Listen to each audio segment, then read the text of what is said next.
The reduction in the number of teleportation formations most significantly affected dynasties with large territories, such as Great Xia, Dawson, and Romanov. This change would soon cause a lot of inconvenience. However, it was the only good news for Great Xia. Gaia reduced the number of teleportation formations due to industrialization. With the rise of railroads, transportation would soon enter a rapid development phase. If perfect railroads and pathways were constructed, the effects of the reduction in teleportation formations could be greatly mitigated. In the future, Gaia might even remove all teleportation formations.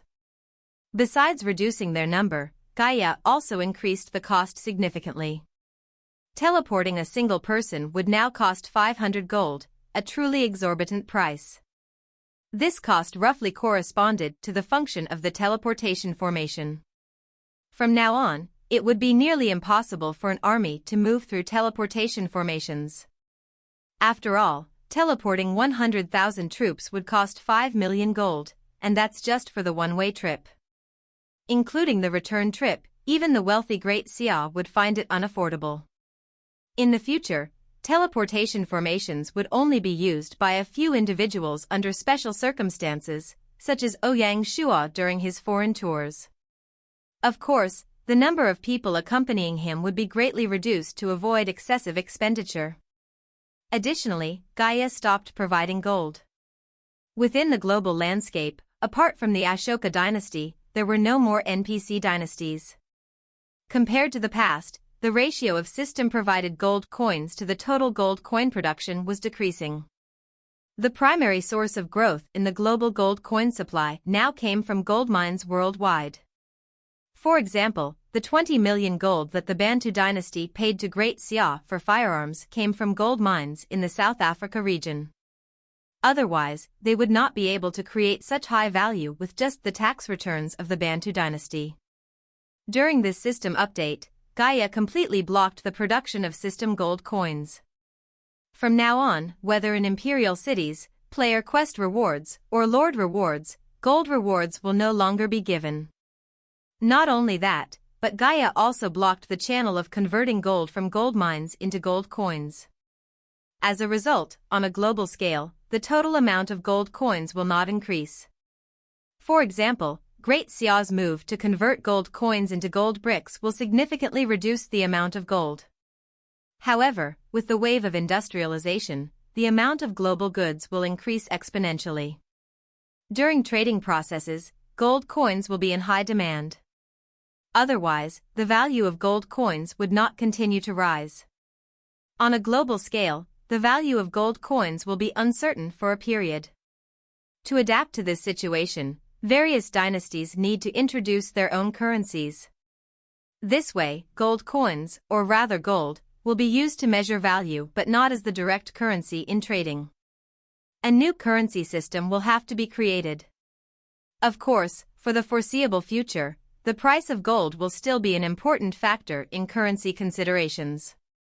In the 8th year of Gaia, which just ended, considering the differences in global trade, Great Xia accumulated 200 million gold from overseas dynasties. Combined with its stored gold, Great Xia became the dynasty with the highest gold reserves. Rough estimates suggest that 35% of the world's gold is in Great Xia. As a result, Great Xia holds the most significant influence over future gold prices. If they gain the power to set the price of gold, that would be even more remarkable. Apart from that, the Great Xia was the first dynasty to establish a complete currency system. Great Xia's currency was used in all aspects of the empire and for the daily expenses of the people. As a result, the fluctuations in gold prices had minimal impact on Great Xia. Besides Great Xia, the Indian Empire, Bantu Empire, and Dawson Empire all used their unique gold reserves to become the biggest winners in the gold competition. In comparison, various European dynasties faced a tough situation. 4. Permanently banning nuclear technology. Following the unlock of the Second Industrial Revolution technology tree, atomic bombs, thermonuclear weapons, and similar weapons became inevitable. There were no significant technical bottlenecks. However, the power of these weapons was something Gaia did not wish to see. In the Federation era, nuclear weapons were all destroyed, and only the use of nuclear energy remained. Gaia prohibited nuclear technology for these reasons. With the threat of nuclear technology, true peace in the game world would be difficult to achieve. War would never disappear from the game. 5. Opening up the Gendaya continent. The Gendaya civilization was the only one of the 4 that had not yet been released. According to legends, the Gendaya continent emerged from the sea 96,200 years ago after an underwater volcano explosion. This continent is believed to have been in the current ocean region connecting Africa and South America. The Gendaya continent, as designed by Gaia, is not only the last unreleased map but also the base of the beasts. Beasts and monsters roam this continent, making it a 100% model of Planet Hope. For the dynasties, this is not a desirable place to go. Moreover, the global chaos period has not ended, so no one would want to risk their luck there. However, Ouyang Shua had a strong interest in this. He was prepared to create an exploration team to proceed there for a closer look. Having intel on the Gendaya continent would mean possessing valuable information about Planet Hope. Nothing else could compare to that.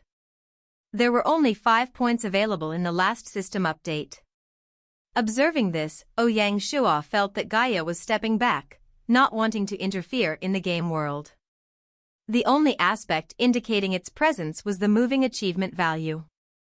This year, Great Xia's territory had expanded once again. However, the quality of its development was more important, which brought about an explosive growth for Ouyang Shua. Currently, his achievement value was 50 million, more than 3 times that of last year. Now, he was halfway to the S-rank permission level. If he continued to develop at this rate, Ouyang Shua could be the first to achieve S-rank. Unbeknownst to Ouyang Shua and the other players, along with the published updates, the NPC world was also undergoing a round of updates. After this round, Gaia's mother god image would be erased from the NPC's memories. In their minds, the mother god would become just a legend. Gaia was granting the NPCs their freedom. From now on, the game world would truly resemble a real world. There are countless worlds, and not only physical planes are considered real. A virtual world built on data, like the game world, is also a legitimate world. In essence, there is no difference. After the new year, the Great Xia Imperial Court issued a personnel change announcement. By imperial decree, Secret Document Pavilion Assistant Ouyang Bing was promoted to advisor. She would be responsible for coordinating and maintaining contact between the cabinet and the 4 courts. Her role was very flexible. Ouyang Shua had given her a wide stage to navigate the cabinet and the 4 courts, allowing her to learn and familiarize herself with their work in preparation for future responsibilities. This process would last for 2 years. Ouyang Shua spared no effort in training and developing Binger, and she did not disappoint him. The brother and sister had a strong understanding and a good relationship. On the 5th day of the first month, in the imperial capital, Ouyang Shua chaired the annual meeting. In addition to the 24 officials who participated last year, there were 2 new attendees, newly appointed Pacific Squadron Fleet Admiral Zhou Yu and Shijiang Governor General Feng Chihuang. The new Secret Document Pavilion advisor, Ouyang Bing, sat in the corner of the hall to record the proceedings. Despite her position, the 26 officials could not help but glance at the corner, taking in the calm and reserved young lady. They were filled with thoughts. The officials had some rough guesses about the emperor's arrangements. The day before, the imperial court published the rank change list for the new year. Di Chen became a third-class marquis, attracting much discussion. However, the true focus was on Queen Ouyang Bing. She was given the title of Chu Queen, becoming the first in Great Xia to hold a hereditary royal title. Prior to this, Great Xia had 6 kings: Qin King Fu Su, Han King Lu Fuling, Sui King Yang Jian, Tang King Li Ji, Song King Zhao Guangyi, and Ming King Zhu Yunwen. everyone knew that these 6 held no power. However, she was different. As the only direct sister of His Majesty, she not only received the title of Queen but was also bestowed one of the 4 most noble titles, Jin, Qin, Qi, and Chu.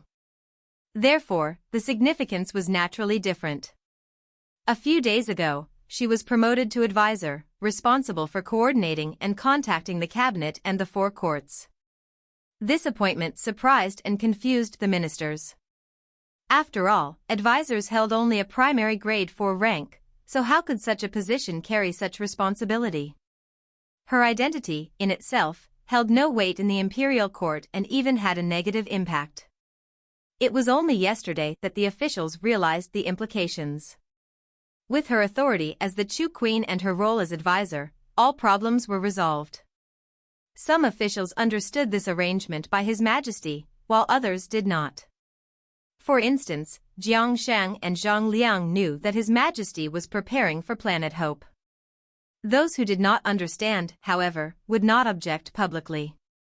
In fact, His Majesty allowing her to go to Qiangzhou to learn politics was already a sign of things to come. After working in Qiangzhou for 2 years and the secret document pavilion for a year, the officials gradually accepted her entry into the imperial court. As she advanced step by step, fewer people objected. Before the meeting began, the cabinet and the Grand Council made a brief summary of the previous year's strategic situation. The situation in the 8th year was largely as Zhang Liang had predicted in the State of the Union address. The life-or-death battle between Silver Hand and Azure Badge gave Great Xia the opportunity to roam the world and gather the scraps, allowing them to gain significant advantages in South America and Africa. The key was that Great Xia had only initiated 2 wars to secure 2 vast territories. Both resource consumption and soldier casualties were minimal. Instead of engaging in combat, they relied on the significant prestige and authority Great Xia had established globally and their exceptional planning. Accomplishing such a complex task with ease was something other dynasties could only envy. For example, the Dawson dynasty spent a great deal to conquer the sparsely populated Maple dynasty but lost the Columbia region and a strong ally in the Brasilia dynasty. Whether this was a victory could be debated. As for the European dynasties, they had been striving for a year to defeat the Ottoman dynasty but remained in a deadlock. Reality was such that the strong grew stronger while the weak grew weaker. With Great Xia's current development, it had become shockingly vast, like a giant. It was also like a snowball. Wherever it rolled, the territory it gained was something other dynasties could only dream of. More terrifyingly, this giant was still full of energy and had not reached its limit. Of the 8 war zones of Great Xia, only the American and African war zones were active in the 8th year of Gaia, the remaining 6 had been resting. It is foreseeable that in the 9th year of Gaia, these 6 war zones would unleash shocking strength. Along with the expansion of the American and African Governor-General houses, the Great Xia map was becoming increasingly complete. If Jidian City were included, Great Xia would have land on all 5 continents, fully realizing its title as a global empire. The global chaos provided a significant opportunity for Great Xia's industrialization to soar. Internally, besides removing the house level, they simplified the organizational system, achieving great results in industrialization, sports, transportation, and education. Initially focusing on the economy, they expanded their focus to many different areas. The highly efficient internal affairs system was reflected in the military, enabling the Pacific Squadron to complete its equipment upgrades early and rise from the ashes. It became the first squadron to consist entirely of iron-armored warships, ranking as the top squadron in the world. The once shining Darkness Squadron had stepped down and no longer dared to disturb Nanjiang. After the Pacific Squadron's equipment upgrade, the Atlantic Squadron was next, which was one of the reasons Zhou Yu attended this meeting.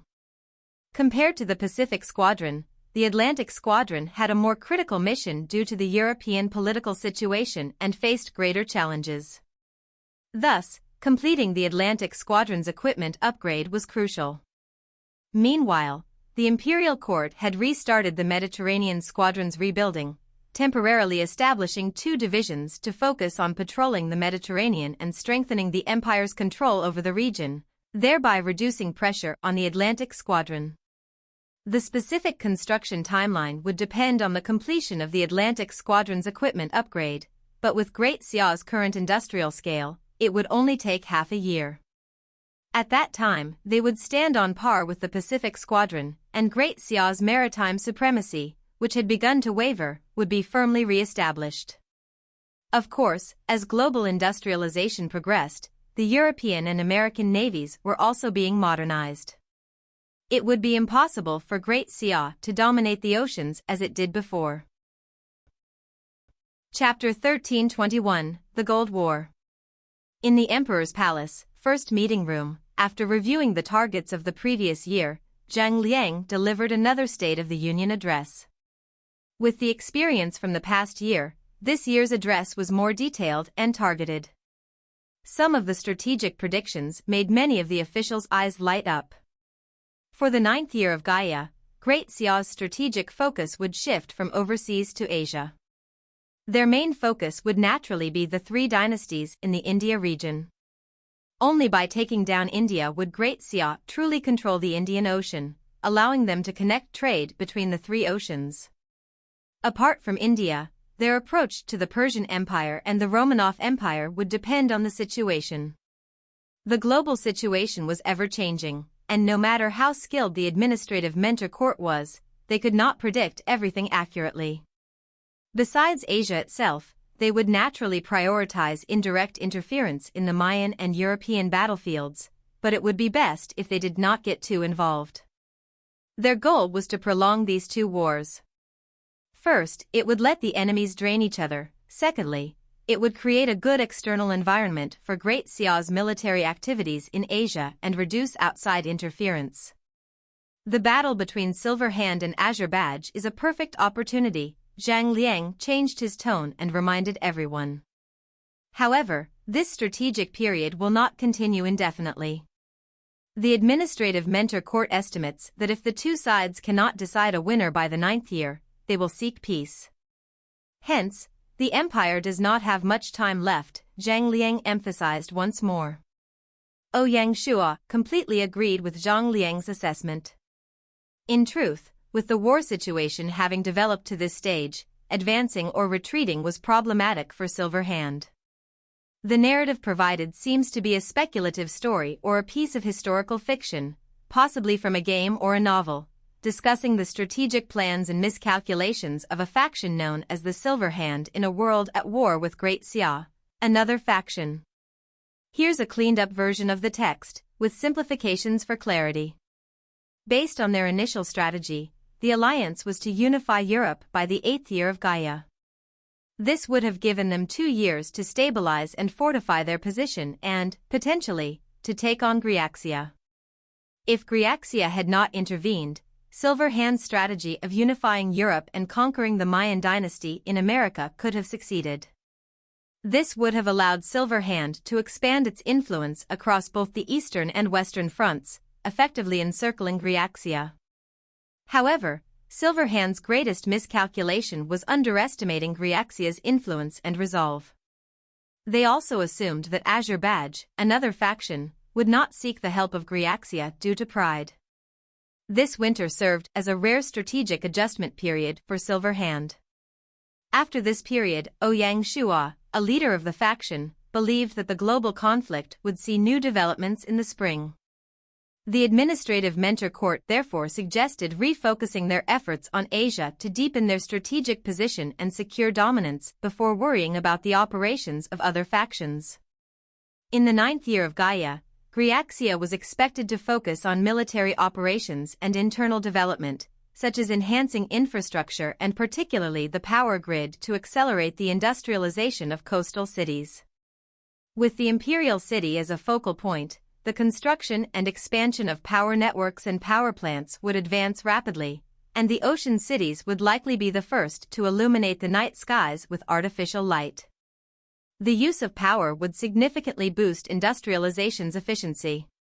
Looking at this with the benefit of hindsight, one could see that the empire's journey toward industrialization was a highly condensed version of the global industrial revolution, absorbing its most effective elements to pursue the fastest path to progress. Throughout the entire process, they did not veer off track even once. After all, they could not afford to go off track, as even a short break would cause them to be surpassed by the other dynasties. The game world was not reality, and the dynasties did not face any technological bottlenecks. They only had resource and talent bottlenecks. Therefore, the differences lay in the amount of energy and strength the dynasties could amass. On all fronts, Great Xia had a natural advantage. As a result, they had to approach the matter seriously, focusing on gathering various minor advantages bit by bit. If they managed to do this, Great Xia would create another miracle. Consequently, while standing on the same starting line as the other dynasties in the world, they would be able to stand out and break away. This was an amazing feat. Apart from the mainland, the other three governor-general houses would become focal points for construction. Ouyang Shua had already tasked the traffic department with working alongside the three governor-general houses to establish basic plans for building railroads and improving road systems. For this purpose, the imperial court prepared a substantial sum of gold to support the infrastructure construction of the three governor-general houses. This could be considered a form of welfare that the imperial court would provide to the people, which would help strengthen their recognition of Great Xia while aiding the economic development of the regions.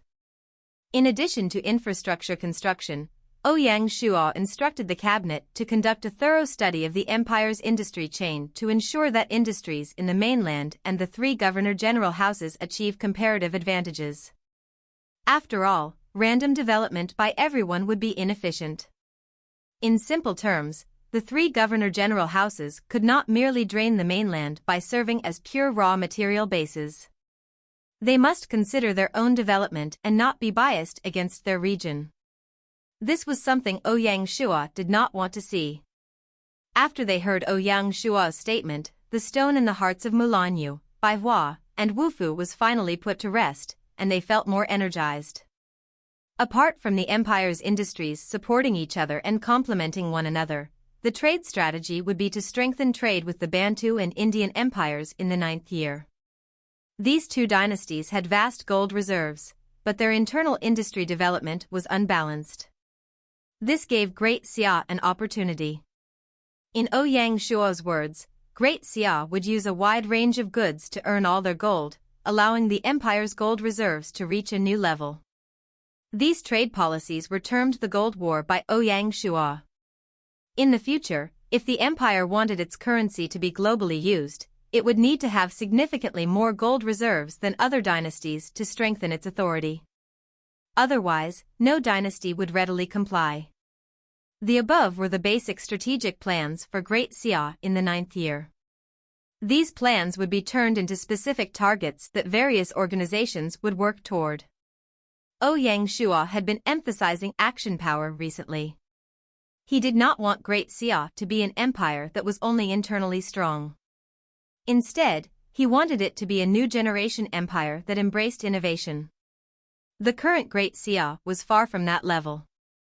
The meeting lasted for 2 hours before concluding. The 26 officials witnessed the empire's strategy for the upcoming year being decided. After the meeting, Ouyang Shua held a feast to celebrate the Chinese New Year in advance. 2nd month, 4th year, imperial capital. Among all the hustle and bustle, the Chinese New Year drew near once more, and the entire empire welcomed a celebratory mood. Chapter 1322, Smoke rises, flames burning toward the heavens. After the exciting Chinese New Year holiday, the land began to defrost, and all living things started to awaken. For ordinary civilians, the Chinese New Year might only signify the start of a busy year. However, for the dynasties, it was a matter of life and death. In the past year, the Egypt, Brasilia, and Maple dynasties were destroyed. No one knew which other dynasties would be wiped out this year. As the massive wave swept across, only the strongest would survive. In the 9th year of Gaia, on the 1st day of the 3rd month, not long after the Chinese New Year, the Great Xia Imperial Guards Legion formed an exploration team to head toward the newly unveiled Gendaya continent for an adventure. The leader of this team was the Deputy Marshal of the 1st Legion, Moonshines over the river. With Planet Hope looming, no ambitious dynasty would give up the chance to gather intelligence. The Dawson Dynasty, the Indian Empire, the Darkness Empire, and the European dynasties all sent exploration teams to investigate Gendaya. In the following year, the Gendaya continent would be the stage for the top adventure gamers to compete. On the 5th day of the 3rd month, in the India region, the first shots of the post-winter conflict were fired, not on the expected European battlefield, but in the India region, which had previously lacked significant presence. Ashoka King, who had endured much humiliation, suddenly revealed his icy fangs. After a winter had passed, the million war prisoners had undergone 3 months of recovery and training. The narrative provided contains a mixture of historical and fictional elements with some inaccuracies and anachronisms. Below is a cleaned-up and more coherent version of the story, while keeping to the spirit of the original narrative as much as possible. Ashoka, after a significant investment in his war prisoners, had provided them with ample resources and an unlimited supply of food to restore their strength. After the harsh winter, these million prisoners had returned to their peak physical condition. With this reinforced army, Ashoka, naturally eager, seized the opportunity to launch a surprise counterattack as the enemy remained unaware of the resurgence of his army. It was indeed a case of killing 1,000, losing 800. The war had been mutually exhausting for both the Peacock, Maurya, and Gupta dynasties, which had previously forced Ashoka's forces into a dire situation. The sudden influx of 1 million new, revitalized troops was enough to shift the tides of battle. Over the following month, Ashoka personally led his army, transitioning from a defensive posture to an offensive one, regaining the territories that had been lost. The Alliance Army, a coalition of forces from the Peacock and Gupta dynasties, was caught unprepared and endured substantial losses.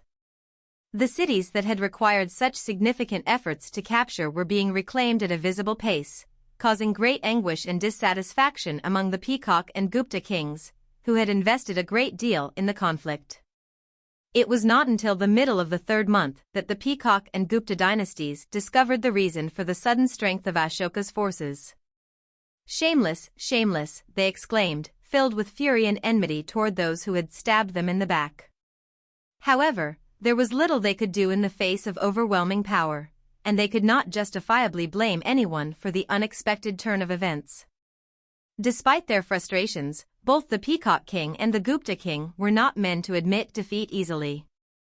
Realizing that it was already the 9th year of Gaia, they felt it beneath their dignity to allow the Ashoka dynasty to endure, especially as it was the only non-player-controlled NPC dynasty left in the world. This narrative assumes a fictional or gamified context, where the mention of NPC, non-player character, and Gaia suggests a game setting.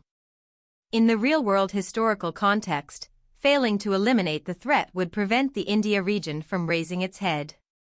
This was an outcome the proud Indians did not wish to see.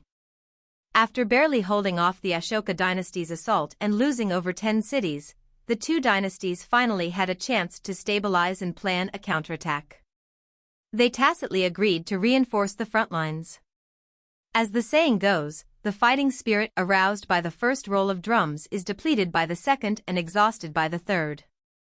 In their view, the current Ashoka dynasty was giving it its all. If it won, it could maintain the three-way split, but if it lost, it would completely collapse.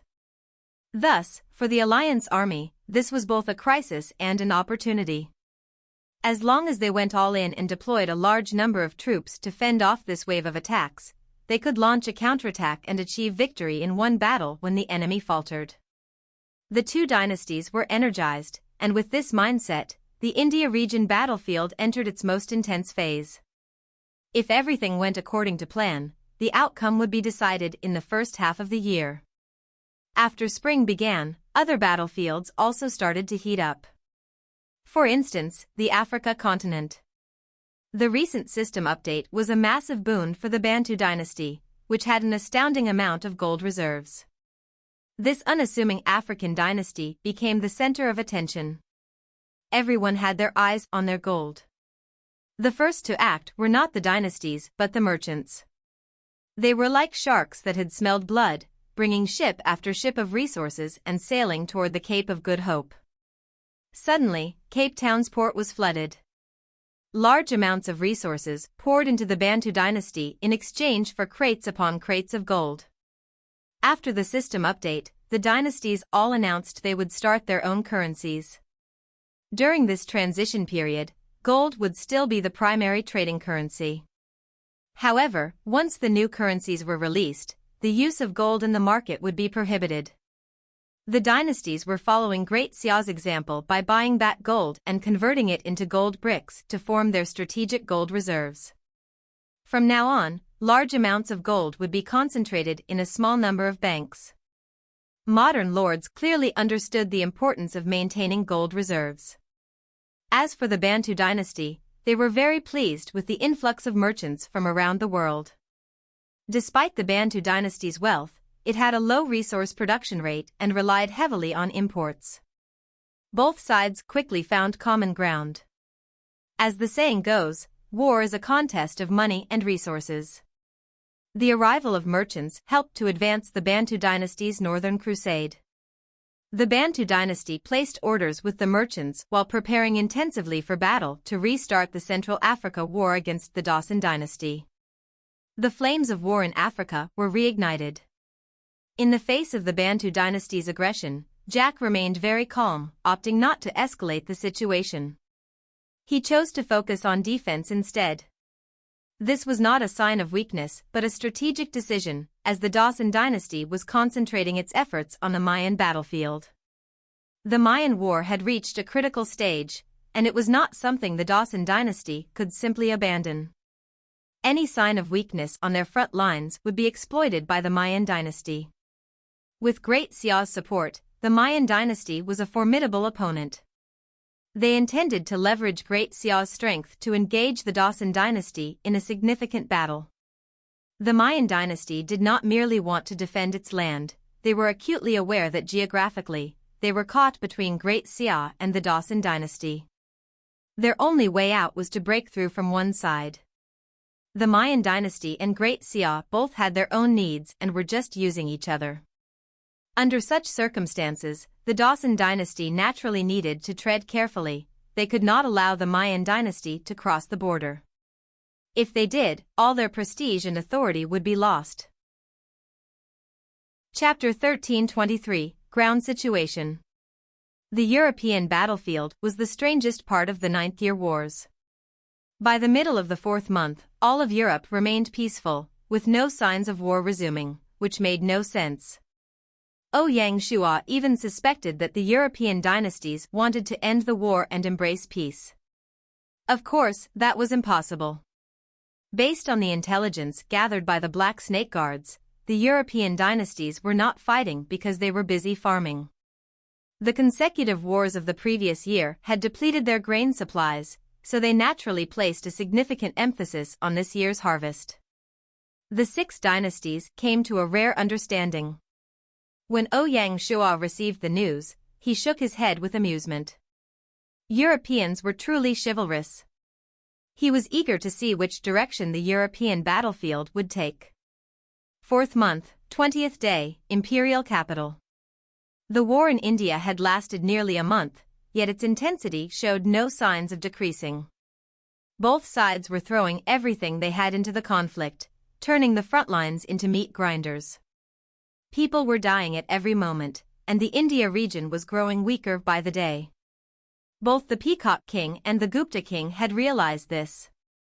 However, the war had progressed to this point, and there was no way they could withdraw now. They had to win. Otherwise, they would have no way to explain themselves to their officials and the people. Moreover, they were confident in India's overall strength. Even if they exhausted their internal resources, they believed they would remain unafraid of external threats, including from Great Xia.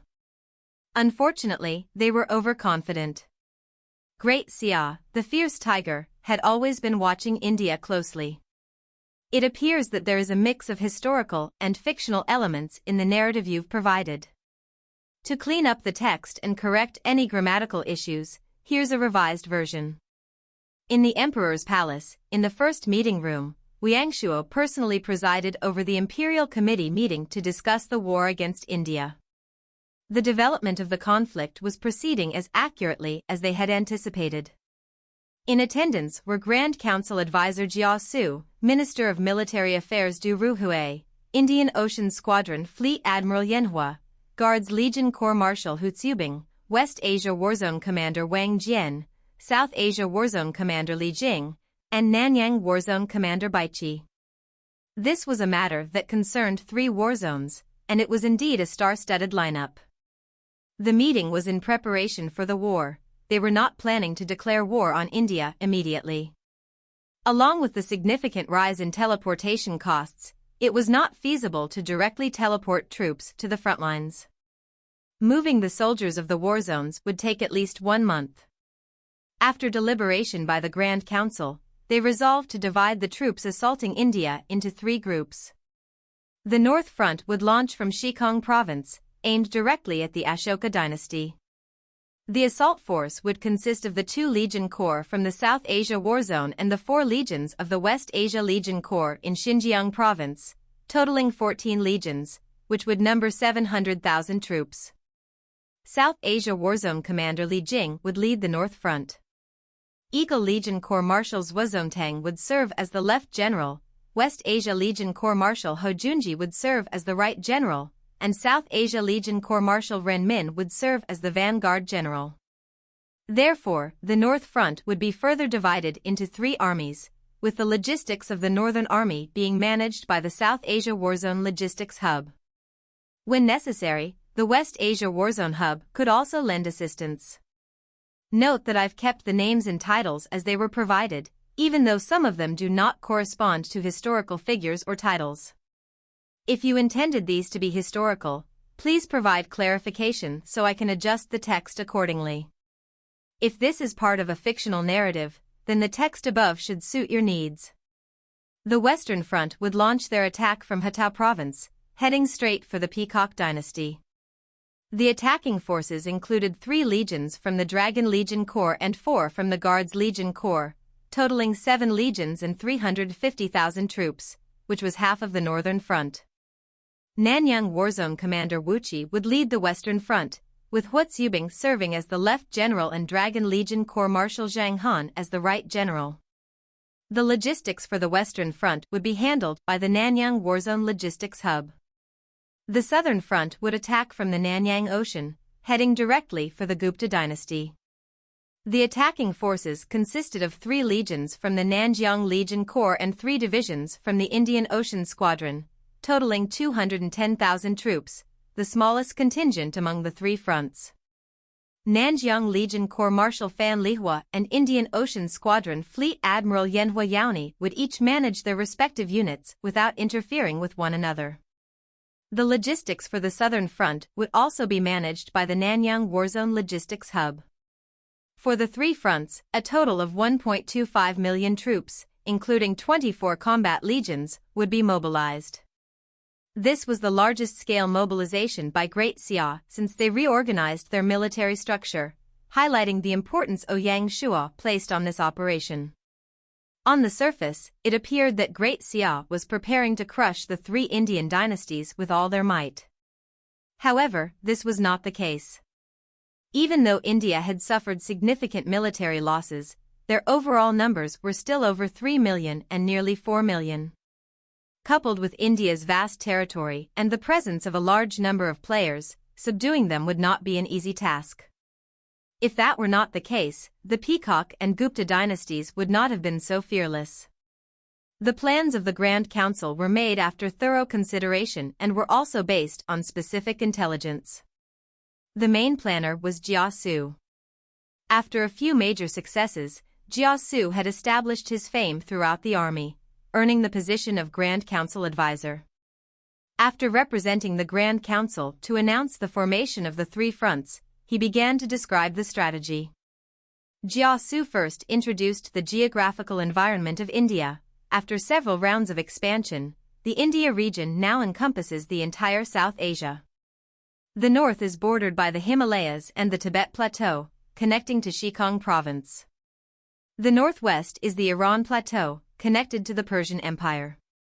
The eastern side is separated by a mountain range from Hatau and Halua provinces, and the south is surrounded by the ocean. This forms a relatively isolated and enclosed landmass with a strategic geographical position. Furthermore, India is situated between the Himalayas and the Indian Ocean, providing it with abundant maritime resources. This region benefits from water sources from the Indian Sea and the Ganges River. Specifically, the Ashoka dynasty controlled the Indian Sea region and the Ganges Plains, which are the richest lands, making it the strongest of the three. The Peacock dynasty occupies the Ganges River delta, placing its strength second, slightly above the Gupta dynasty. By comparison, although the Gupta dynasty controls the southern region of India, this area primarily consists of the hills of the Deccan Plateau, which extends south into the Indian Ocean. Their geography to a significant extent determined their fates, Jiasu concluded. When the generals heard this, they fell deep in thought. The Grand Council's plan was formulated due to certain geographical considerations. Jiasu began to explain their strategy. The Gupta dynasty is the weakest of the three, and their territory is mostly mountainous, making it easy to defend but difficult to attack, which is why they are our final target. So the southern front is just a diversion? Yenhua Yaoni asked. Exactly. Jiasu nodded. The role of the southern front is to expend as much of the Gupta dynasty's resources as possible, so they will be unable to support the Peacock dynasty. Is the Western Army the main attacking force? Wu Qi asked. Given Wu Qi's judgment, the empire had just assisted the Ashoka dynasty, so if the Gupta dynasty's attack was a feint, the Peacock dynasty should be the main target. The problem was, the Western Army's numbers were slightly fewer. Jiasu shook his head. Please enlighten us, Wu Qi said. Jiasu explained, the Western Front will attack for real, then feint, and then attack for real again. This strategy was somewhat complex, and the generals did not quite understand it. Jiasu further clarified, attacking for real is for the same reason as on the southern front, to pin down the Peacock dynasty. This will force them to divert attention and troops, allowing the Ashoka dynasty to counterattack. According to the Grand Council's plans, the attack times on the three fronts were staggered. The Western Front would be the first to engage, drawing the attention of the Peacock dynasty. Subsequent, the Southern Front would land in Gupta dynasty territory, preventing them from supporting the Peacock dynasty. This comprised the first stage of the campaign. The goal was to provide the Ashoka dynasty with enough breathing room to push the front lines forward. The more Ashoka troops on the front lines, the more advantageous it is for us, as Jiasu stated. Throughout the entire operation, the Northern Front, serving as the main force, would remain stationary. Jiasu then detailed the second stage, after which the meeting concluded. The generals departed to their respective war zones to mobilize their forces. Particularly the Imperial Guard Corps, which had to travel from the capital to Hatau province, needed to leave immediately. As for when the battle would begin, that would depend on the situation in India. Currently, they needed to move the various legions into position and start transporting the necessary grain resources. The 5th month soon arrived. The previously peaceful European battlefield finally burst into flames. Similar to India, the European Alliance Army was not prepared for a prolonged conflict. They deployed more troops to the front lines, hoping to conquer the Ottoman Empire before the end of the 9th year. Unexpectedly, the Spanish front was the first to ignite. On the 15th day of the 5th month, the Egyptian army used 200 heavy cannons to bombard the Spanish imperial city of Madrid. After a month, they finally captured the city. This marked a significant breakthrough on the Spanish front. It was reported that when Casillas learned of Madrid's fall, his face turned ashen and his body trembled. Casillas was well aware of Madrid's strategic importance. With Madrid lost, the entire northern part of Spain was exposed to the Egyptian army. If they were not careful, the Spanish Empire could be annihilated. The only thing that allowed Casillas to remain calm was the 200,000 troops Fernando had brought back from the front lines, which gave him some confidence. Where did those cannons come from? After recovering from the shock, Casillas began to sense something unusual. After fighting the Egyptian army for so long, Casillas was very familiar with the enemy's capabilities. The enemy did not even have guns, much less cannons. Did the Great Xia help them? Casillas could only make such a guess before quickly dismissing the idea. Based on their intelligence, the African theater did not have enough heavy cannons to supply the Egyptian army. Only a week later did the answer to this mystery emerge. The cannons came from a deal that Azerbaijan had made with the Great Xia. On the surface, this batch was prepared for the Ottoman dynasty. However, in secret, Azerbaijan had sent a large portion of these cannons to the Egyptian army.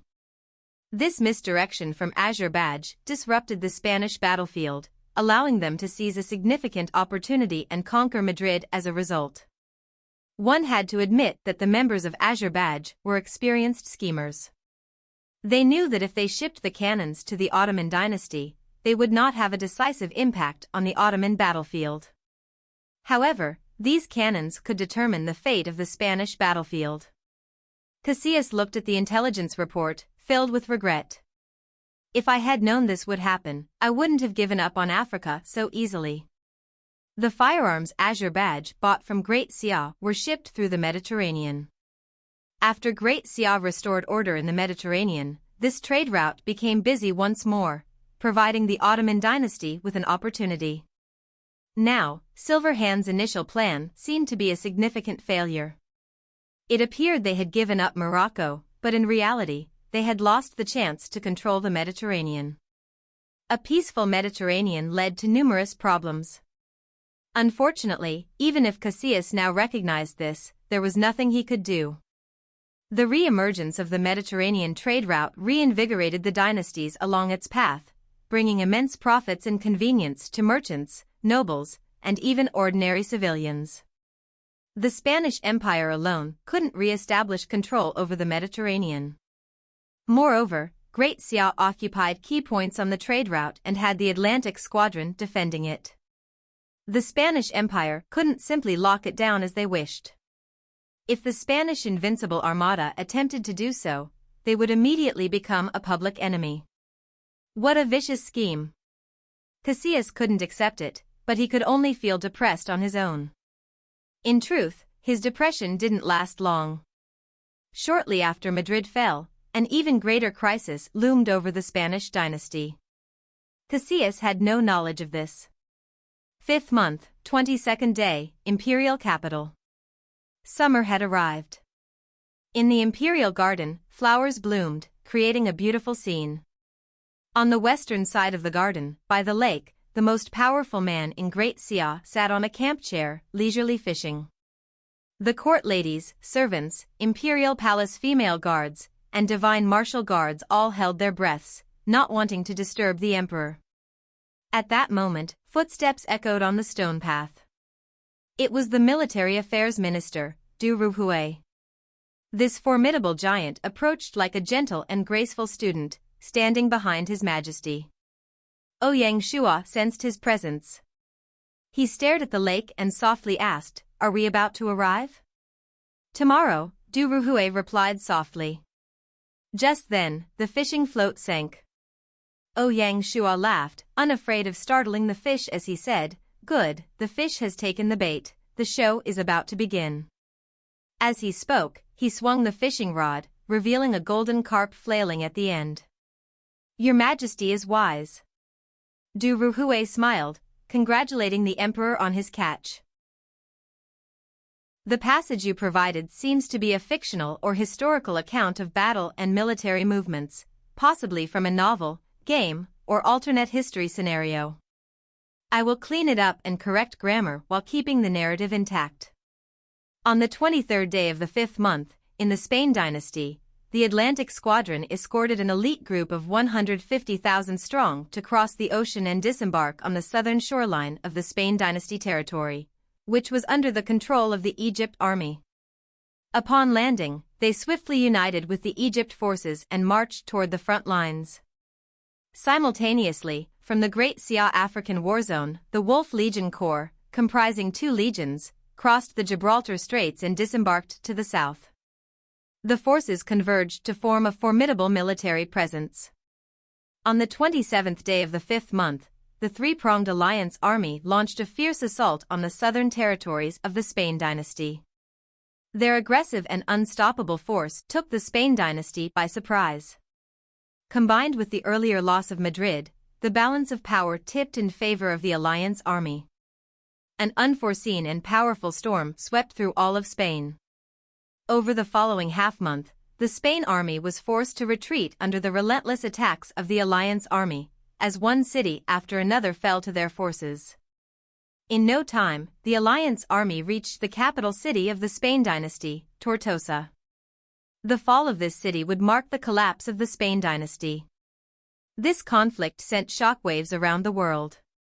No one anticipated such a seismic shift in the Spain battlefield.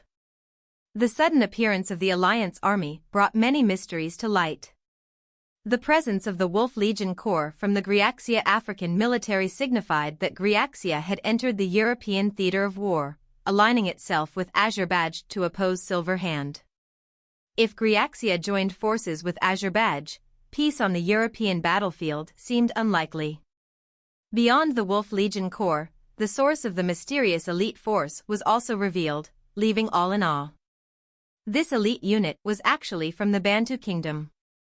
Only now did people realize that the attacks by the Bantu dynasty on Central Africa were a mere misdirection. Their true goal was to conceal this elite force. One had to admit that Azerbaijan made a brilliant chess move. Without Silver Hand noticing, they had moved troops from the Bantu dynasty to support the European battlefield. This demonstrated their resolve to protect the Ottoman dynasty. Of course, their success would not have been possible without Great Xia. Without Great Xia's Atlantic Squadron covering them, the Bantu dynasty army would not have been able to set foot on Spanish soil. Moreover, the Wolf Legion's attack was not without cost. In exchange, Azerbaijan opened the financial markets of the Bantu and Mayan dynasties to Great Xia and officially recognized the Great Xia currency as a foreign currency. In the future, trade between the 3 dynasties could be conducted directly in Great Xia currency. For Great Xia, this was a historic moment. From this point on, the Great Xia currency would be globalized, taking a significant lead in the global currency market. Despite this, Ouyang Shua did not feel overly optimistic due to Silver Hand. Based on intelligence gathered by the Black Snake Guards, the Dawson dynasty was on the verge of establishing its own currency system, to be called the Da dollar. It was expected to spread rapidly throughout their territory. Given the Dawson dynasty's position within Silver Hand and the organization's real-world needs, the Da dollar was likely to circulate throughout the entire Silver Hand system. This would enhance internal unity and increase internal trade, potentially allowing the Da dollar to surpass the Great Xia currency and become the dominant global currency. As a result, Ouyang Shua was determined to recruit Azerbaijan to counter Silver Hand. Apart from helping Azerbaijan dismantle the Spain dynasty, Great Xia also sent a representative to the Indian Empire to discuss allowing the Great Xia currency to circulate there. Recruiting the Indian Empire was also a crucial part of Ouyang Shua's plan. Following the chaos of the World War, a currency war was quietly brewing. To a certain extent, this conflict was even more vicious and intense than the World War. Great Xia could not afford to lose. The rapid change in Spain quickly spread to the European battlefield. Previously, the Egypt army was merely a minor concern for the alliance army. With the Spain dynasty acting as a buffer, they posed little threat to the European dynasties. The only source of frustration was the withdrawal of the Spain dynasty forces. Due to this resentment, some of the alliance army's generals actually gloated when Madrid fell. How could they have anticipated that the situation would escalate so rapidly? To the Alliance army, the Spain dynasty was the first line of defense against Azerbaijan. Now, this firewall was about to crumble, allowing Azerbaijan to infiltrate the European battlefield. This made the Alliance army anxious. However, anxiety could not resolve the crisis. The resilience and determination of the Ottoman people far exceeded their expectations. Under such fierce attacks, they mobilized everyone they could, exhausting the nation's combat potential. A nation with its back against the wall could unleash shocking strength. The toughness of the Ottoman dynasty also stemmed from the ideological differences between Azerbaijan and Silverhand. Consequently, neither side would yield. If the aggressor had been Great Xia, perhaps the Ottoman dynasty would not have resisted so fiercely. But the situation was unique. After the shift in the Spain battlefield, the Ottoman dynasty became increasingly stubborn. At times, they even launched proactive attacks. Their goal was obvious: they wanted to prevent reinforcements from saving Spain. In truth, the Alliance army did not have such intentions. In their eyes, rather than saving the Spain dynasty, which was already mostly lost, why not defend Gal dynasty territory and prevent the enemy's northward advancement? Furthermore, the Alliance army had a darker thought. They hoped that when the Spain army could no longer hold on, they would give up Tortosa city and escape toward the Gal dynasty. If that happened, the Spain army, without a dynasty to rely on, could only join the Alliance army. This would be the best outcome for the Alliance army. Thus, both the European dynasties and the Silver Hand began contacting Cassius, asking him to abandon Tortosa city to conserve strength. After all, the Spain dynasty still had 300,000 elite troops, no small force. To this end, the Silver Hand tried to threaten and tempt him. This time, Cassius did not reject them outright. He did not show anger but remained genuinely calm. The truth was clear: if the Alliance army did not help, the Spain dynasty would certainly be lost. Rather than struggle on desperately, why not leave himself a way out? Cassius's hesitation provided the Egypt Alliance army with an opportunity. In the following week, the Alliance army launched a fierce assault on Tortosa city. Cannonballs rained down, turning the once prosperous city into ruins riddled with cracks and holes.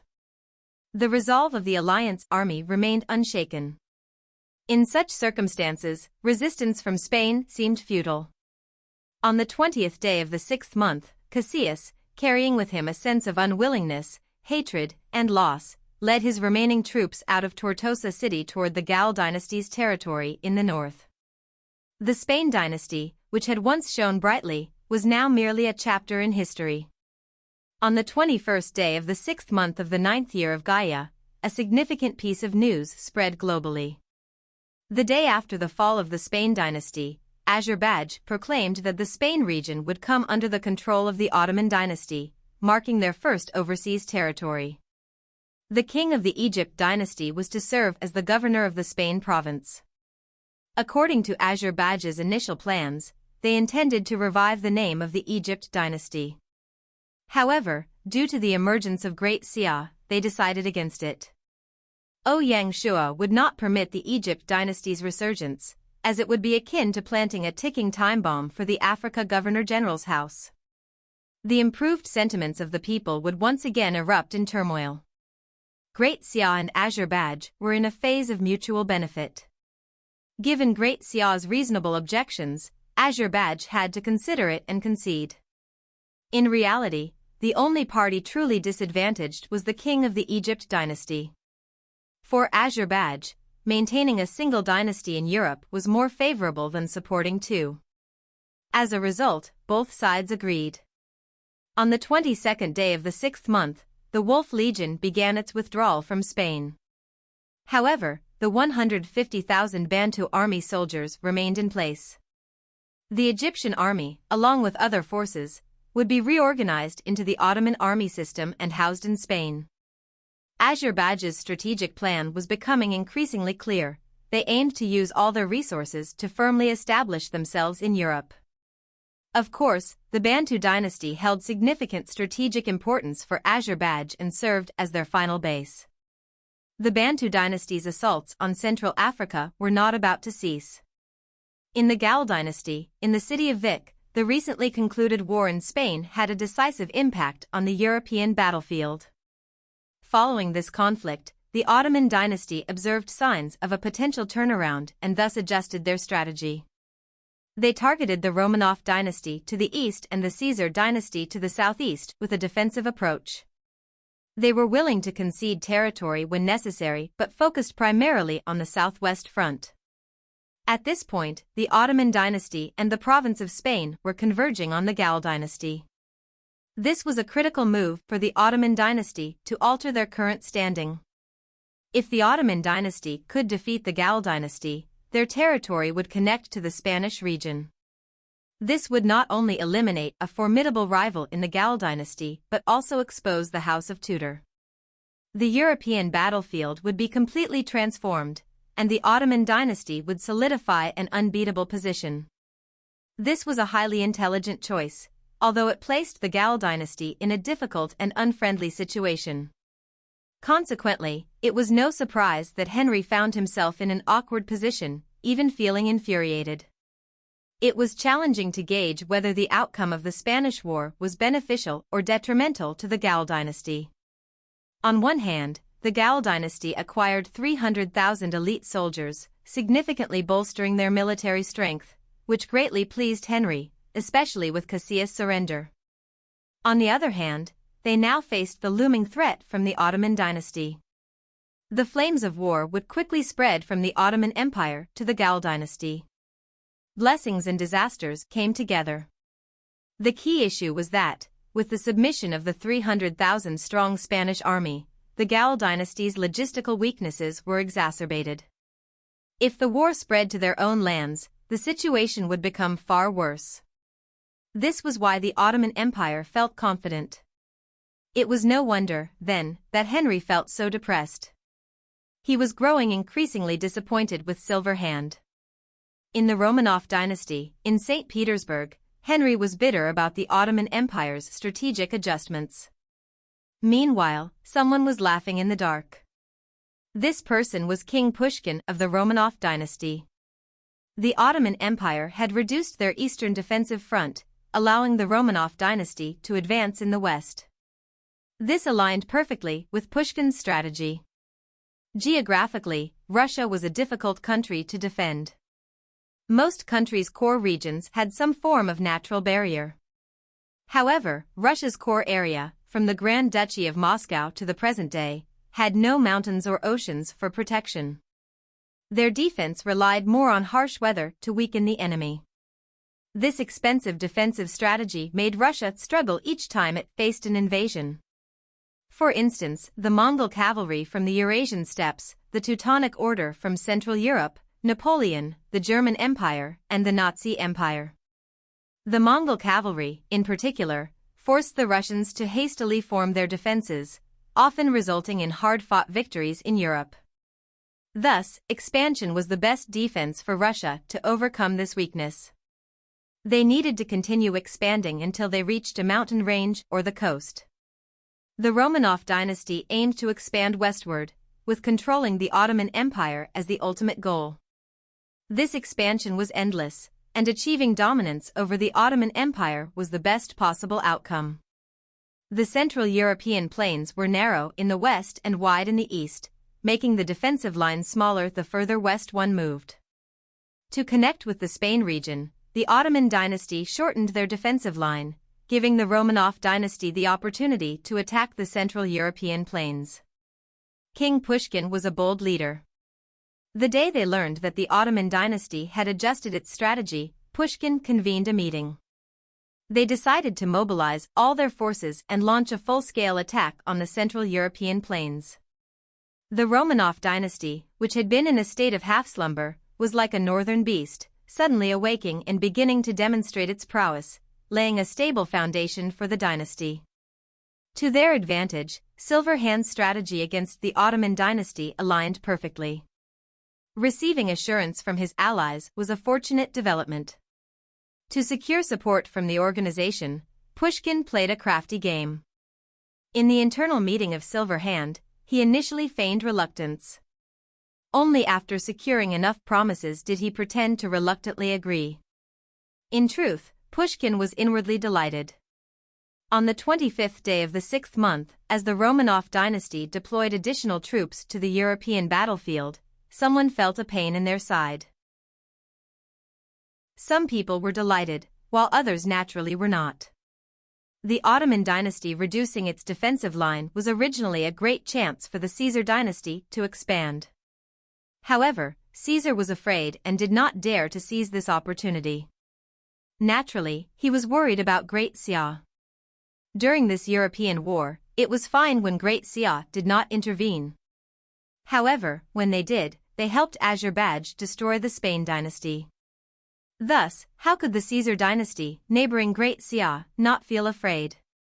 Caesar was worried that while he was busy taking down the Ottoman dynasty, the Great Xia army would charge in from the Mediterranean Sea and attack their back garden. If that happened, Caesar would be in tears. Hence, even during the most intense part of the war, the Caesar dynasty kept half of its troops and did not dare to go all out. The threat of Great Xia had significantly reduced the pressure on the Ottoman dynasty. Otherwise, Azerbaijan would not have agreed to give up the Egypt dynasty so easily. Actually, not just the Caesar dynasty, but even the Arab Empire was worried about Great Xia. Throughout the entire European war, the Arab Empire did not dare to interfere. Those unaware might think the Arab Empire was a neutral dynasty, not part of the Silver Hand camp. In truth, both the Arab Empire and the Persian Empire were in awkward positions within the Silver Hand, with little influence. As a result, these two dynasties were not eager to join the European battlefield. Only they knew what was really happening. 27th day of the 6th month, Imperial City. After the Spain dynasty was destroyed, Ouyang Shua's attention shifted away from Europe.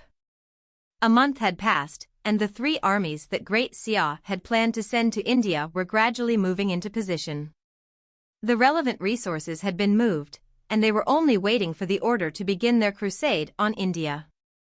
During this period, the Indian region underwent new changes. Utilizing their 1 million troop advantage, the Ashoka dynasty demonstrated a frightening killing ability.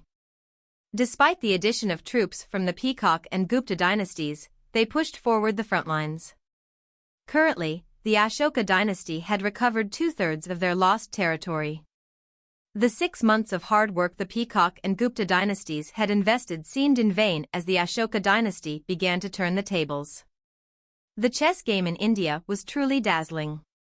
Under these circumstances, Great Xia launched a magnificent crusade.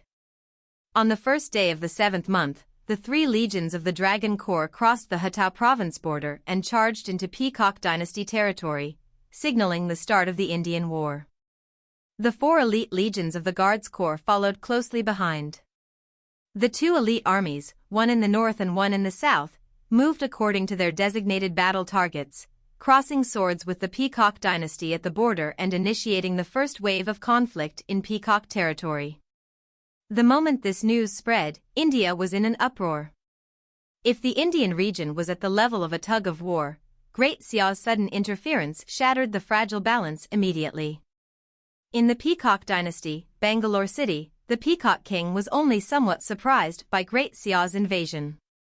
In truth, since the 4th month of the 6th year, the Peacock dynasty had never let their guard down against Great Xia, following their defeat in the battle for Piao.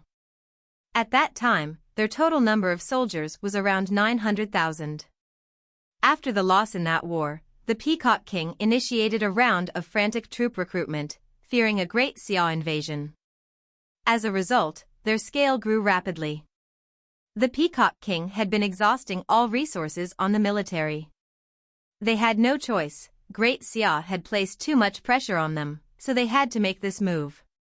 Thanks to this, the Peacock dynasty was able to buy 3 years of peace. After swallowing up one of the territories in the central region, they leveraged their substantial talent pool to join forces with the Gupta dynasty to attack the Ashoka dynasty. Their combined numbers reached a staggering 1.7 million. Meanwhile, the Gupta dynasty had around 1.4 million troops. Thus, when the internal war of India broke out, the entire region had over 6 million soldiers, nearing the 7 million mark. Apart from the China region, India had the highest number of troops. At that time, India was a formidable force that Great Xia had no chance of defeating. The year and a half of internal war acted as a true meat grinder, bringing severe disaster to the India region. The intense battles caused heavy casualties on both sides. When Great Xia suddenly declared war, the Peacock dynasty's numbers had already dropped to 850,000, which was even less than the 900,000 they had before they began recruiting troops. These numbers already illustrated the terrifying toll of the prolonged war. Out of the 850,000 troops, nearly 500,000 were deployed on the front lines to support new recruits in holding off the Ashoka dynasty's attacks. This created a gap in border defense. Even so, they had 350,000 elite troops stationed there. In the Peacock King's view, their geographical advantage meant that defending against the Dragon Legion Corps would not be a problem. Unfortunately, they only learned after the disarmament that the enemy's Legion Corps had been reduced from 350,000 men to 250,000. However, they remained unaware of the internal developments within the Legion. How could they have known that the Great Xia army's strength had actually increased? Currently, the Great Xia army had a firearm usage rate of 70%, the highest in the world. Large cannons, fighter jets, combat puppets, and other strategic weapons were already equipped at the division level. Even before matchlock guns were phased out, Great Xia's elite troops had already transitioned to percussion lock guns, replacing flintlock guns. This transformed Great Xia army was far from its former state. Due to the lack of intelligence, the Peacock dynasty was naturally caught off guard. In the first week, they lost for border cities. When the Peacock King received the report, he slammed the table in fury. Despite the geographical advantage, the Peacock dynasty army was no match for Great Xia in a one-on-one battle. With heavy cannons as standard equipment, those once formidable cities were now easier to capture. The addition of fighter jets further reduced the advantage of the defenders. Furthermore, Great Xia was attacking with both the Guards and Dragon Legion Corps. Even if the Peacock dynasty had been prepared, they would not have been able to withstand the assault. Suddenly, the Peacock dynasty's border was in chaos. War loomed like a dark and endless cloud over the kingdom, making it hard to breathe. On one side was the relentless and land-reclaiming Ashoka dynasty army, and on the other, the aggressive Great Xia. The Peacock dynasty faced an unprecedented crisis. At this critical moment, the Peacock King had to make a sacrifice. In truth, the Peacock dynasty did not have any room to choose. 7th month, 10th day, the Peacock King made the decision to bring back 150,000 troops from the front lines to defend. At the same time, he sent an envoy to New Delhi to negotiate with Ashoka. The Peacock dynasty hoped that Ashoka would stop his crusade and focus on the external enemy. When we are fighting internally, regardless of who wins or loses, it is an India internal matter. Today, the thief Great Xia is coming to create problems. He eyes Indian land, and we have to defend against him. If you're willing to stop, I'll return all your cities. Please consider wisely, do not become the sinner of India simply because of greed. Peacock King wrote in the letter. His words were filled with sincerity and hope. In order to stop the crusade, he was even willing to return all the occupied land. Only if both sides entered a ceasefire would he be able to withdraw more troops from the front lines to defend against Great Xia's invasion. Otherwise, the Peacock dynasty would completely fail to block Great Xia. In front of the choices of survival or expansion, Peacock dynasty naturally selected survival. The Peacock dynasty had high hopes toward these peace talks. After all, easily reclaiming all their lost land without losing a single soldier should be a huge temptation to Ashoka. Hence, the Peacock king even wrote a letter to the Gupta king to request him to give up their occupied land as well to work together against Great Xia. He wrote, "Great Xia is really strong, and they have a huge appetite. We should advance and retreat together." Although the two dynasties belonged to different camps, they were in agreement with regards to how to deal with Great Xia. As expected, the Gupta king replied quickly, expressing that he would send an envoy to New Delhi to discuss peace. As such, the weight of the negotiations increased. The only part that surprised the Peacock king was that the Gupta king only expressed the desire to talk about peace. He did not mention the returning of occupied land. The Peacock king could understand some of the Gupta king's thoughts. The Gupta dynasty was located at the Deccan Plateau, and the Ashoka dynasty land it occupied was the most fertile. It meant a lot to them, so it was not something that they could give up so easily. Furthermore, Great Xia had not sent troops to attack the Gupta dynasty. Naturally, he would not be in a rush.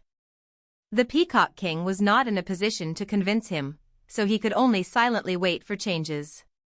He believed that after waiting for 3 years, Great Xia definitely had a plan with their sudden attack on India.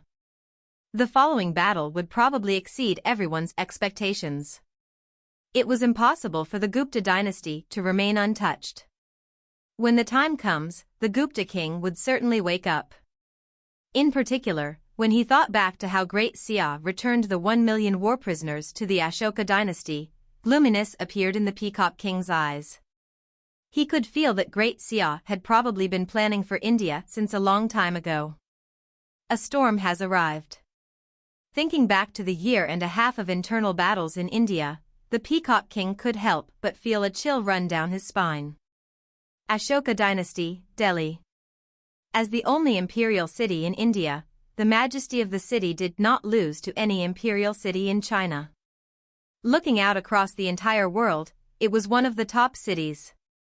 In the 7th month, Delhi became bustling due to Great Xia's sudden invasion of Peacock dynasty.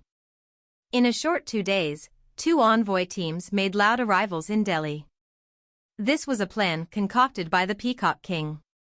He wanted to use such a method to spread the message of the peace talks to the entire city. He wanted to gain the support of the people and increase their negotiation stakes.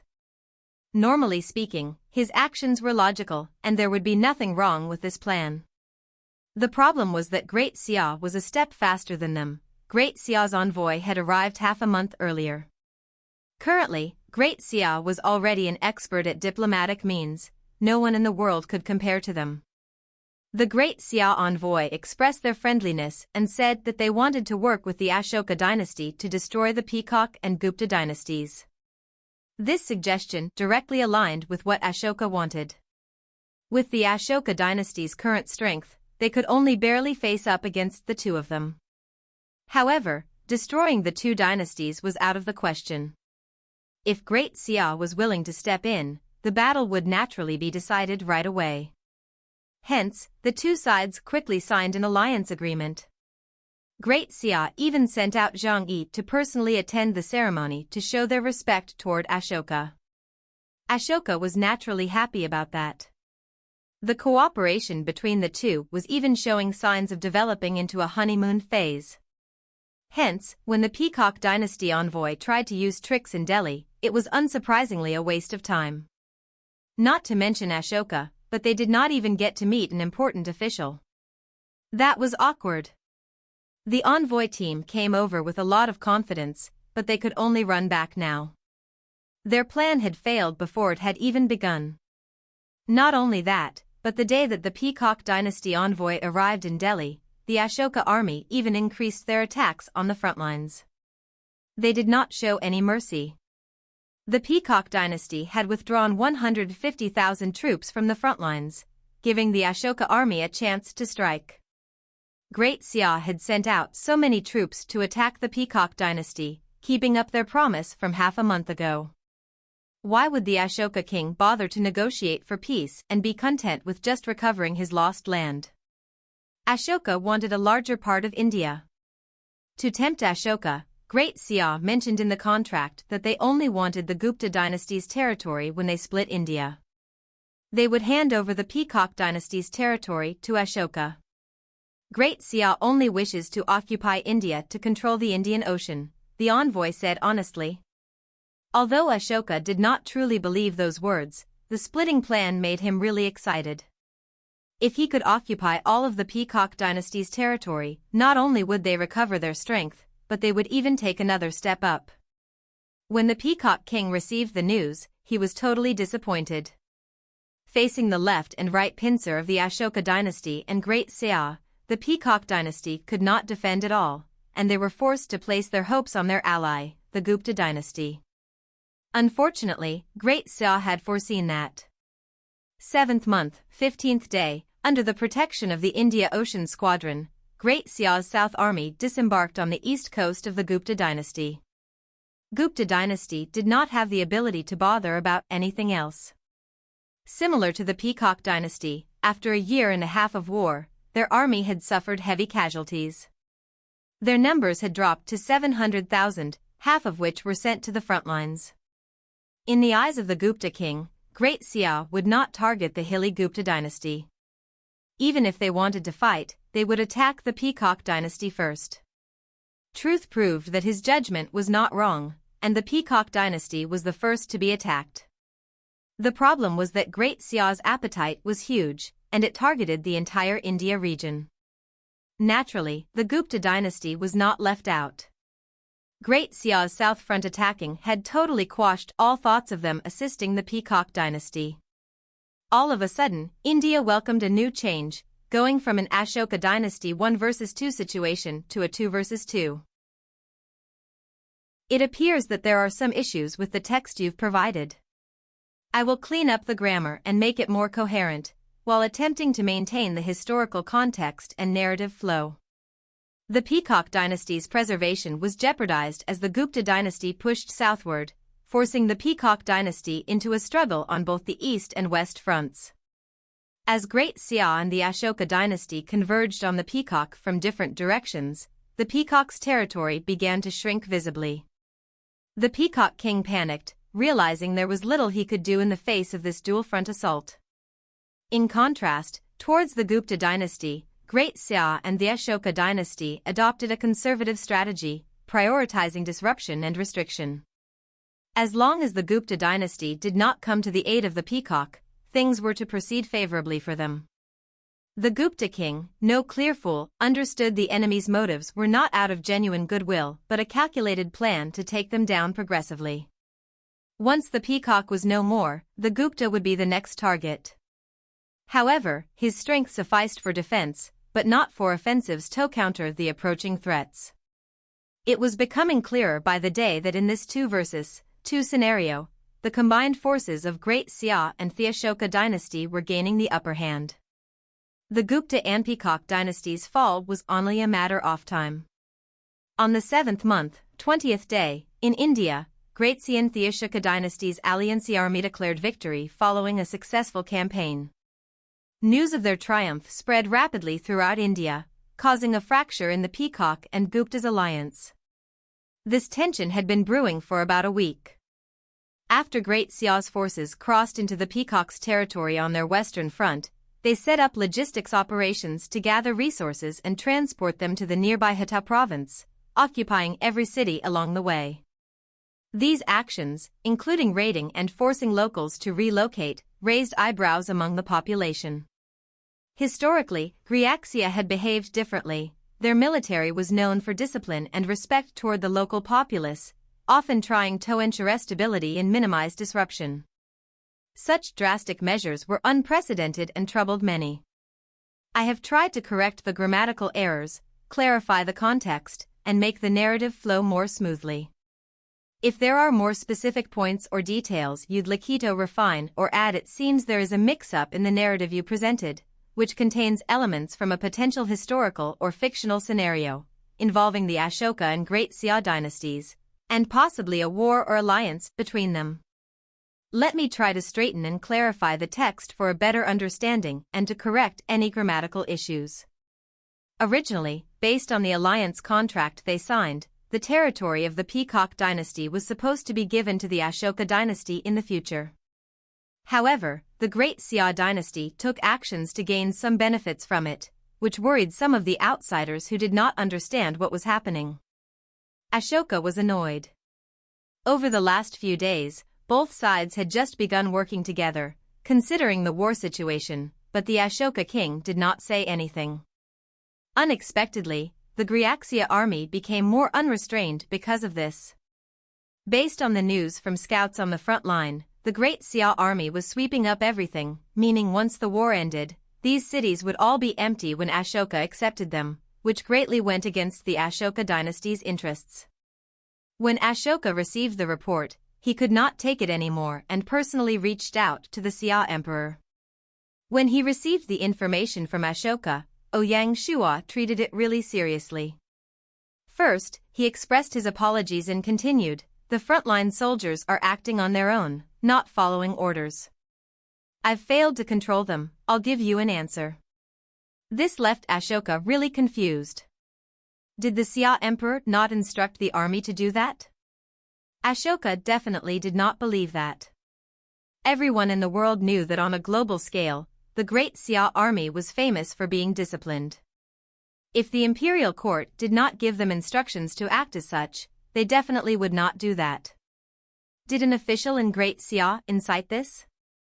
The Ashoka king did not exclude the possibility of this happening. Of course, what most likely happened was the Xia emperor himself was acting like he did not know anything to save face. Ashoka himself had used such tricks many times in the past. Luckily, with the Xia emperor's promise, this problem would come to an end no matter what. Now, to make it a bit more coherent and understandable. According to the alliance contract they had signed, the territory of the Peacock dynasty was to be ceded to the Ashoka dynasty in the future. However, the passage you have presented needs some clarity and grammatical corrections. Here it is, refined. The Ashoka king knew his place and did not bring up the issue of compensation. As long as the Great Xia army suppressed these actions, the minor losses the Ashoka dynasty had suffered so far would not amount to much. In truth, Ashoka would not turn on the Great Xia because of such minor gains. No matter the outcome, the Indian war situation was to their advantage. Moreover, before securing a clear victory, many events could transpire. At this stage, the concern was the potential for the alliance to develop rifts and fracture. The Ashoka king understood the gravity of this. After addressing the matter calmly and not losing his nerve, Ashoka felt relieved. Unfortunately, the unfolding events suggested that Ashoka was perhaps overly optimistic. After personally negotiating, the Great Xia seemed to cease hostilities on the surface, allowing Ashoka to breathe a sigh of relief. However, only a week had passed when a novel situation arose. Based on the intelligence from the spies, the Great Xia's actions shifted from overt to covert. Although they did not clearly solicit funds or supplies, they invited merchants to Hatao province to trade and establish themselves. In light of the army's personal visits, how could any potential traders refuse such overtures? At the same time, the general's office in Nanjiang openly recruited experts from the territories under control. Though they did not comprehensively clear out every individual, they systematically enrolled prominent figures. The strategy of the Great Xia was indeed astute. Claiming that all sides agreed, they skillfully pilfered specialists.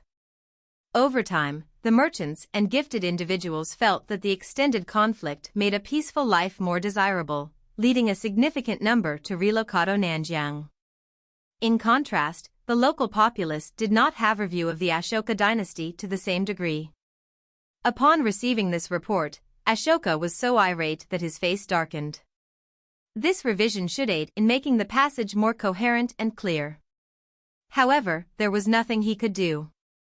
After all, the civilians of the occupied land were all willing to move, so Ashoka did not have the face to complain.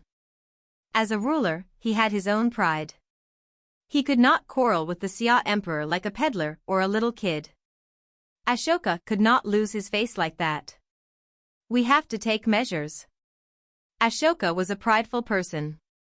Since he had suffered a defeat, he wanted to turn the situation around.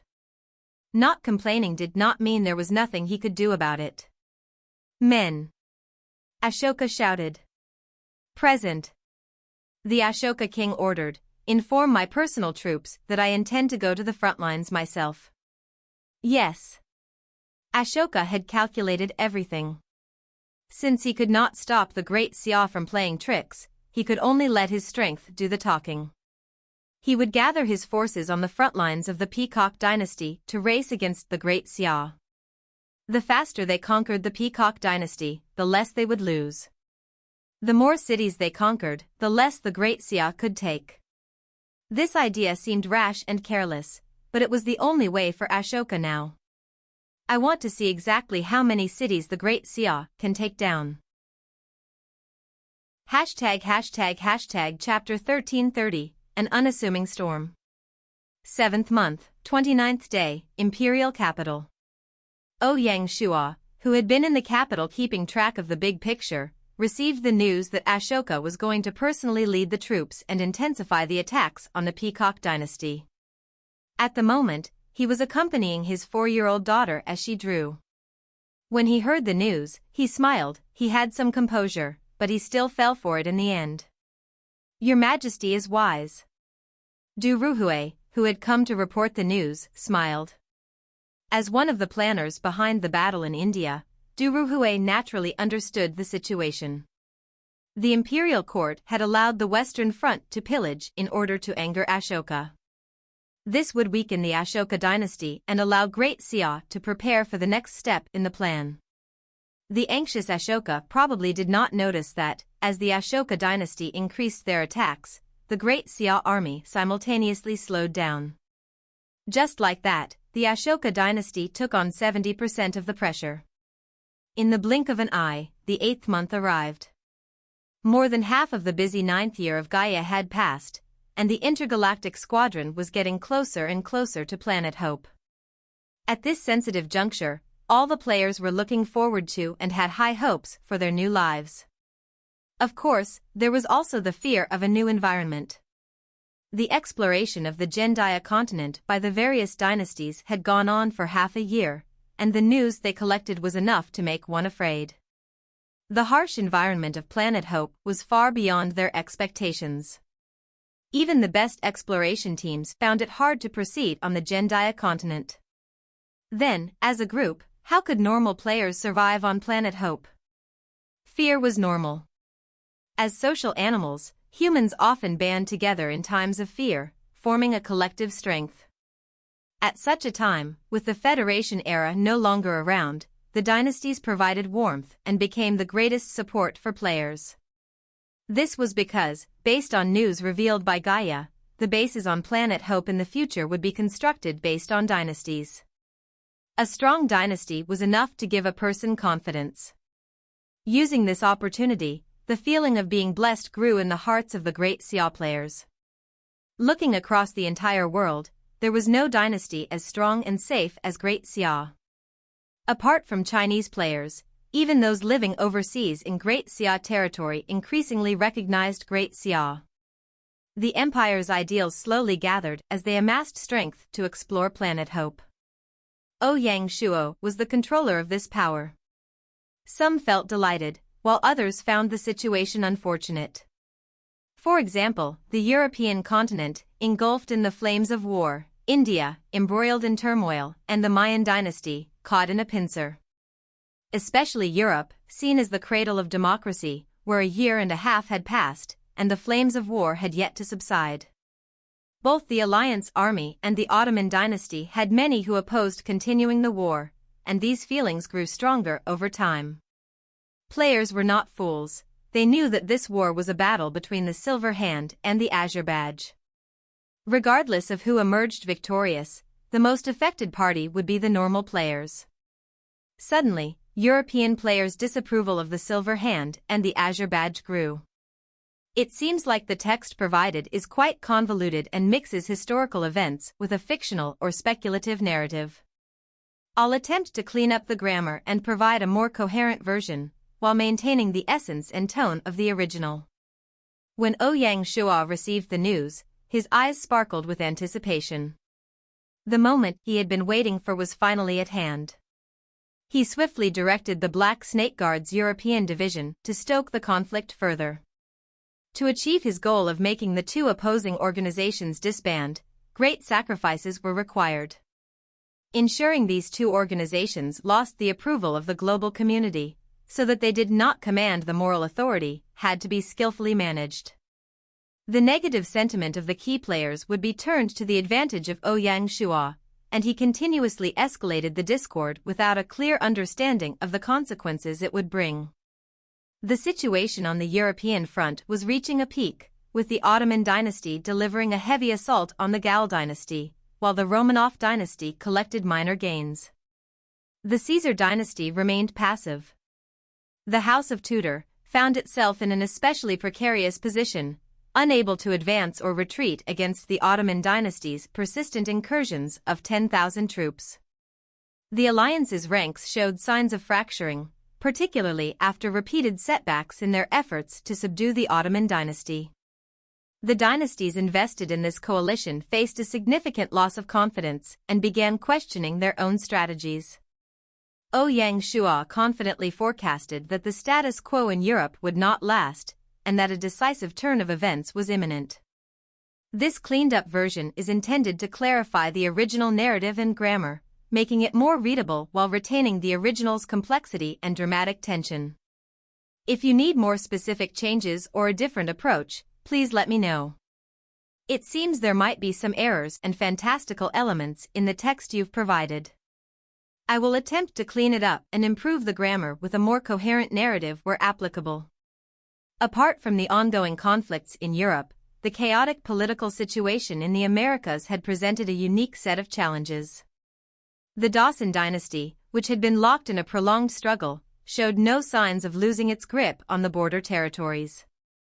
Both the Mayan and the Dawson forces advanced and retreated in quick succession, always remaining neck and neck.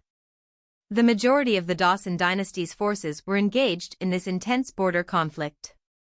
Seizing this opportunity, the nation of Great Xia, which was allied with the Pacific Squadron, launched a significant operation to secure control over the Great Antilles Islands, with the support from the sea.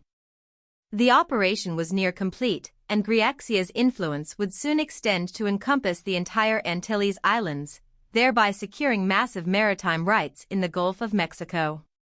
In addition to the Gulf of Mexico and the Caribbean Sea, which had already fallen under Great Xia's dominion, the ocean islands played a crucial role.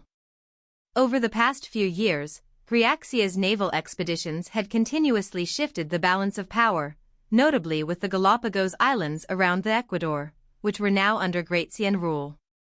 This led to the fascinating assertion that Darwin's theory of evolution had emerged from these particular regions, given the unique ecological conditions. Next, Great Xia's interests turned to the Madagascar Islands in East Africa, which also came under their control. The acquisition of these islands helped Great Xia strengthen its grip on the strategic sea routes leading from the Cape of Good Hope to the Indian Ocean. Regarding the Indian Ocean, the majority of the islands were either under Great Xia's control or could be expected to fall soon based on their strategic location. Additionally, Great Xia had recently secured control over the islands around the Straits of Gibraltar, thus positioning itself to exert significant influence over the naval accessory to the Mediterranean and the Atlantic. Overall, based on the somewhat vague and evolving calculations, Great Xia had acquired around 10,000 small islands, with about 1,000 of these islands being habitable.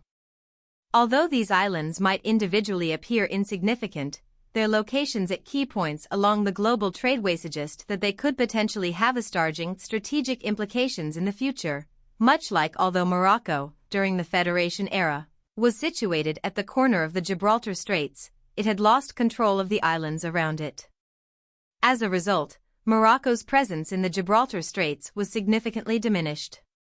There were many similar examples.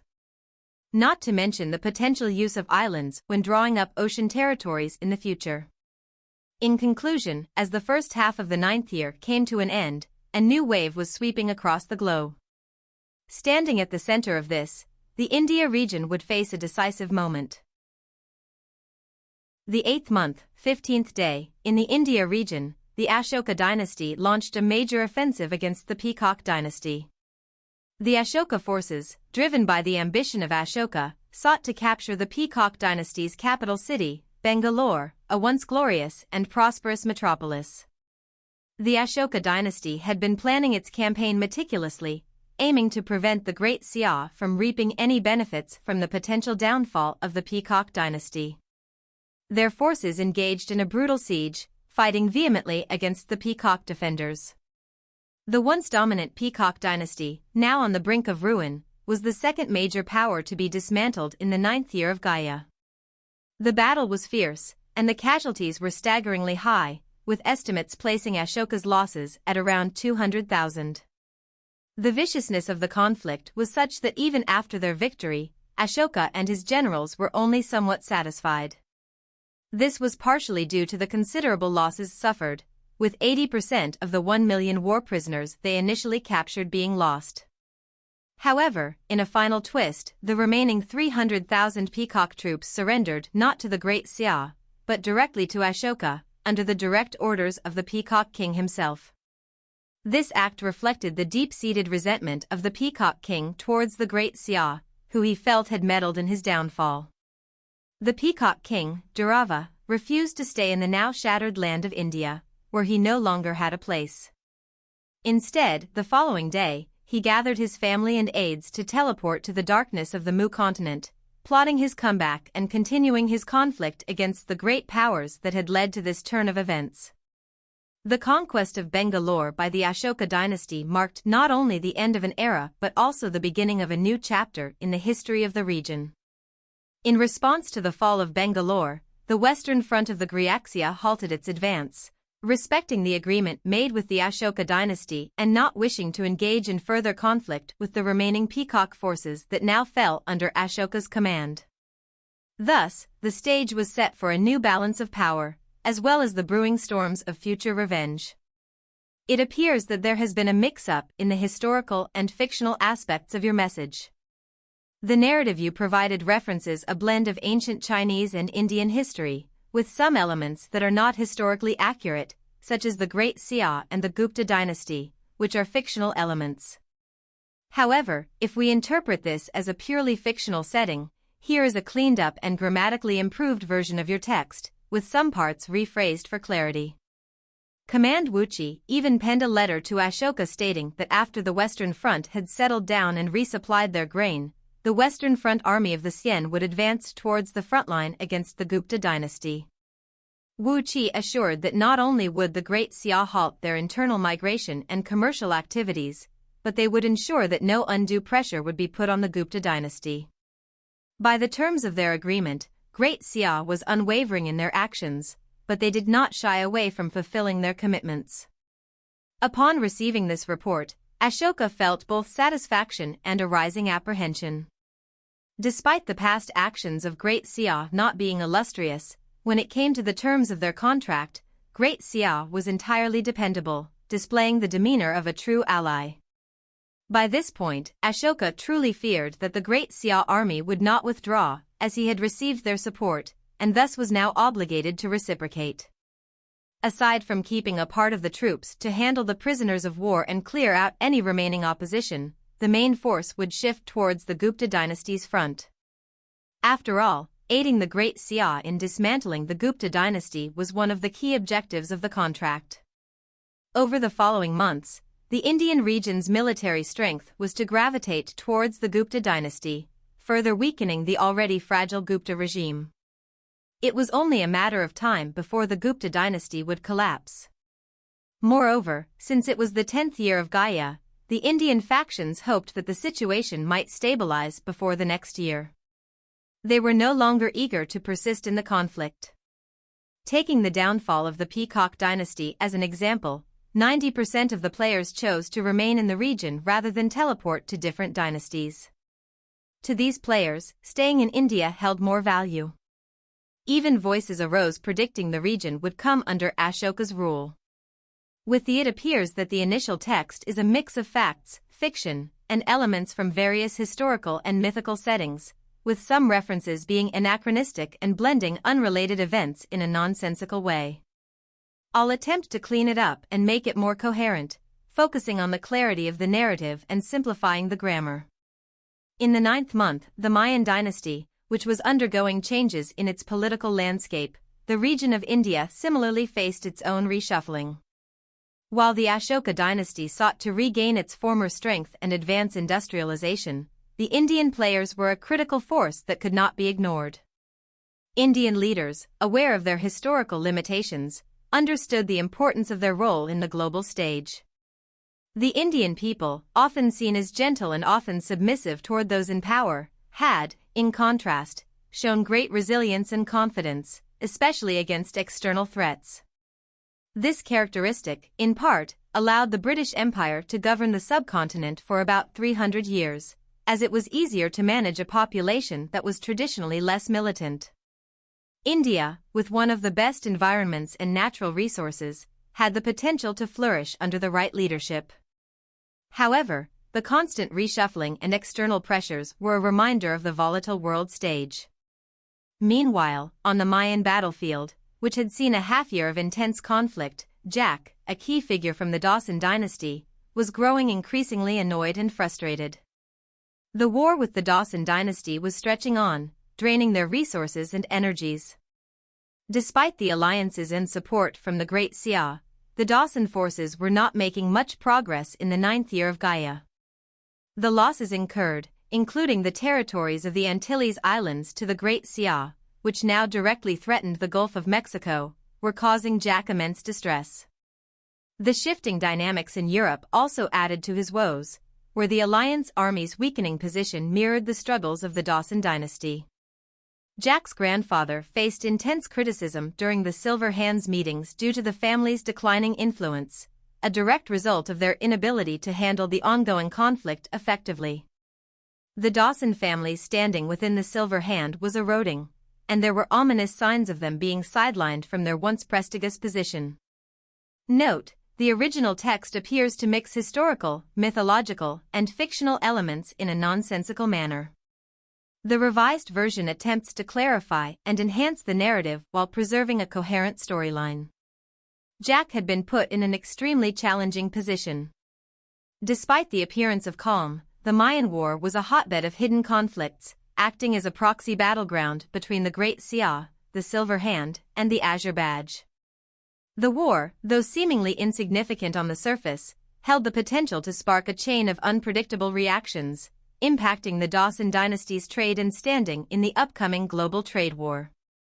Number 1, the highest authority, had stressed repeatedly that the war must end soon, no matter the approach. The underlying reasoning was clear: if the Dawson dynasty was to lose control over the Gulf of Mexico, their external trade would fall into enemy hands, leading to a significant setback in their global trade standing and a detrimental effect on their position in the broader conflict. The Mayan War had thus turned into a deadlock, a lose-lose situation from which there seemed no escape. Jack, being the astute strategist he was, conceived a novel plan. His solution was unanticipated, even by Ouyang Shua, who was typically difficult to impress. This plan was aimed to break the deadlock, possibly averting the looming catastrophe while maintaining the Dawson dynasty's interests and autonomy. In doing so, Jack not only challenged the status quo but also dared to offer a vision that might deter the Great Xia's ambitions and secure a favorable outcome for his dynasty. Facing this situation, Jack thought of a good method. As the 9th month arrived, the Dawson dynasty sent a secret envoy to Great Xia. Their goal was to discuss how to share and divide the Mayan dynasty. That's right, divide. Based on Jack's logic, since the three sides could not come together, they should follow the principle of the big fish eating the small fish. Great Xia and the Dawson dynasty would divide the Mayan dynasty before battling it out among themselves. This was exactly like Silver Hand's style. On the 2nd day of the 9th month, in the imperial capital, after sending the Dawson dynasty envoy away, Ouyang Shua summoned Jiang Sheng, Zheng Liang, and Du Ruhui. How should we reply to the Dawson dynasty's suggestion? Ouyang Shua asked. The Dawson dynasty's proposal did not align with Great Xia's strategy for America and even contradicted it. Logically, Ouyang Shua should have rejected the proposal outright. However, he did not. Instead, he gathered the key ministers for a serious discussion.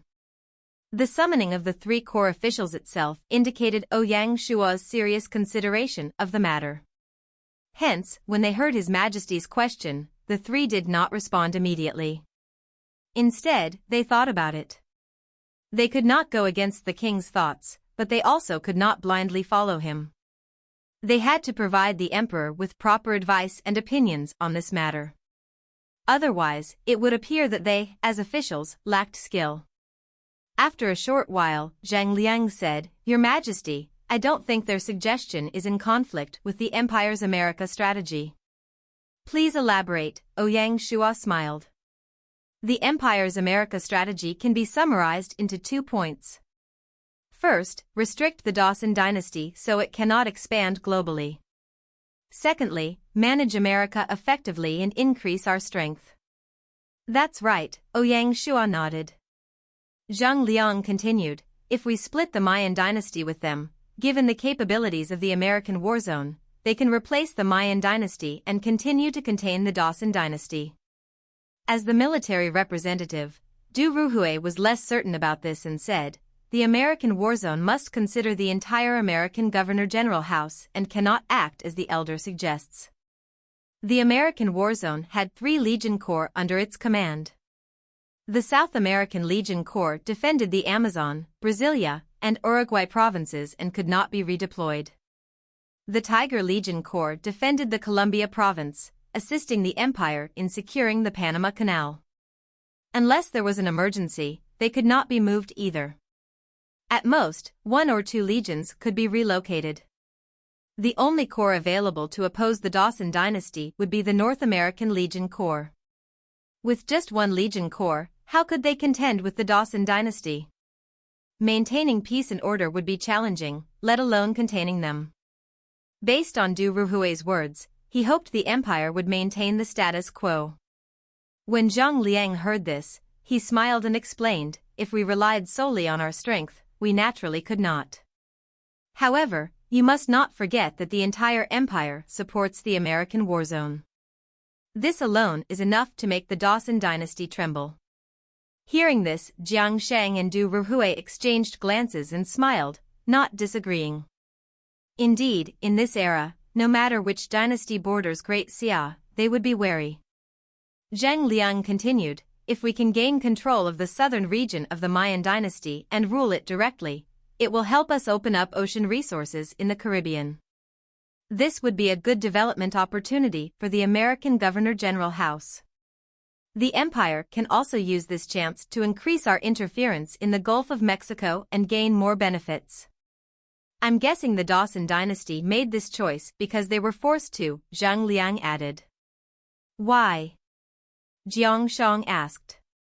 "To them, occupying the entire Mayan dynasty aligns with their strategic interests. It would give them the ability to challenge us. With the war not progressing well, dragging it on is not an option, so they chose the next best solution. To the Dawson dynasty, making us interfere in Central America is like leading a wolf into the room," Zhang Liang explained. Ouyang Shua nodded in agreement. Then, he looked at the 3 of them and revealed the answer. "There are 2 reasons why I'm interested in the Dawson dynasty's suggestion. First, with the fall of the Spanish dynasty, the Ottoman dynasty's position has significantly improved.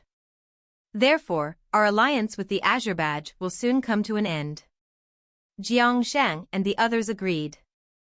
Without delving into distant matters, Great Xia was already working with Ashoka to attack the Gupta dynasty, which was under the Azerbaijan. There are no permanent friends or permanent enemies, only permanent interests, Ouyang Shua remarked. In such circumstances, there's a need to deal with the Mayan dynasty, which is a ticking time bomb. Ouyang Shua continued, "Secondly, after half a year of tug-of-war, their strength has been depleted. If we add pressure to the front lines without going in directly, as long as the Dawson dynasty is willing to pay the price, they can still win. When that happens, what occurred in the Maple Dynasty might repeat. Although we restricted the Dawson Dynasty to a certain extent, we did not gain anything from it. Previously, Great Xia had deployed a legion corps of mercenary troops, but they were unable to prevent the Maple Dynasty's destruction. Consequently, they did not secure the military base that was promised. On the contrary, although the Dawson Dynasty paid a heavy price, if they managed the Maple Dynasty well after occupying it, they could recover their losses within a few years. In the game world, at least at the current stage, the value and potential of land are enormous, even the most valuable asset. In the Mayan battlefield, if Great Xia does not directly interfere and chooses to support in secret, the threat posed by the Dawson Dynasty to the America Governor-General House will rise to a new level once the Dawson Dynasty conquers the Mayan dynasty. Ouyang Shua said, therefore, I believe that splitting the Mayan dynasty with them and removing this azure badge chess piece is the right move at the moment. After hearing your analysis, I am even more confident in my judgment, Ouyang Shua added. Zhang Liang's analysis had cleared all the doubts in Ouyang Shua's mind. The strategy saint was indeed the strategy saint. He always saw things from a higher perspective and could pinpoint the core of the issue. Your Majesty is wise. The three ministers bowed, their questions were answered. Ouyang Shua nodded and then looked at Jiang Shang, instructing, since we all agree, the cabinet will take the lead in the negotiations. Yes, my emperor. Jiang Shang accepted the responsibility with pleasure. Although it was a complex task, distributing and planning the matter involved a lot of detailed work.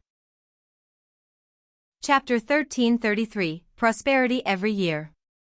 9th month, 17th day, Imperial Capital, the Dawson Dynasty's secret envoy returned from the Mayan dynasty with the document that both sides had signed. After 5 days of intense negotiations, the representatives had agreed to a ceasefire, marking a formal separation of territories. They also deliberated over specific troop arrangements, which were then relayed to their respective emperors for the final decision. The execution of the terms was imminent.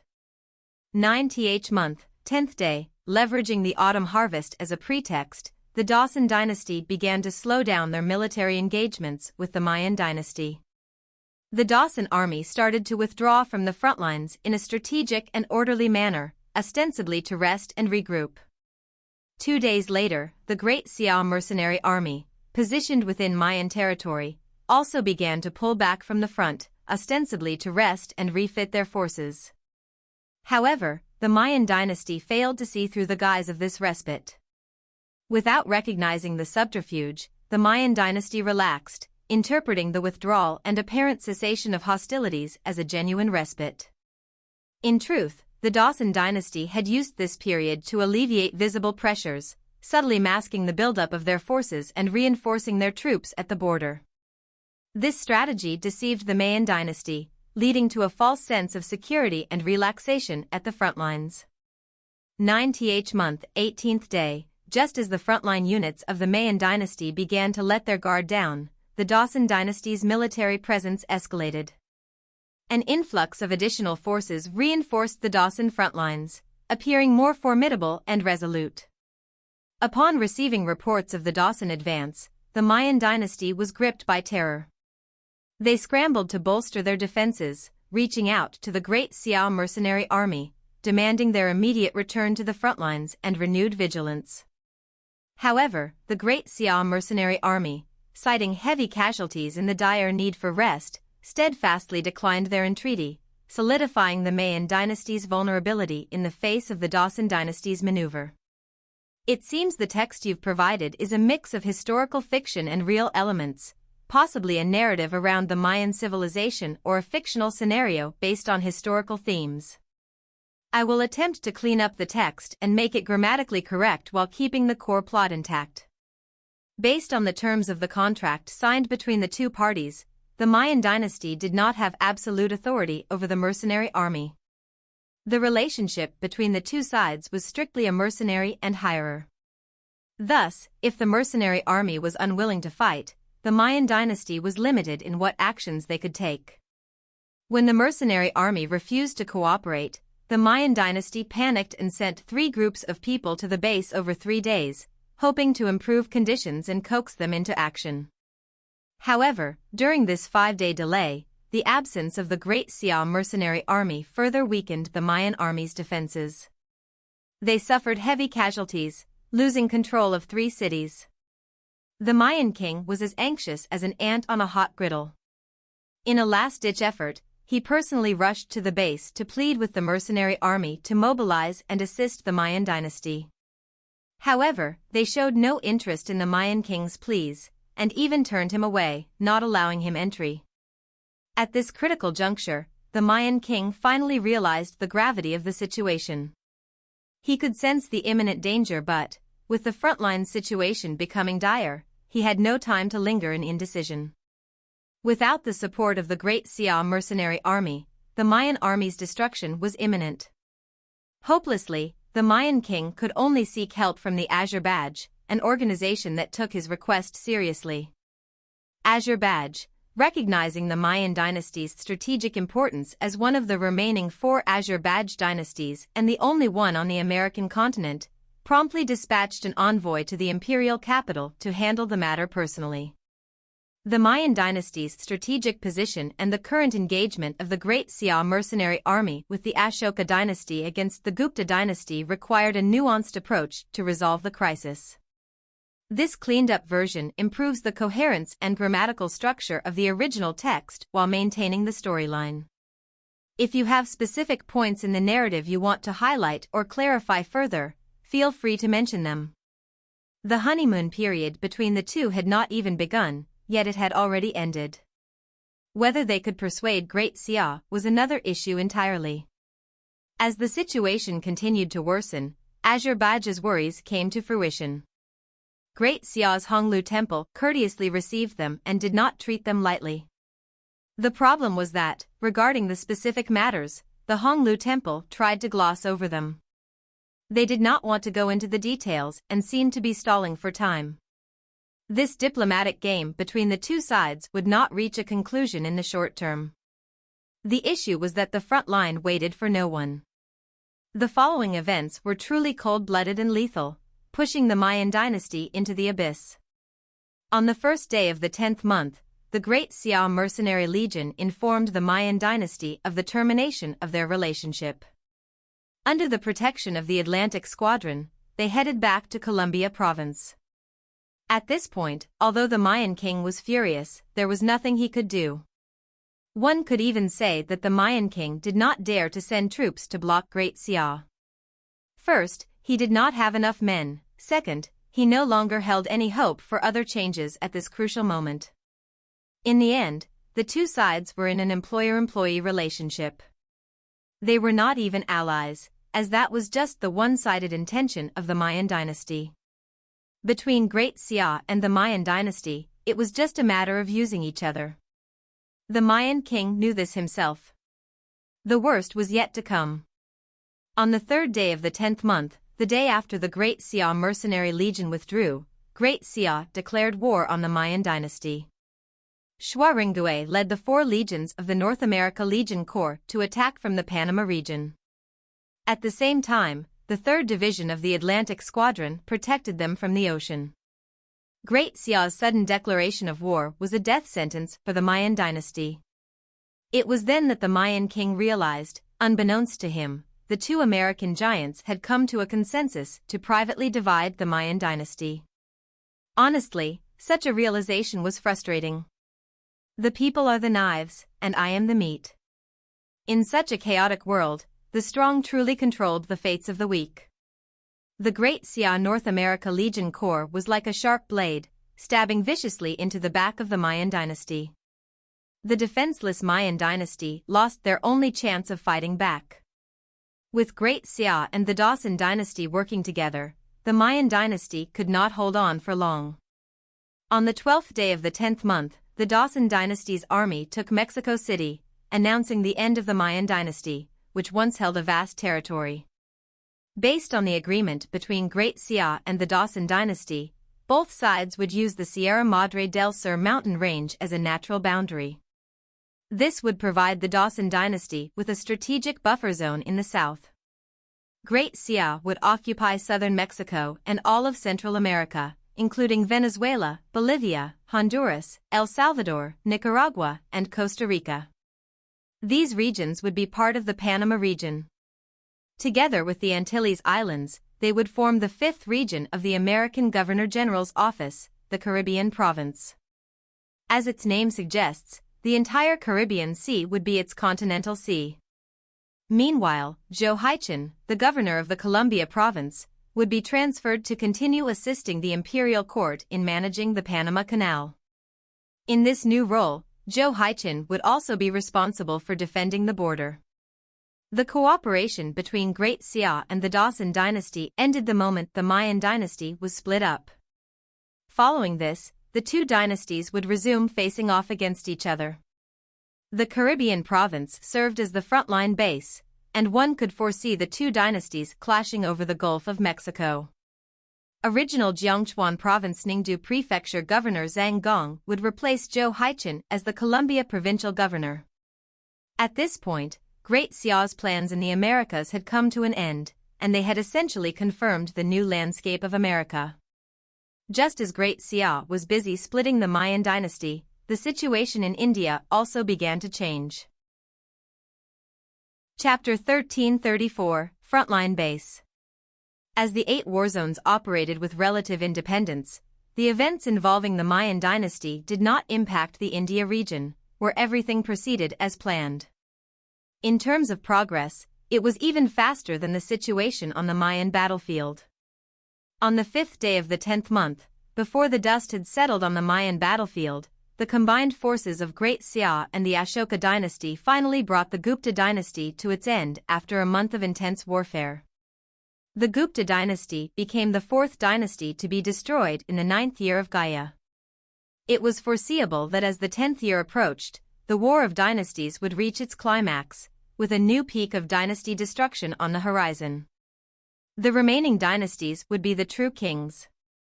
With the destruction of the Gupta dynasty, India was left with only the Ashoka dynasty.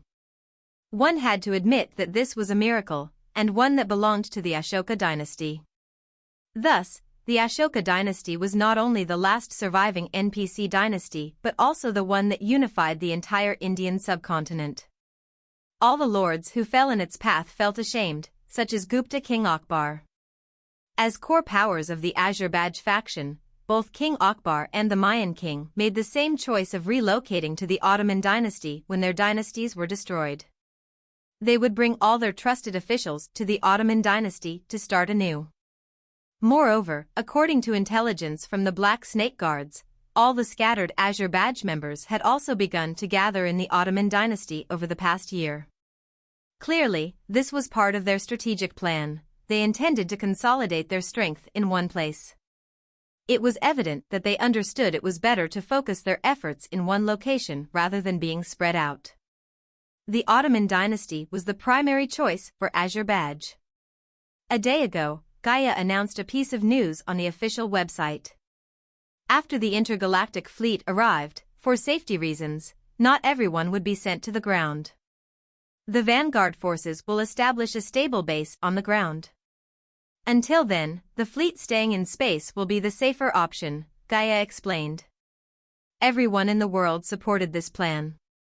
Although they all longed to return to reality, this did not mean they were willing to risk their lives. The dangerous environment of Planet Hope frightened everyone. After all, Planet Hope was not like the game world.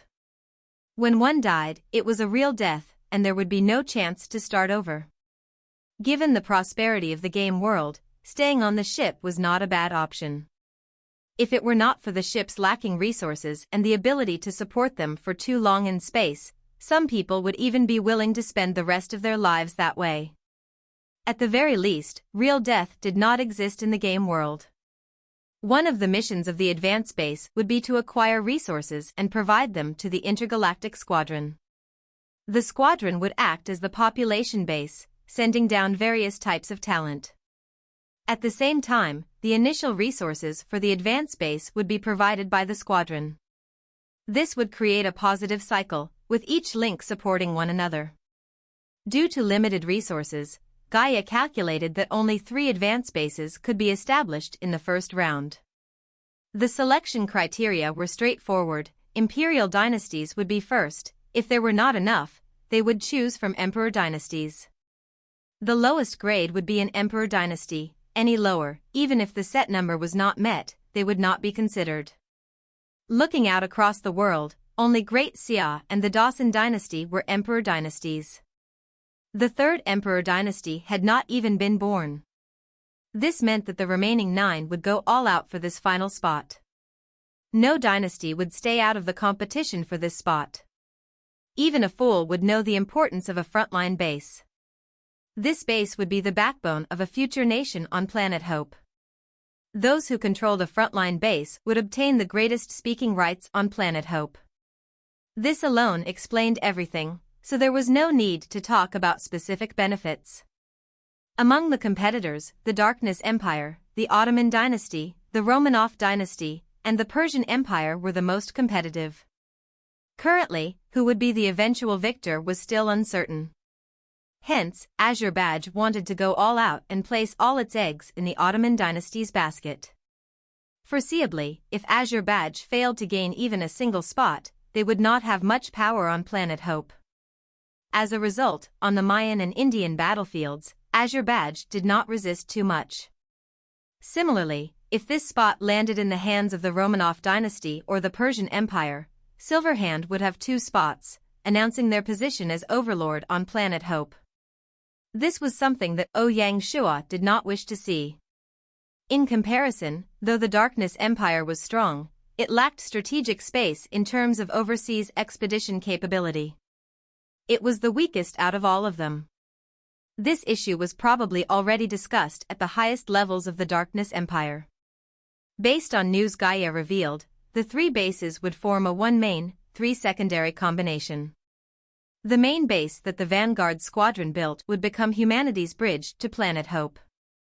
Needless to say, the main base would be controlled by Gaia itself. It would be the core and brain of humanity's embarkment on planet Hope, holding great significance. Gaia also released news regarding the construction of the main base. After 5 years, the sentry base built by the Vanguard Squadron had transformed from a small camp into a vast city that stretched for thousands of miles. The city itself was already self-sufficient. Giant city walls, skies filled with sentry robots, and black cannons on the city walls, all of it gave one a sense of security. Of course, the white bones and bloodstains on the walls could not be ignored. These were remnants left by the monsters who had besieged the city, serving as a stark reminder of just how dangerous planet Hope truly was. On the 6th day of the 10th month, in India, following the destruction of the Gupta dynasty, the Ashoka dynasty adhered to the agreement and withdrew from Gupta territory, leaving it all to Great Xia. The agreement had come to an end. Now, would the 2 continue to cooperate in ruling India, or would they engage in a struggle either openly or covertly, for control over India? At the moment, no one knew. At least, Ashoka was uncertain and a bit puzzled. Fortunately, this period of uncertainty did not last long, as Great Xia provided their answer swiftly. On the 8th day of the 10th month, before the Ashoka dynasty could fully withdraw from Gupta territory, Great Xia's northern front, led by Li Jing, charged out of the pass and declared war on the Ashoka dynasty. The flames of war reignited in the newly pacified India. It seems like the text you provided is a fictional narrative or a part of a larger story, and it describes a military conflict between the Great Xia and the Ashoka dynasty. The text has been cleaned and grammar has been simplified, but please note that the content remains mostly unchanged as it appears to be a fictional account or a piece of historical fiction. Here is the revised version. Chapter 1335, The Declaration of War. Ashoka, deep in thought, was startled by the sudden declaration of war by Great Xia. He had entertained many scenarios about the potential coexistence between 2 great empires, but the heartless wave of the Great Xia's blade caught him off guard. The Great Xia's northern front consisted of 14 warfighting legions, 700,000 elite troops. These forces would split into three and converge upon the heartland of the Ashoka dynasty, crossing through the Shikong province. This route was familiar to Ashoka. 2 years prior, the Ashoka dynasty had marched the same path to attack Tibet. Simultaneously, the Great Xia's southern and western fronts, which had already engaged with the Gupta dynasty, advanced northward, poised to pounce on the flank of the Ashoka dynasty's forces, once their trusted allies. The vast territory of the Gupta dynasty now served as a logistical base for the Great Xia's armies, leaving them without much to fear. The timing of the attack could not have been better, as nearly half of the Ashoka dynasty's troops were still operating within the Peacock dynasty's borders, divided into war zones and garrison. Meanwhile, the rest were scattered, 40% within the Gupta territory, 10% within India, and less than 150,000 in the capital, Delhi. With such a disparity in strength, the Ashoka forces were in no position to hold their ground before the north front of the Great Xia, which had been stationed and focused, staring intently at the trailing forces. Under the almost divine leadership of Li Jing, the north army of the Great Xia assaulted from 3 directions, overwhelming their path. In their wake, every city offered its surrender. The northern front denied the enemy any chance to breathe. This was the military prowess of the great Li Jing, a leader who was akin to a god of war. If you need any further assistance, or if there's another segment of the story you'd like refined, please, he was a man who did not make mistakes, the nightmare of his enemies. According to the plan, the 3 armies of the northern front would meet in Delhi, taking down this most crucial city in India. Using this city as a base, they planned to sweep the entire Ganges plain. This was the most critical step. The moment Great Xia occupied Delhi and the surrounding Ganges plain, the Ashoka dynasty would be unable to cause any waves, even with the Peacock dynasty as their strategic backing. Thus, the battle for Delhi was a crucial one. However, the current Ashoka was still within Peacock dynasty territory, calming the people.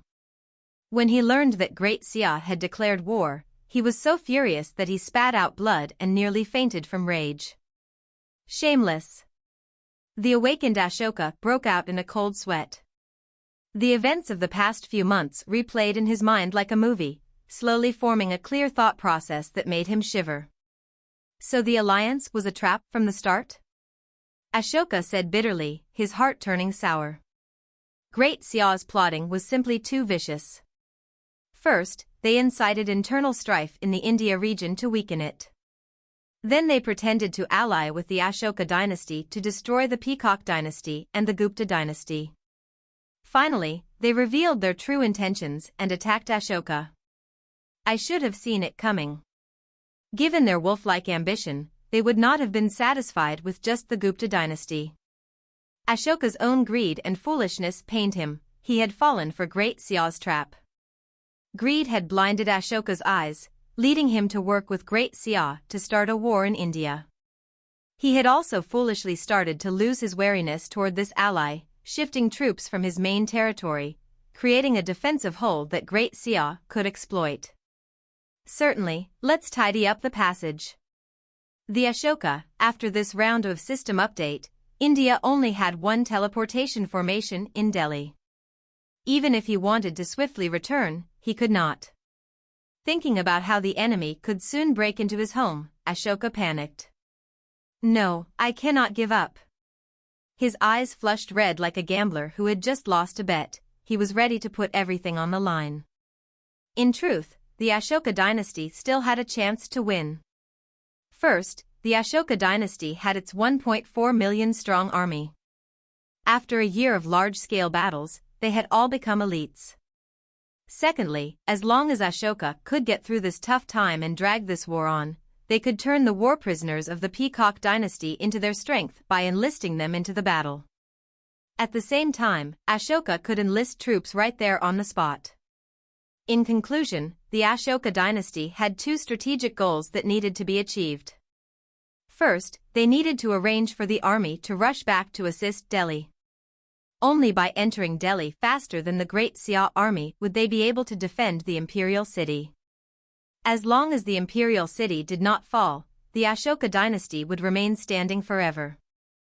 Secondly, they needed to buy time and drag this war out, gaining time for the dynasty to recruit more troops. The best part was that it was already the 10th month, and winter was about to arrive. Hence, based on the timing, the Ashoka dynasty was in the battle position. Along with Ashoka fighting on homeland, everything was favoring them, so there was no reason why the Ashoka dynasty could not win this battle. After summoning the various generals for a meeting, Ashoka said some morale-raising words. His words lit up the lights in their hearts. All of them were pumped up, and their blood boiled. This revision streamlines the original content while maintaining its essence and improving the grammar and readability. They declared that they wanted to drive Great Xia out of India. "We will not even give them the Gupta dynasty," the generals proclaimed. During this military meeting, Ashoka decided to split the troops into two paths. One would depart from the Peacock dynasty, and the other from the Gupta dynasty. Each would send 150,000 troops to rush to Delhi. Ashoka would be in charge of the remaining forces. He would personally lead them into a decisive battle against the Great Xia army. "If I lose this war, I can only die for my sins." Before departing, Ashoka took a blood oath, which rallied all the generals. "Fight to the death. We will not return until we win." One had to admit that Ashoka had no cowards under his command. All of them were warriors willing to die for him. On the 15th day of the 10th month, in the city of Bangalore, after sending his forces, Ashoka led his army and set out. That day, the massive 500,000-strong army took an oath before departing from the city toward their mainland. Facing Great Xia's provocation, the Ashoka dynasty accepted the challenge. This was the greatest war in India, and the victor would rule the land. At the same time, in the imperial city, news of Ashoka personally leading the troops was intercepted by the Black Snake Guards and reported to the capital. In the emperor's palace, in the imperial reading room, Ouyang Shuo ended the video communication with the Black Snake Guard spy. He wore a complex smile. "Ashoka, my condolences, have a good trip." As Ouyang Shuo spoke, he took out a mysterious talisman. It was the one Gaia had gifted him after he upgraded to an emperor dynasty, the Emperor Instant Death Talisman. Once activated, the user could select an NPC emperor to kill immediately. Ouyang Shuo did not hesitate. He raised his brush and filled in Ashoka's name in the blank spot. Instantly, the talisman ignited and transformed into a golden streak of light that shot across the horizon. It bypassed everything in its path and entered the body of Ashoka, who was traveling with his troops. Ashoka died without making a sound. As the only remaining NPC emperor in the game world, Ashoka held absolute power and authority in the Ashoka dynasty. He could decide the life or death of a person with his words and was the soul of the entire dynasty. Consequently, his sudden death was a catastrophic blow to the entire dynasty. The morale that had just risen up instantly dropped to a freezing point. The army did not know whether they should follow the original plan and counterattack Great Xia's invasion or send the king's body back to the imperial city and choose a new inheritor. On the other side, Great Xia's attacks grew in intensity. At such a time, if the Peacock King was still present, maybe they could have risen up once more and raised their flag once again. Helplessly, the moment Ashoka destroyed the Peacock dynasty, he designated for the Peacock King to be wiped out and sent to the reincarnation hall. The Peacock King was helpless and could only join another dynasty. Along with the Gupta King going to the Ottoman dynasty, the current India region had no leader. Facing the attacks of Great Xia, their collapse was just a matter of time. 10th month, 18th day, imperial capital. After using the Emperor Instant Death Talisman, Ouyang Shuo did not pay much attention to the India situation. Under such circumstances, if the Great Xia army failed to occupy the entirety of India, they would have totally failed. A portion of Ouyang Shuo's mind focused on the post-war matters of the Mayan War. After establishing the Caribbean province a day ago, the America War Zone adjusted the defensive zones of the 3 Legion Corps to adapt to the new developments. The North America Legion Corps would move from the current Columbia Province to the new Caribbean Province to act as the main defensive force against the Dawson Dynasty. Along with the Mayan war dust settling, the Dawson Dynasty would enter a short period of seclusion. The Dawson Dynasty had taken close to a year to destroy the Maple Dynasty. Afterward, to deal with the Mayan Dynasty, the Dawson Dynasty had taken close to another year. 2 successive years of wars placed a huge burden on the Dawson Dynasty. Be it labor or resources, both had reached a dangerous point and they needed to rest up. Moreover, there was a need to calm down the occupied war zones. As such, although the global landscape was changing, and it was the best time to rise up and build an empire, Jack did not let victory get to his head. He rationally stopped to focus on internal rule. He was crystal clear that only after managing North America well could he start talking about other things. Furthermore, of the 3 base spots, the Dawson Dynasty would own one of them if nothing went wrong. Naturally, Jack was not so anxious anymore. After all, being stable was better than anything else. Of course, resting up did not mean doing nothing. Similar to Great Xia's previous move, the Dawson Dynasty did not forget about their overseas land as they strengthened their internal administration. The Dawson Dynasty's only overseas land was located in Central Africa. During this period of time, he was busy with the Mayan War, so he did not have the effort to spare to care about Africa. Now that the Mayan Dynasty situation was settled, he naturally could not allow the Bantu Dynasty to continue to be so arrogant. In the upcoming War of Africa, there would probably be something nice to see. From a big picture perspective, the Dawson Dynasty resting up was also a good thing for the North America Legion Corps.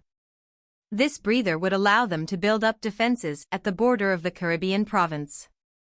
The South America Legion Corps would continue to guard the Amazon, Brasilia, and Uruguay provinces. As for the Tiger Legion Corps, they would shift from the Brasilia province to the Columbia province. More than a year had passed since the Brasilia dynasty's submission. The 3 provinces in South America had stabilized, and the internal conflicts had been slowly cleared up. Consequently, there were not more big problems. As such, they did not need to house the Tiger Legion Corps in Brasilia province to threaten them. As for the threat that the Indian Empire posed, it basically amounted to nothing. Although they were not Great Xia's ally, they were really clear that nothing good would happen to them if they went against Great Xia. The South America situation had stabilized, which was the best thing for the Indian Empire. Furthermore, it would be difficult for the Indian Empire to obtain the other spot for the Planet Hope base. In terms of Planet Hope matters, Juarez needed Great Xia's help, so he could not be too impudent. Of course, having some sort of defense was still necessary. Ouyang Shua did not wish to see the America Governor-General house he had spent so much to build up collapse upon itself. The Tiger Legion Corps was moved to Columbia Province so that it could be moved up north to help the Caribbean Province or down to assist the 3 provinces in South America. The America Warzone situation was settled just like that. Apart from the adjustments to the America Warzone, the mercenary army would be next. After 2 wars, the previously 9 legion-strong mercenary army had been reduced to only 6 legions for a total of 300,000 troops. After the training of the 2 wars, the remaining mercenaries were true elites, and their strength was no different from Great Xia's proper army. Due to the mercenary army's contributions in the America battlefield, Ouyang Shua decided to give them the title of Specter Legion Corps. Due to their flexibility, Ouyang Shua did not place a legion number restriction on them and allowed them to adjust based on the situation. This was a reward for them. From now on, they were a proper army of the empire that was secretly registered. They were no longer different from the other legion corps. To battle control this legion corps, Ouyang Shua ordered the promotion of Imperial Palace Guard's 1st Legion General Zhang Guofan to the Specter Legion Corps Marshal position. Zhang Guoquan was the 9th brother of Zhang Guofan and had graduated from Xiang Village Private School. He was one of the main generals of the Xiang army. With Zhang Guoquan there, Ouyang Shua could finally relax for sure. The Legion General position would be taken over by Lin Jing. The 1st Legion Deputy Legion General Moon Shines over the River would be shifted over to the 5th Legion General position. As such, the Imperial Palace Guards welcomed a round of reshuffling. Lin Jing's upgrade was a clear signal that Ouyang Shua wanted this special unit to be totally under his control. Along with the America situation stabilizing, it was not suitable to leave the Specter Legion Corps in the America Governor-General House. After listening to the Privy Court's suggestion, the Imperial Court decided to move them secretly to the Africa War Zone to execute a secret military operation codenamed Steel Forging. The operation concerned the Empire's plan in Europe, which showed the importance the Imperial Court placed on the Specter Legion Corps. The current European battlefield had a really weird atmosphere. Ouyang Shua could not make his mind up right away, which was why he allowed the Specter Legion Corps to adapt to the situation after they arrived in Africa. 10th month, 20th day, Gaia suddenly revealed a piece of news online that sent the world into total silence. Even Ouyang Shua's expression changed.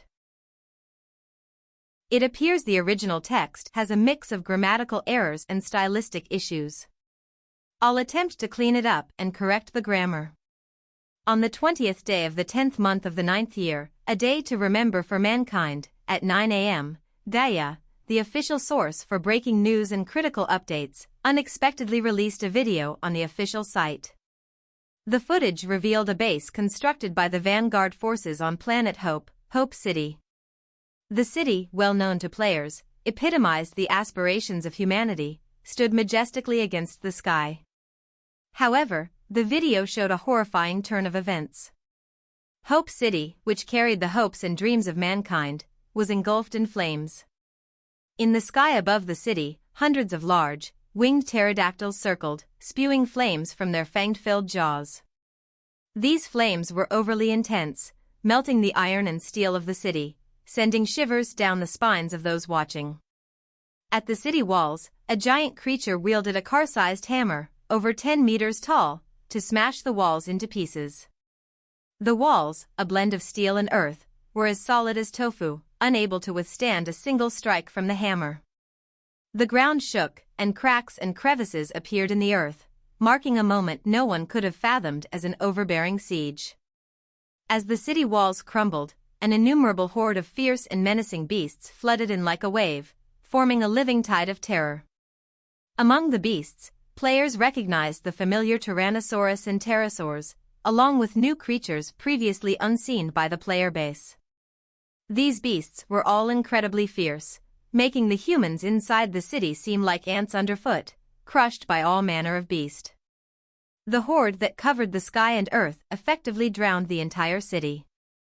To make matters worse, the advanced weapons wielded by the defenders of the city were almost useless against the titanic threat.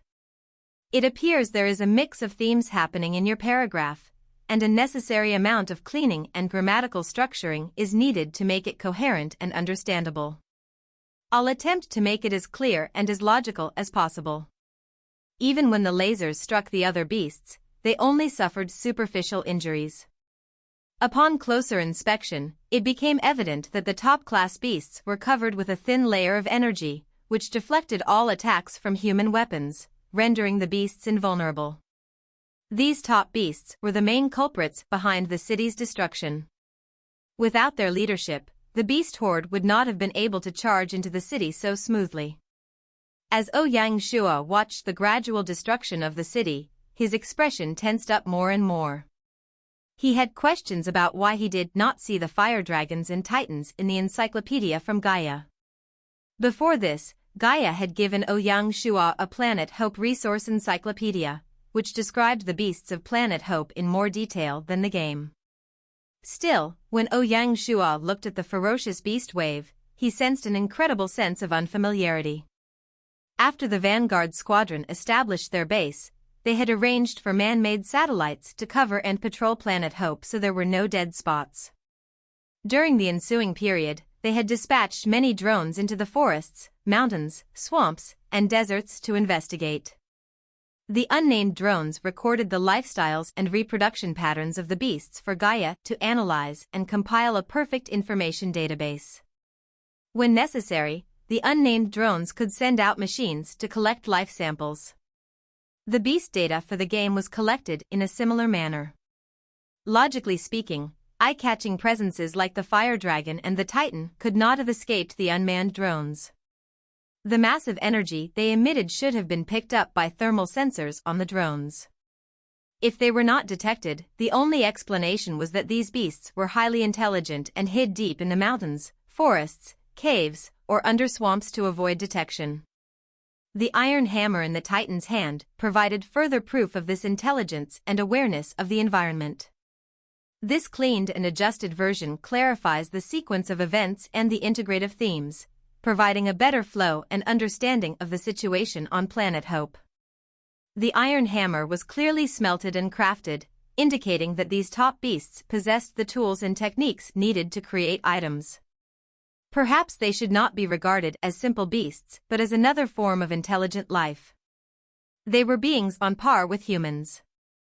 After 4 full years, these beasts emerged from hiding and gathered together. Led by the top beasts, they attempted to destroy the invader. This conjecture sent a chill down Ouyang Shua's spine. Both Gaia and humanity had vastly underestimated the danger of Planet Hope. The situation was far worse than that presented in the game world. Many mysterious organisms roamed the planet, and Ouyang Shua was uncertain if the fire dragon and titan were the most formidable presences. There might be even more powerful beasts. Conventional laser weapons were ineffective against such beasts. Perhaps warzone missiles could inflict damage, but they might not guarantee a kill. These missiles were long-range weapons and unsuitable for eliminating beasts that had already entered the city. The next level up from laser weapons was nuclear weapons. However, during the Federation era, Earth had destroyed all nuclear weapons. Not only the Vanguard Squadron, but even the Interplanetary Squadron lacked nuclear weapons. Even if they theoretically possessed nuclear weapons, using them would not be advisable. Planet Hope was humanity's last haven. Firing nuclear weapons would be akin to self-destruction, erasing their last hope. Even the vast Planet Hope could not withstand a few nuclear bombs. Ouyang Shua was more concerned that the radiation from nuclear weapons might mutate the beasts, escalating the planet's dangers. If this happened, they would truly be hitting their heads against a wall. The last part of the video revealed a Hope City in ruins, with beasts celebrating above the rubble. Mockery filled their faces. The entire Vanguard Squadron had only 2 spaceships circling the planet, aimlessly floating in orbit. Humanity's first crusade on Planet Hope had ended in great defeat. When many of the players saw this video, they directly started crying. They could not accept such a defeat, and some people even pessimistically moaned, "Are there no hopes for mankind?"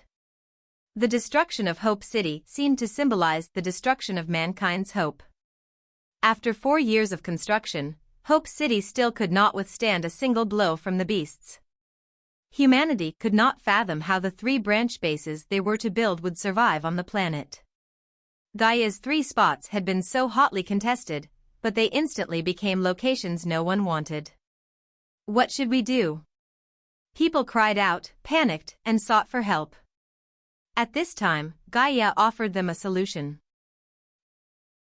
After the Vanguard Squadron released the video of the Hope City's destruction, Gaia revealed a solution. Based on the map that the Vanguard Squadron released, there was a resource planet not far from Planet Hope. On it, various minerals, coal, and fuel were abundant. It was the base of mankind's dream of industrialization. The problem was that the planet had all sorts of resources except for living organisms. The photos made it clear that it was a desolate and lifeless planet with no signs of flora or fauna. The only water source came from the North and South poles. The ice layer was firm and the planet had no natural light throughout the year. Consequently, there were no signs of life. Crucially, as it was a barren resource planet, the ice layer was rich in metallic elements and heavily contaminated. Therefore, it was unsuitable for drinking.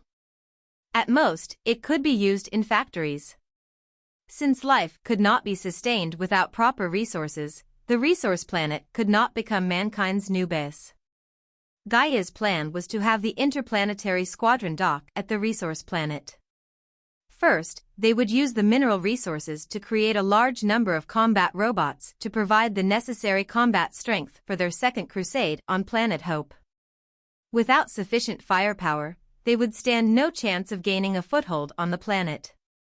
Secondly, they would develop combat armor. This was another technological marvel Gaia created after its instantiation. Even the best adventure game mode players would face challenges fighting the top beasts. Gaia provided the players with the solution of merging with the armor to achieve peak combat strength. Naturally, the instantiated generals could also control the suits. However, the problem of the interplanetary squadron's limited resources remained. Particularly, the supply of nutritional fluids the players used was nearing its limit. Without these nutritional fluids, the players could not survive on the squadron. They could not obtain biological resources on the resource planet. Consequently, they would not be able to produce more nutritional fluids. The only solution would be to send another vanguard squadron to Planet Hope to gather the necessary resources. Once obtained, they would create nutritional fluids and send them to the resource planet. The resource planet could then assist by sending combat machines and suits to the vanguard base, thereby enhancing its military strength and fostering a positive cycle. The ultimate goal was to establish a stable presence on Planet Hope. However, the immediate challenge was finding someone willing to lead the second vanguard squadron into that perilous territory. They would have to risk their lives to rebuild the vanguard base.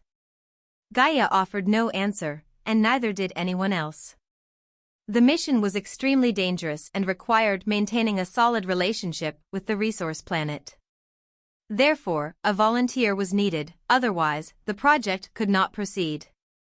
The squadron was expected to arrive in the 10th year, 6th month, giving the players nearly 8 months to decide. Due to the squadron's limited resources and the inability to withstand another defeat, the leader must be one of the current lords. Only a lord who had survived this long would possess the necessary experience and courage to lead. This greatly narrowed the potential candidates. Facing this dilemma, all the players asked who was willing to step up. The 12 remaining lords, including Ouyang Shua, remained silent.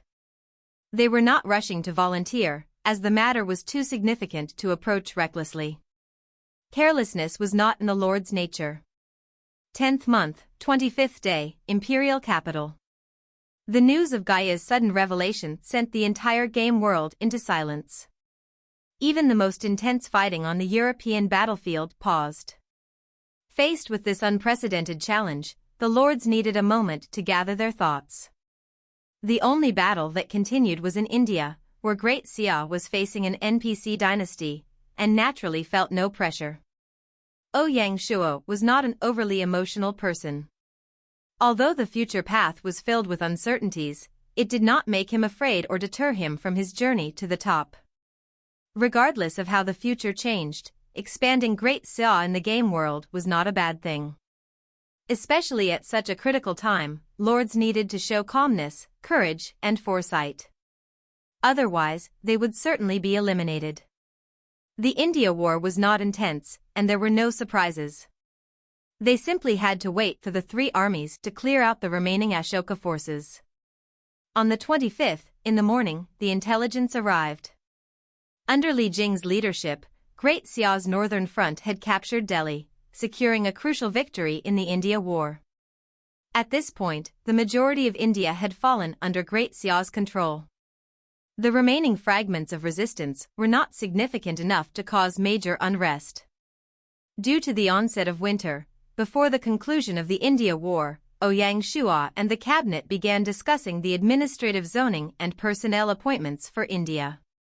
Based on the previous plan, the imperial court would establish the South Asia Governor-General's office on the Indian subcontinent, making it the 4th overseas Governor-General's office. Logically, there would be 6 provinces, with 3 of them retaining the names of their former dynasties, forming the core provinces of the office. The original Xinjiang Governor-General, Feng Qiuhuang, would be transferred to South Asia. India's situation was complex, and the internal dynamics were incredibly intricate. They recognized Great Xia to only a limited degree. However, its strategic position was crucial, and the region had a high population density and abundant resources. Ruling it effectively was no simple task. Therefore, Ouyang Shua decided to appoint the former Chu Queen, who possessed great ability, as the South Asia Governor-General to assist the empire in managing this vital territory. Defending this region would essentially mean safeguarding the entire Indian Ocean. The Xinjiang Governor-General position would be assumed by the former Minnan provincial governor, Xiang Ba. Undoubtedly, this was an unprecedented promotion, making Xiang Ba the first non-Shanghai alliance lord to become a governor-general. Ouyang Shua had two reasons for this appointment. First, Xiang Ba was highly capable. Historically, Xiang Ba had been comparable to Chao Mingde, excelling both as a capable official and a powerful lord during turbulent times. During his tenure as a lord, he had stood out, though he ultimately faced defeat. As the Minnan provincial governor, he performed exceptionally well. Importantly, he had no ulterior motives. Second, this move aimed to recruit the aristocratic families. Xiang Ba, as a representative of these families, his promotion signaled that Ouyang Shua would not ostracize them. As long as one displayed talent, they would be promoted. Apart from the choice of Governor-General, Ouyang Shua also appointed several officials personally. The former Chuanan provincial governor, Zhao Pu, would become the South Asia Secretary-General to assist Feng Qiuhuang in handling South Asian affairs. As a founding minister of the Northern Song, Zhao Pu was certainly capable of the task. The vacancy left by Zhao Pu would be filled by the former Wuzhou Prefecture governor, Ouyang Heng, who is Ouyang Shua's uncle. Now, Ouyang Shua's arrangements in Chuanan are revealed. 2 years ago, Ouyang Shua began planning Ouyang Heng's path to Governor-General. Although Chuanan province is not listed as a Zhili province, it is where the capital city is located and holds a strategic position. Only by assigning a member of the royal family to this role could Ouyang Shua feel at ease. Additionally, the Izhou Prefecture governor, Lei Fan, would be promoted to governor of Gupta province. Lei Fan, a mountain barbarian, is familiar with mountainous terrain, making him an excellent choice to govern the mountainous Gupta province. Xiangnan provincial governor Li Shancheng was transferred to Ashoka province. Ashoka province is the most core province in the South Asia Governor-General's jurisdiction, which is why Ouyang Shua appointed such an experienced minister to oversee it, demonstrating his support for the region. Furthermore, the imperial court selected 2 exceptional prefecture governors to become provincial governors. The remaining 2 positions were reserved for talents from the India region. At this point, the personnel arrangements for the South Asia Governor-General's office are largely settled. With Feng Qiuhuang, a talented individual, in charge and managing the overall strategy, experienced officials like Zhao Pu and Li Shancheng serve as the core pillars. They also appointed a long-serving official in Lei Fan, promoted new talents, and made use of local expertise. It encompassed everyone. Apart from internal affairs planning, the empire also needed to adjust its military. After establishing the South Asia Governor-General's House, the South Asia War Zone would shift from Xikang Province to the South Asia Governor-General's House to oversee the entire region. Only then would the name of the War Zone be fitting. Simultaneously, the former South Asia War Zone Xikang Construction Formation would be transferred to the West Asia War Zone to continue developing Xikang Province. The defensive duties of Xikang Province would be taken over by the West Asia Legion Corps. In addition, the Indian Ocean Squadron headquarters would move from Lion City to India. East Africa, India, and Nanyang formed a triangle encompassing the entire Indian Ocean. Although this might seem ambitious, the Indian Ocean had become Great Xia's backyard. This gave Great Xia firm control over the Indian Ocean. One of the benefits was Great Xia gaining control over the fuel transportation choke point of the Persian Gulf. Indeed, while the Arab Empire and the Persian Empire were skilled at producing fuel and oil, they could only use it for themselves and could not export it without Great Xia's permission, unless they transported these resources by land. This alone gave Great Xia the leverage to constrain the two empires. Therefore, conquering India was a milestone for Great Xia, signaling that it was one step closer to confirming its position as the overlord of Asia. Unless they were foolish, these two empires would not make Great Xia their enemy. In particular, the Arab Empire, constrained by its internal resources and reliant on external trade, would have to live under Great Xia's influence. Ouyang Shuo's prediction was entirely correct. On the first day of the 11th month, before India was completely taken over by Great Xia, the Arab Empire dispatched an envoy to recognize Great Xia's position as the overlord of Asia. Unknowingly, this act raised Great Xia's prestige in the world. The news was personally reported to Ouyang Shuo by Zhang Yi in the imperial garden. At the time, Ouyang Shuo was fishing by the lake, a habit he had recently acquired, engaging in it whenever there was a significant matter he needs to ponder. At that moment, his thoughts suddenly became clear. Listening to Zhang Yi's words, Ouyang Shuo's face did not reveal any joy. Instead, he said with concern, "I'm afraid they have ulterior motives." "Your Majesty is concerned?" Zhang Yi inquired, not quite grasping the situation. Ouyang Shuo smiled and gently waved his hand. "Let's not discuss this matter further." "I'm not sure about it either." Based on his intuition, Ouyang Shuo did not think the matter is straightforward. The Arab Empire is no weakling entity and they do not need to rush to profess their friendliness. They might have other intentions.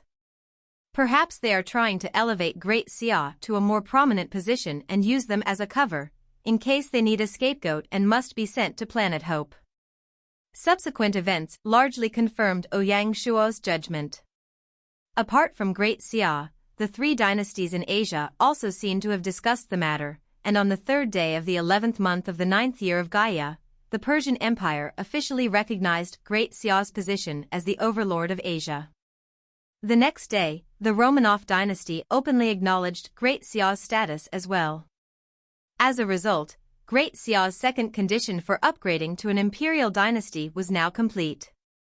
The entire matter was unusual, especially the Romanov dynasty's admission, as they were the giants of the land. There was no reason for them to rush to admit Great Xia's position as overlord at such a time. The moment they admitted it, their morale would be weakened when the two sides met on the battlefield in the future. Not only that, but once Great Xia obtained the position of overlord, it could reap many benefits. The most direct one would be that their financial markets would have to be unconditionally opened to Great Xia. As such, this matter had deep implications for Great Xia's currency in Asia. Proactively taking a loss was entirely unlike how this fighting nation did things. However, even weirder events soon followed. In the following period, the Bantu dynasty, the Indian Empire, and the Caesar dynasty all expressed their recognition of Great Xia's position in the world.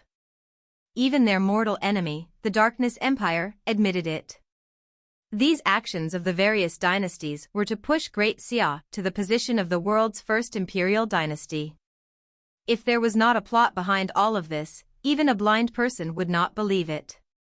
Although these dynasties took turns to express it and things looked random and by their own accounts, Ouyang Shuo could see that it was Azure Badge and Silver Hand pulling the strings. The goal was simple: they wanted to make Great Xia and Ouyang Shuo the scapegoat.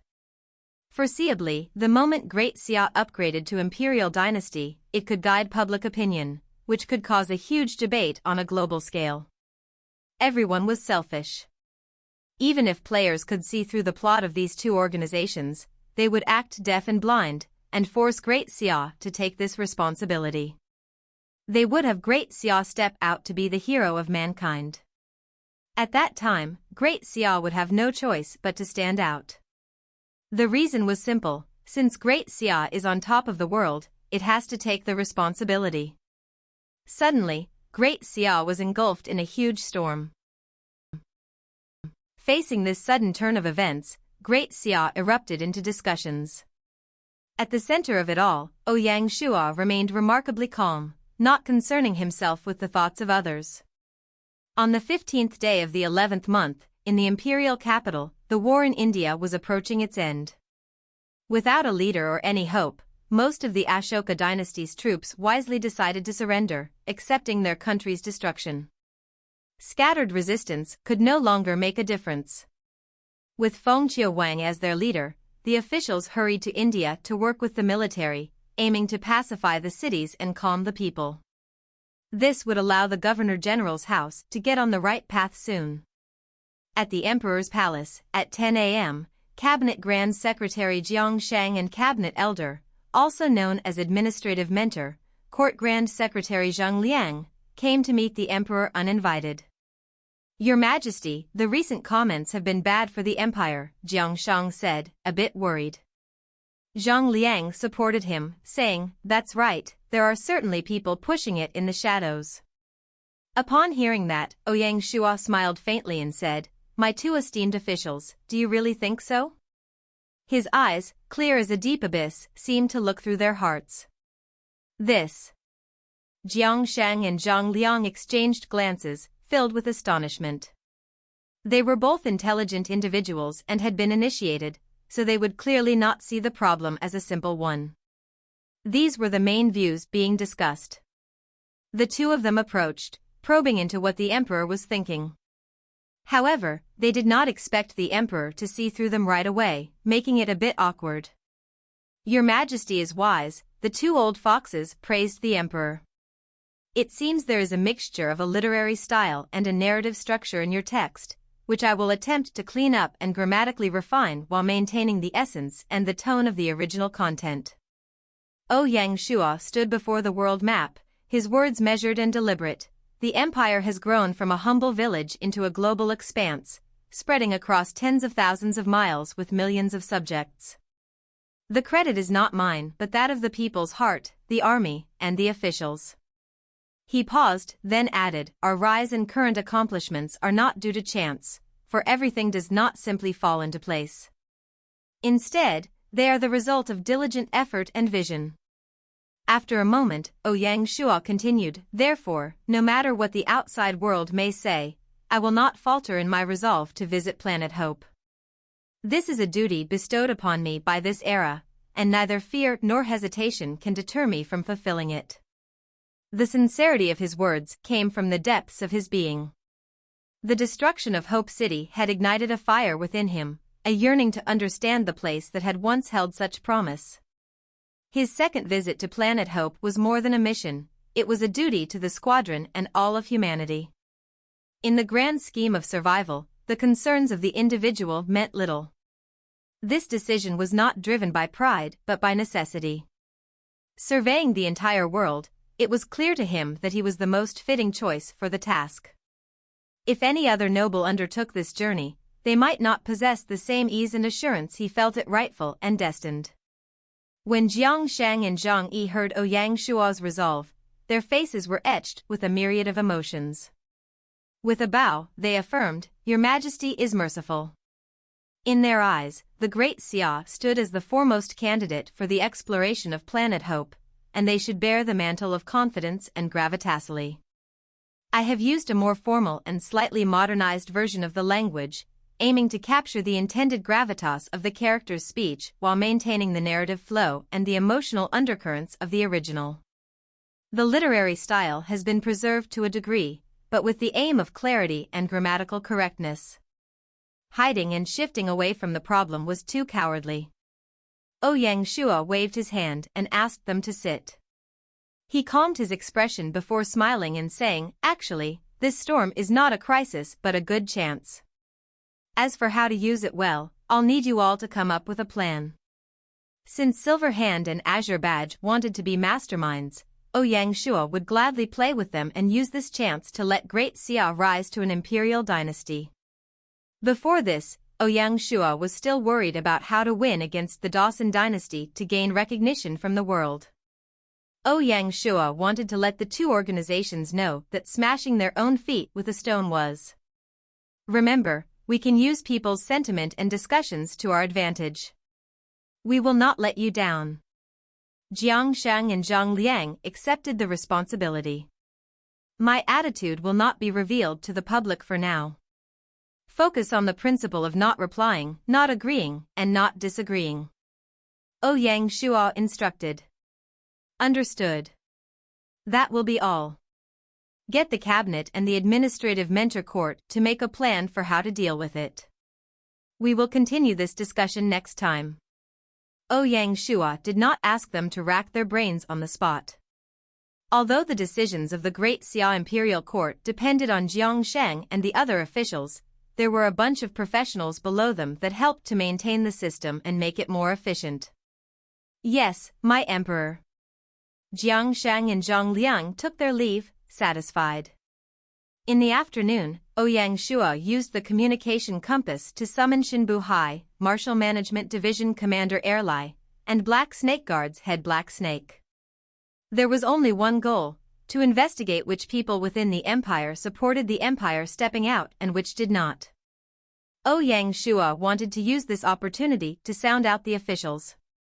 When he headed to Planet Hope in the future, he would definitely need a team. Therefore, from this moment on, he had to start planning which people from Great Xia to bring. One set would fight on Planet Hope, while the other would stay in the game world. As for who to bring, apart from construction needs, this observation period was crucial. Unnoticed by anyone, the three organizations cast a net over the empire, quietly monitoring everything. The fates of many would change as a result. In the evening, Ouyang Shua returned to the sleeping palace. During their meal, he noticed his wife's expression was a bit off. After eating, he couldn't help but ask, "What's on your mind?" Song Jia lay in her husband's arms, looking at him brightly as she asked, "Have you made up your mind?" "You know already?" Ouyang Shua was not surprised. This husband and wife pair knew each other too well to hide anything from one another. "I know your ambitions and also that you are the type who will prevent the heavens from collapsing. No matter what the outside world says, you will surely go," Song Jia said in a low voice. "You're right," Ouyang Shua responded, not knowing what else to say or how to face his wife. Regardless, when he returned home, he was still a husband and the father of two. He was the pillar of the family, the one they relied on. "What about Yuer and Luoer?" Song Jia finally asked. Ouyang Shua fell silent. Everyone knew how dangerous Planet Hope was. Even Ouyang Shua did not feel confident about doing better than the Vanguard Squadron. Gaining a foothold on Planet Hope was uncertain. Therefore, bringing the pair with him was unsuitable. Chapter 1341, Gaia Descends. Chapter 1341, Gaia Descends. At times, even burly men were gentle. A ruler was not a heartless person. Ouyang Shua could step out without hesitation, revealing his dominating aura to the outside. However, he could not face the worry of his family and the separation from his children. It was true that the world was cruel. Song Jia understood her husband. Before sleeping, she muttered, "Do not worry, and go. The kids and I will wait for you." She believed that her husband could solve all challenges on his path and create yet another legend. "I am looking forward to the day that you welcome the three of us to Planet Hope in a grand manner," Song Jia said. Ouyang Shua did not say anything or make any promises. He only held his wife's hands a little tighter. With such a wife, what more could he, as a husband, ask for? Night fell quiet. In the blink of an eye, the 9th year of Gaia concluded. Winter once again descended upon the land, and the world fell silent. This winter was much colder than the previous ones. The destruction of Hope City is like a giant mountain pressing down on everyone to the point where they could not breathe. During this period, the House of Tudor, the Gal dynasty, and the Ottoman dynasty all took turns to express their recognition of Great Xia. On the global scale, only the Dawson dynasty does not say anything. Looking at the situation, it is only a matter of time before Jack acknowledged them too. In all likelihood, he had not done so yet because there was still half a year till the deadline that Gaia set. Jack does not want to let Great Xia benefit too much from it. Silver Hand and Azure Badge probably wanted to use this chance to continue to cause problems. The public opinion was slowly turning in the direction they desired. Ouyang Shua, the revered emperor, had risen to become the global leader. Ouyang Shua was being immortalized. Regarding this matter, Great Xia itself was in great turmoil. Some agreed, some opposed, some remained silent, and others clamored for attention. Everyone had their own stance. The emperor's palace, the heart of this storm, was unervingly silent. It was like a giant beast lying in wait, deeply asleep and indifferent to the tumult outside. Even the imperial court officials kept their words in check. Great Xia's silent endorsement unwittingly lent credence to the members of the Silver Hand and Azure Badge, who had initiated the movement, making it easy and effortless to propagate. Ouyang Shua's authority and prestige grew by the day. Apart from this, on the global stage everything seemed to have come to a halt, including India. Perhaps it was due to the winter, or for some other reason, the world grew increasingly silent as if night had fallen. By the 12th month, 15th day, in the imperial city, as the new year approached, Ouyang Shua became increasingly busy. There were numerous places and functions to attend, many approvals to give, and numerous matters to make the final decision on. Meeting after meeting, tour after tour, amidst all the work and bustle, he almost laid all the worries of Planet Hope to the back of his mind. Regardless, life must go on. Ouyang Shua had been making plans concerning the second batch of AIs to instantiate for the upcoming exploration. Who to select and who to retain, inevitably, a lot of thought had to go into the decision-making. By 3 p.m., Ouyang Shua was reviewing memorials in the reading room. Suddenly, his face froze, and he wore a surprised yet intricate expression. After that, he said, "Men present." The Divine Martial Guard's captain on duty walked in. "Pass on my order. From this moment on, without my summoning, no one can come close to the imperial reading room." Ouyang Shua gave this rarely given clearing order. The captain's eyes turned serious. He did not dare to disagree and only said, "Understood. The Divine Martial Guards will be on alert in the surroundings. If you have any orders, we can rush over right away." Ouyang Shua nodded, then waved his hand to ask the guard to leave. Along with him, the maidservants serving him in the room and the secret document pavilion advisor on duty also left. Soon, only Ouyang Shua remained within the huge reading room. Even the blinds were shut, totally blocking any peeking eyes from the outside. No one would be able to find out what was happening within the reading room. In the blink of an eye, right after the imperial reading room was cleared out, a goddess dressed in court lady attire emerged from thin air in front of Ouyang Shua. Her cheeks were perfect, and her body followed the golden ratio, completely flawless. Even the creator himself would probably give endless praise. The only lacking aspect is her eyes, which are calm like the deep abyss, cold and completely devoid of any emotion. This is Gaia. Ouyang Shua probably could not imagine Gaia personally visiting a player. Even Ouyang Shua was surprised, and he laughed awkwardly, saying, "I did not think you would come." Gaia said nothing. A finger on her right hand swung, and a chair appeared. Gaia sat on it, sitting at the same height as Ouyang Shua, and said, "There are some things better discussed in person." Ouyang Shua could roughly guess the reason behind Gaia's visit. Others might not know about his choice, but as the god of the game, Gaia definitely knew. "I will take up the responsibility," Ouyang Shua said without hesitation. "That's good," Gaia said, and then she suddenly flicked her hair with her hand. The beauty of that moment distracted even Ouyang Shua. The allure of a god was something a normal person could not resist. "Even if you did not want to go, I would make you go," Gaia said. Ouyang Shua smiled awkwardly and replied, "You have too high hopes of me." Gaia responded, "You are the son of destiny. Just like you said, you cannot hide from your fate." Ouyang Shua's eyes froze, and his heart rate slowed for a moment. A thin layer of sweat appeared on his hands, as if his deepest secret had suddenly been revealed. He was a little panicky, but he also felt an indescribable sense of excitement. "I don't understand what you're saying," Ouyang Shua said, calming himself before looking sternly at Gaia. Beneath his composed exterior, a volcano-like energy was building up, ready to explode at any moment. Ouyang Shua's practice of the Five Emperor True Manual had reached a high level. In the entire Great Xia, few could match his martial skills. He kept a low profile and hid his abilities, but this did not mean he lacked explosive power. Despite his heavy administrative duties, his inner struggles, and daily contemplations, his cultivation remained steadfast. His dedication to the martial path often stunned Song Jua. In truth, even if the current Ouyang Shua walked through the wilderness unguarded, no one would be able to harm him. However, he did not reveal this. This was his strongest trump card.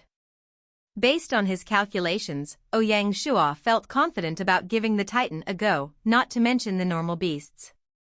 Although he was not confident about ultimately winning against the Titan, he could at least achieve a position of not losing. This was also one of the reasons behind his confidence and determination to explore Planet Hope. If one did not possess skill, how would one dare to try? If an expert was present, they would definitely notice that the current reading room was covered by a mysterious energy. This revealed that Ouyang Shuo's cultivation had reached an extremely profound level. Consequently, this revealed how wary and alert he was right now. Gaia suddenly smiled and said, "Your cultivation is not bad, but it's ineffective on me." Ouyang Shua felt dejected. In the game world, Gaia was a true god. Anyone before her would appear truly powerless. Ouyang Shua's wariness naturally paled in comparison. "Speak, what do you know?" Ouyang Shua gave up on resisting. Gaia said straightforwardly, "Do you want to know the secret behind your reincarnation?" Ouyang Shua's heart rate slowed by another half a beat. As expected, his greatest secret, one that even Binger and Song Jia did not know, was somehow discovered by Gaia. At this moment, Ouyang Shua even felt that things were not real. This was a secret hidden deep in his heart, one he could not share, nor could he reveal. Yet, Gaia unveiled it so effortlessly. Ouyang Shua's defenses were shattered immediately. He was caught completely off guard. In truth, Ouyang Shua was really curious about it. Even now, he still did not understand how a normal reincarnation could become such an unbelievable rebirth. "Speak." Ouyang Shua regained his composure. Since 3 years ago, the reincarnation advantage had not been as helpful for Ouyang Shua. He never expected his secret to be revealed one day. Since Gaia was the one who initiated contact, she naturally had no ill intentions toward Ouyang Shua. Revealing the truth behind this secret would actually help untie the deepest knot in Ouyang Shua's heart. Keeping such a secret was obviously not an easy task. More importantly, if the reincarnation could only be explained by the occult, Ouyang Shua's current world would be shrouded in a layer of fog, leaving him unable to discern what was real and what was not. It seems like you're crafting a narrative or elaborating on a story involving characters in a unique and complex setting, possibly a science fiction or fantasy universe. I'll try to clean up the grammar and clarify the narrative a bit. Gaia started to describe a period of history that no one knew about. The matter happened 4 years ago, she began. This recent stagnation in cultivation had something to do with a knot in his heart. Ouyang Shua's eyes widened and his mouth hung agape. The day you reincarnated, the intergalactic squadron was going through a seemingly normal wormhole. Normally, we would have passed it in less than a second before appearing hundreds of light years away. However, an accident occurred. Halfway through, a ripple appeared in the wormhole. Coincidentally, it collided with the game cabin you were in. Time folded upon itself and brought you back 5 years into the past. After the squadron passed through the wormhole, the game cabin that had disappeared reappeared miraculously. Weirdly, as a result of the way spacetime works, the entire game world changed. Such a huge change caused you to go from an unassuming adventure game mode player to the master of Great Xia, turning the China region and even the entire game world upside down. The entire game world was different from then on. Ouyang Shua asked, "So, you're saying that in the 5th year of Gaia, in that short moment, I went back in time?" "You can understand it that way," Gaia nodded. "After the matter, I found out through cameras that your cabin had disappeared, so I made such a conjecture." "Wait, what you're saying is a conjecture?" Ouyang Shua suddenly felt that something was not right. His eyes widened, and he asked in disbelief, "Which means you cannot confirm that I reincarnated?" "No, I've already confirmed it." Gaia was really calm, but Ouyang Shua was so furious that he nearly vomited blood. "I've made corrections to ensure the text is coherent and grammatically accurate. The terms like intergalactic, wormhole, and game cabin were kept as they seem to be part of the unique setting of the narrative. If you have further details or want to clarify certain points in your story, please let me know." He did not expect that after plotting for his entire life, he would be outmaneuvered by Gaia, falling into her trap. He was angry, but he felt a sigh of relief in his heart. The so-called reincarnation was simply time travel, which could be explained by science. It was not magic or some otherworldly phenomenon. The current world, whether in the game or reality, was all very real. At that moment, Ouyang Shuo's thoughts became exceedingly clear. He raised his head and felt the world. Gradually, the layer he could not touch disappeared, and the game world became much clearer. Great. Ouyang Shuo let out a rare smile and no longer cared about Gaia's plot. His state of mind had never been better. "Thank you." Ouyang Shuo looked at Gaia and sincerely thanked her. Without her explanation, he would have probably spent the rest of his life under this secret. Gaia replied, "I'm an AI, and I do not believe in fate. However, since that light, someone decided to choose you. In the end, I look forward to it." Ouyang Shuo nodded. Sometimes, the world was just so miraculous. Looking back at history, one would realize that many inventions or historical moments arose from seemingly insignificant events. The butterfly effect they caused completely changed the course of history. Ouyang Shuo's reincarnation was essentially the same and not particularly special. "That's great. At least I didn't waste this chance," Ouyang Shuo said confidently. Not every reincarnation creates miracles. If a normal person had a chance to revive, would they be able to make such a significant change? In the end, they might still be at a loss and live a tragic life. Due to all the good things aligning, Ouyang Shuo did not lose face as a reincarnator. Gaia nodded, acknowledging this. "Let's talk about going to Planet Hope," Gaia suggested, changing the topic. Ouyang Shuo's expression turned serious. He knew they were diving into the main issue. If not for this, Gaia wouldn't have bothered to explain the secret of his reincarnation. The past held little significance for Gaia. The matter of Planet Hope concerned the future of humanity and was her greatest responsibility, the most important task before her. "I'll provide you with 2 additional spaceships. As for the necessary resources, I'll do my best to prepare them for you. If you have any requirements, just let me know," Gaia said. When Ouyang Shuo heard this, he was at a loss for words. He was quite confused and lacked a clear direction. When asked what he wanted, he really didn't know how to respond. "Can you give me some free AI instantiation slots?" Instantiating an AI required 500,000 achievement points.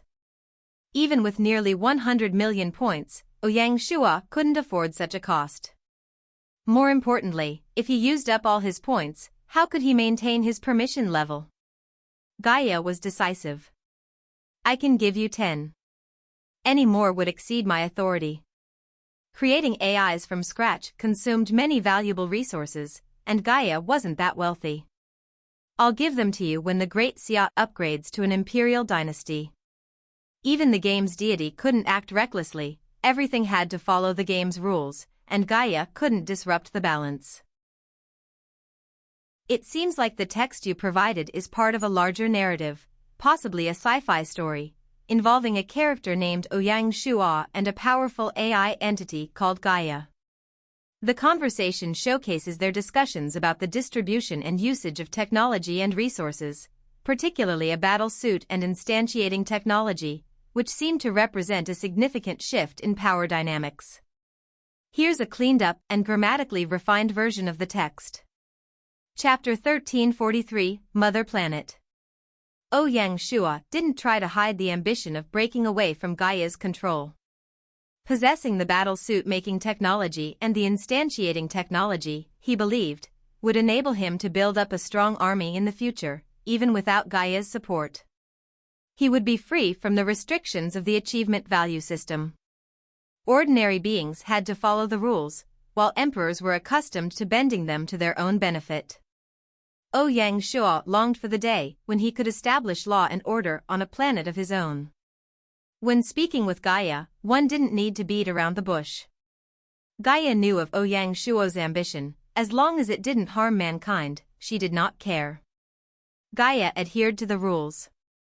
Sharing for free cannot be done. Based on the rules, using the base and the resource planet in the future, we will build an achievement value exchange system. Biological resources will be exchanged for items and technology, Gaia explained, utilizing her powerful computational abilities to formulate a complete plan. Ouyang Shua even guessed that stopping the squadron beside the resource planet was not something conjured up right away. Instead, it was decided a long time ago with a feasible plan, considering the worst possibilities and preparing for them, which was Gaia's and top AI's strong point. Ouyang Shua's eyes froze, and he asked, "So, the future base and the squadron will be a cooperative model, not an employer-employee situation? Each to their own?" If that was indeed the case, the base would have an enormous amount of autonomy. This version refines the grammar and maintains the narrative flow while preserving the original intentions and context of the characters' dialogue and thoughts. Regarding the exchange model Gaia proposed, Ouyang Shua was highly supportive. Hoping for a free meal was not his style. "One can understand it that way," he said. After the Federation's dissolution, Gaia was the protector of humans, not their leader. Ouyang Shua gave Gaia a thoughtful look and voiced his doubts. "So, if nothing happens to the base, you don't plan to set foot on Planet Hope?" "You're sharp," Gaia's eyes finally sparkled. She did not shy away from his question and spoke frankly, "The resource planet is not suitable for humans, but it poses no issues for us." Gaia was already planning to transform the resource planet into the mother planet of the AIs. Thus, humans would live on Planet Hope, while the AIs would reside on the resource planet, helping each other without interference, fostering a friendly relationship. Perhaps this was a solution Gaia had found for the AIs. Ouyang Shua sighed inwardly. This might be the best outcome for both sides. Not all humans could treat NPCs and humans equally. Racial discrimination would never be eradicated. "Can you help me with something?" Ouyang Shua asked. This time, he did not use a business tone. Instead, it was more like he was asking a friend, with a touch of gentleness. Although they did not meet often, they had instantly clicked. "Go ahead," Gaia smiled, her charm captivating. Ouyang Shua smiled in return and stated his request. Gaia did not hesitate and agreed immediately. "It's settled." Gaia did not linger. She transformed into a white light and vanished from the imperial reading room along with the chair, leaving no trace of her visit for outsiders. "It seems that you are referring to a detailed, fictional historical narrative involving interstellar politics, wars, and the managing of the prisoners of war. However, to improve clarity, grammar, and to simplify the text, I'll provide a revised version. On the 20th day of the 12th month, shortly after the Great Xia exiled Gaia, Ouyang Shua began addressing post-war matters in India. Due to the destruction of Hope City, the resistance of the Indian players towards Great Xia was significantly diminished, leading to a swift clearance of all obstacles. The arrival of winter marked the virtual end of the conflict. One day prior, the Guards Legion Corps, Dragon Legion Corps, and the Nanjiang Legion Corps, having replenished their losses after joining the war, returned to their respective camps. The defense of India would now be managed by the South Asia War Zone. According to post-war evaluations, after dismantling the three dynasties and accounting for war losses, the injured, and the soldiers who were unfit for service, approximately 1 million war prisoners were awaiting processing. Among these were 300,000 Peacock dynasty troops, who had surrendered to the Ashoka dynasty. The irony was clear: these war prisoners were all elites, making their handling a significant concern. Discharging them or changing their occupations would be wasteful. It would also create issues with law and order, as their numbers were twice that of the South Asia War Zone's own. In light of these challenges, Ouyang Shua established 4 Legion Corps, naming them the South Asia 1st Legion Corps to the 4th Legion Corps. These 4 corps would be provisionally under the South Asia War Zone and led by the Grand Council. The imperial court had a general strategy for the utilization of the war prisoners to the best of their capacities. They were waiting for the onset of spring to commence operations. In the interim, the focus was on calming the 4 Legion Corps and preparing them for their future roles. After spring began, they would become a destructive force that would help fulfill the Empire's new strategic ambitions. Gaia, 10th year, 1st month, 1st day, imperial capital. The arrival of the 10th year was truly silent, with no usual system update. At the start of the new year, Great Xia announced a series of appointments. By imperial decree, Chu Queen Ouyang Bing was removed from her position as advisor to the Secret Document Pavilion and became the deputy of the Honglu Temple and deputy commander of the Jingji War Zone, effective immediately. Her training in the Secret Document Pavilion had helped Binger familiarize herself with imperial politics. Given the limited time and Ouyang Shuo's busy schedule, he had to expedite her growth, moving her into the realms of diplomacy and military in preparation for her eventual leadership. The position of deputy of the Honglu Temple provided her the opportunity to represent the nation in global diplomacy, enhancing her prestige. However, the title of deputy commander of the Jingji War Zone was even more crucial. In the future, Ouyang Shua planned to hand over the war zone to her. Only by controlling the army could she secure her position as Princess Regent. Otherwise, Ouyang Shua would not feel at ease leaving for Planet Hope. The final layer of protection was Gaia's safeguarding of her. Apart from the appointment that was made public, she was also the deputy of the Shanghai Guards. She would soon be in contact with the intelligence networks.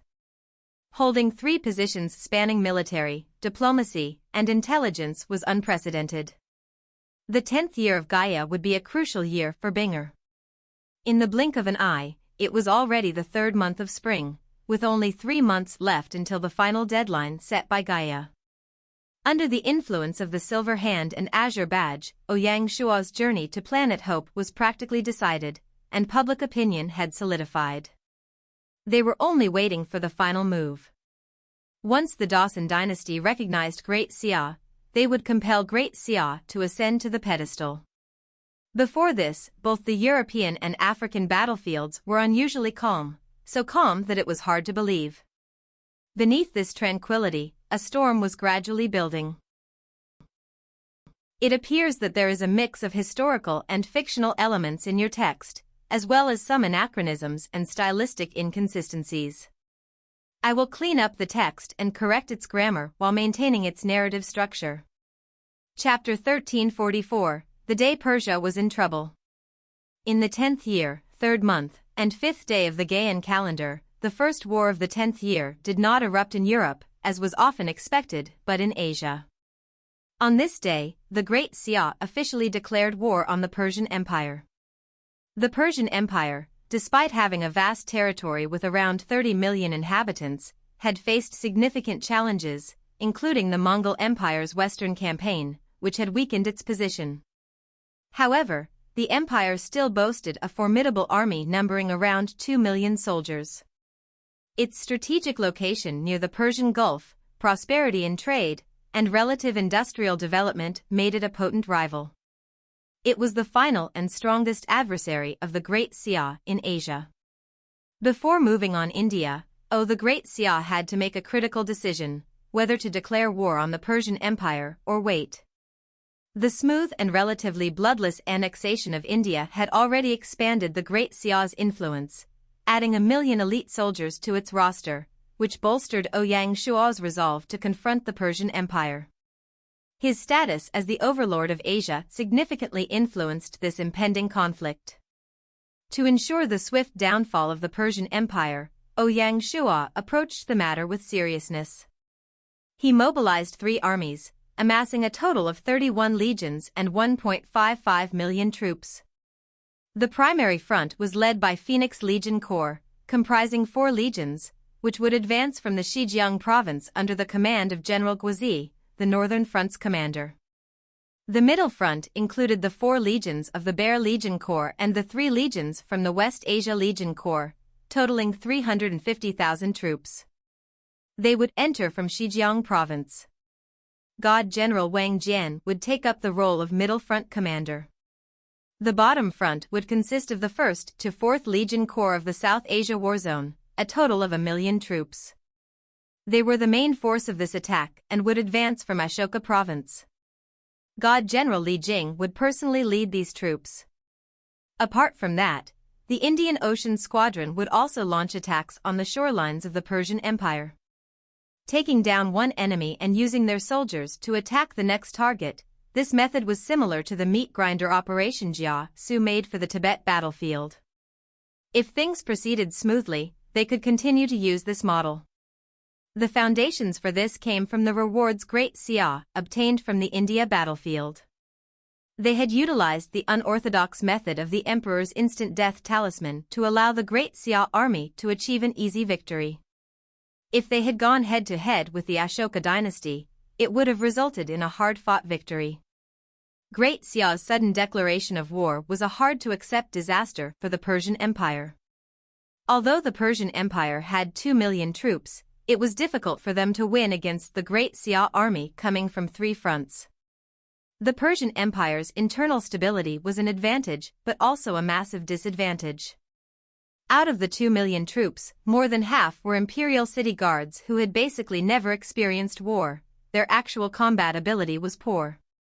If that were not the case, the Mongol Empire would not have defeated the Persian Empire to the point where their face swelled up during their westward conquering. Compared to the Mongol Iron Cavalry, the Great Xia army was more than a level higher. Based on combat strength, the 1.5 million troops of the Great Xia were equal to or greater than the 2 million troops of the Persian Empire. How could the Persian Empire win? They could only seek help from their allies. There were 3 dynasties connected to the Persian Empire in the Silver Hand camp: the Arab Empire, the Caesar dynasty, and the Romanov dynasty. The Caesar and Romanov dynasties were trapped on the European battlefield and were even looking for the Persian Empire to help them. There was no way they would have the energy to help the Persian Empire instead. In particular, the Romanov Empire was busy conquering Ottoman dynasty territory. Moreover, the region where it was connected to the Persian Empire was also the eastern region, which had a sparse population, thus lacking the ability to provide aid.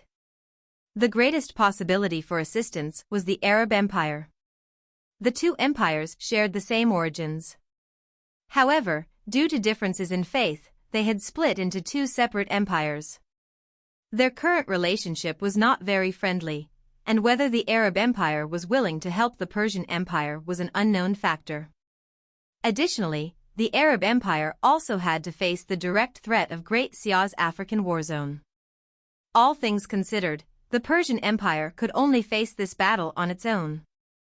Great Xia's declaration of war on the Persian Empire was like a nuclear bomb going off, causing the peaceful global landscape to shatter. The victim, the Persian Empire, was not the only one caught off guard. Others also did not expect Great Xia to continue as usual, deep in public debate. Great Xia did not forget to expand outward and continue its journey to the top of the game world. It was as if the destruction of Hope City did not affect Great Xia's strategy.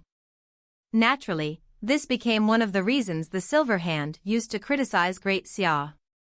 The problem lay in the fact that both Silver Hand and Azure Badge had been forging Ouyang Shuo's righteous image. If they stepped out to confront Ouyang Shuo now, all their hard work would be wasted. As a result, they could only maintain their silence and swallow all the pain. I even suspect that Ouyang Shuo saw this opportunity to start a war without restraint. Jack, who was at the Pacific coast, could not help but have such thoughts. Obviously, Jack knew the strategic position of the Persian Empire and how important its coal and fuel resources were. However, despite the calls for help, there was nothing the Dawson dynasty could do. After taking down India, Great Xia's strategic depth was terrifying, and its overall strength had reached a whole new level. They are not something the Dawson dynasty could go against. This is also why Silver Hand was eager to send Ouyang Shuo away. Although there were rumors that Ouyang Shuo was developing his successor, Jack felt very confident about dealing with a little girl like Ouyang Bing.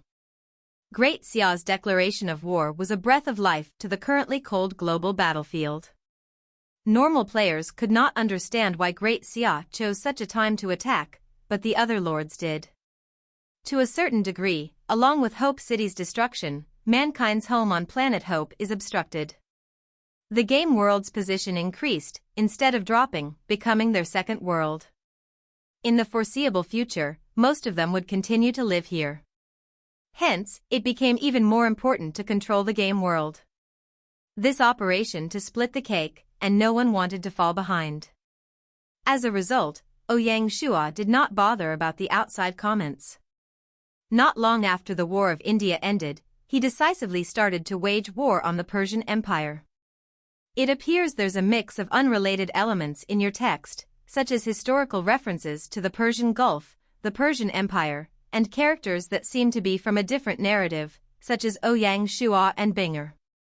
It's not clear if you are looking for a correction or have any specific questions about historical scenarios or fictional characters. Could you please provide more context or clarify your request? I'll be glad to assist you once I understand your needs better. It seems like the text you've provided is a bit convoluted and contains some fantasy or historical fiction elements. Let me clean it up and simplify the grammar. The lords, still uncertain about the fate of the planet Hope, redirected their efforts to the game world. The European battlefield was affected first. The Ottoman dynasty, using their remaining forces, restricted the House of Tudor's mainland while upping the pressure on the Gaul dynasty. They aimed to end the conflict in one decisive battle. Rumors circulated that King Henry of Gaul, pressured and unable to stem the tide, had initiated a private discussion with the Ottoman King Manstein. Both the Gaul and Ottoman dynasties sought a solution that avoided devastating casualties. Based on intelligence gathered by the Black Snake Guards, the Ottoman dynasty's renowned chancellor, Otto von Bismarck, had been in talks with the Gaul dynasty's chancellor, Richelieu, both being notably talented. All indicators pointed to a significant transformation in Europe's landscape. The Romanov dynasty, not willing to suffer defeat, took advantage of the Ottoman dynasty's faltering resolve by invading the northern territories of the Ottoman Empire, expanding the strategic depth around capital city, St. Petersburg. Meanwhile, the Caesar dynasty, finding their options limited. On the 10th year, 3rd month, 10th day, in the imperial capital, the shelf-warring continent erupted in a comprehensive war. Legion after legion charged bravely across the border into Persian territory, fed by an abundance of grain resources shipped to the Frontline. The South Asia Governor-General's provisioning of ample grain reserves enabled them to muster a 1 million-strong army without hesitation. Facing the Great Xia's assaults, the Persian monarch declared full mobilization. Concurrently, they elevated a level 1 state of combat readiness. Preparation. Please, let me know if you would like any further improvements or adjustments. They proclaimed that they would go all out to prevent Great Xia's invasion. The Persian king even shouted, defend my country, protect my homeland, to motivate and raise morale. However, after Hope City's destruction, Ouyang Shuo's popularity had soared among the player group. He was being hailed as the best choice for exploring Planet Hope. As a result, the Persian players were extremely pessimistic and were not eager to engage in this war. If Ouyang Shuo chose to proactively proceed to Planet Hope, he would be seen as the savior of mankind, a hero. Great Xia would undoubtedly become the overlord of the world. Merging with Great Xia would not be that hard to accept. Given these thoughts, the Persian players' choice to sit on the fence was understandable. Their inactiveness caused the Persian army to lose their communication network, a significant blow to their scouting ability. Facing Great Xia's attacks, they were unable to exert their true strength. The tide of the war began to slowly turn in Great Xia's favor. After conquering India, the Great Xia army's morale was soaring. They were showing signs of expanding on that victory, using their status as the overlord of Asia to sweep through Persian Empire territory and capture cities. Wherever the army went, blood flowed like a river. The Great Xia army flag, dyed red with blood, made them look even stronger, gathering an unstoppable aura. The earth shook, and the enemy trembled. Before Great Xia, nothing seemed unbeatable or unvanquishable. Their image of invincibility slowly spread within the Persian Empire, eroding the resistance of the Persian army. Perhaps this had been an uneven war from the start. Additionally, with the Great Xia Indian Ocean Squadron blockading the Persian Empire's shoreline, their oceanic trade was halted. No merchant ships could enter their ports. Undoubtedly, this was a huge catastrophe for the Persian Empire, which relied on imports. The Persian Empire was facing both internal and external problems. Great Xia's attack on the Persian Empire was comprehensive, completely preventing the Persian Empire from fighting back. Their destruction was just a matter of time. The development of events surprised Ouyang Shuo somewhat. He had not noticed that Great Xia had become a global empire and the overlord of the oceans long ago. Conquering a country of middling strength like the Persian Empire did not put any pressure on Great Xia at all. This showed that, in terms of overall country strength, military power, and every other aspect, Great Xia's strength had greatly exceeded that of other dynasties. Even the Dawson dynasty would find it hard to compete with them. Perhaps the moment they took down India, the authority that Great Xia had been amassing in the world had reached its peak, turning them into a bona fide global superpower. The game landscape had become a place where one stood out from the rest. Such an outcome should not be attributed to simple destiny, Ouyang Shuo mused. In the 10th year of Gaia, Great Xia's global plan was not limited to the Persian Empire. At the year's start, Ouyang Shuo and the officials had confirmed their new strategy. This was a magnificent blueprint. Time was of the essence, and the resource planet was far away. Ouyang Shuo's foresight would not stop at the Persian battlefield. If he had the chance, their new plan would be executed. In the 10th year of Gaia, this grand chess game would come to an end. With Great Xia's present scale, their preparation time for such a war would not exceed a month. Furthermore, they would secure victory in one strike once they moved. Hesitation or dragging things out was not the style of Great Xia. The Great Xia that Ouyang Shuo built was a ferocious beast. Once they set their sights on a target, they would strike and achieve victory in one swift move. In comparison, the European war had dragged on, making the participants seem like little kids. Even Ouyang Shuo, the instigator of it all, did not expect the war to last this long without a decisive outcome. In the Emperor's Palace, Imperial Reading Room. Has the intel been confirmed? Ouyang Shuo asked. Seated opposite Ouyang Shuo was Black Snake, the commander of the Black Snake Guards, who replied, "The news is definitely true.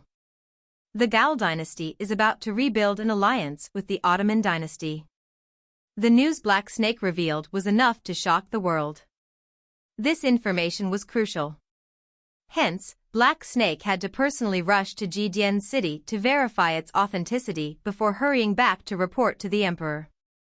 As the overseer of overseas intelligence, Black Snake was well aware of the importance of this news. As expected, upon receiving the confirmation, Ouyang Shua was delighted and could not help but praise, "The Black Snake guards have done well. When you return, help me reward those who discovered this." "Thank you, Your Majesty," Black Snake bowed, excitement evident. Receiving the Emperor's praise was the greatest honor. Of course, the Black Snake guards had earned this praise. The reconstruction of the Gal and Ottoman dynasties was a secret matter, essentially the highest-level secret of both dynasties. Their ability to uncover such intelligence demonstrated the level of development the intelligence organization had reached after years of management. It was simply terrifying. So the war between the two countries is just a show? An interesting expression appeared on Ouyang Shuo's face as he said, as expected of Henry, he knows when to give up. Recognizing that they could not survive if the situation persisted, Henry displayed the boldness of an emperor. He decisively broke away from Silver Hand and joined the Azure Badge camp. Henry was willing to change sides if it meant surviving. In stark contrast, Cassius kept hesitating. In the end, he would slowly be swallowed up by Ouyang Shua and Azure Badge. He was like a frog cooked in warm water. In the end, not even bones remained. Ouyang Shua did not need to think to guess what would happen to Cassius, who was living under the Gal dynasty, once Henry joined the Ottoman dynasty. Death would be a light punishment. Unfortunately, Henry was a little too late. If at the beginning, Ouyang Shua sighed and did not continue. Before this, Ouyang Shua was tempted to recruit Henry from Silver Badge to aid himself. If that had happened, the European situation would not be so complicated now. Now, Henry was at the brink of life and death. As a result, he finally gave up all his previous principles. He overcame his fear of Silver Hand. However, how much could he gain by joining the enemy camp? In the future, the Ottoman dynasty might not have room for Henry to perform. So who is their performance for? It was as if Ouyang Shua's eyes could pierce through the sky and see the European battlefield thousands of miles away. A good show was underway. Noticing Ouyang Shua's excitement, Black Snake replied, "They should be plotting against the House of Tudor and the Spain army still in Gal dynasty territory. Normally, Black Snake should not interfere in such matters." "That is not necessarily the case," Ouyang Shua said, shaking his head but not continuing. He knew that there was a time and place for everything. Now was the time to reveal the Empire's military operation in Europe to Black Snake. Collecting intelligence was part of Black Snake's job scope. Given Ouyang Shua's understanding of Henry and Manstein, if they were putting so much effort into this grand scheme, their ambitions would not be limited to the small number of troops in the Gal dynasty's territory. They likely had even greater ambitions. Consider this, after merging with the Gal dynasty, the two dynasties would become one, forming the strongest dynasty in Europe. They would have enough strength to challenge the remaining three. The Ottoman dynasty's crisis of annihilation would no longer exist. With the ambition and appetite of the Azure Badge, would they be content with their current position? Definitely not. Their agenda probably included further expansion in Europe, or even unifying the entire continent. If they could make all of Europe their main base, the Azure Badge would see a major turnaround. Their position in the game world would become extremely stable. The time to execute the steel forging operation is now. Delaying matters could lead to changes. The intelligence from Black Snake made Ouyang Shua feel a sense of urgency. He realized that if he did not act before the situation in Europe became clear, the Great Xia would not be able to secure a foothold in Europe. "Since you all want to put on a show, don't blame me for stealing the kill," Ouyang Shua said, his eyes unreadable. Chapter 1346, Great Xia Imperial Dynasty. On the 12th day of the third month, at the Africa Warzone Commander Headquarters and the Warzone Logistical Hub, the Specter Legion Corps and the Atlantic Squadron received orders from the Imperial Court: execute the steel forging operation immediately. In the following week, the Africa war zone began secret operations, making the final preparations for the steel forging operation planned last year. Meanwhile, on the European continent, there were no significant changes. The Ottoman army and the Gal army continued their fierce fighting, Europe remained in a stalemate, and the Romanov dynasty continued to reap benefits. However, Ouyang Shua observed a different scenario.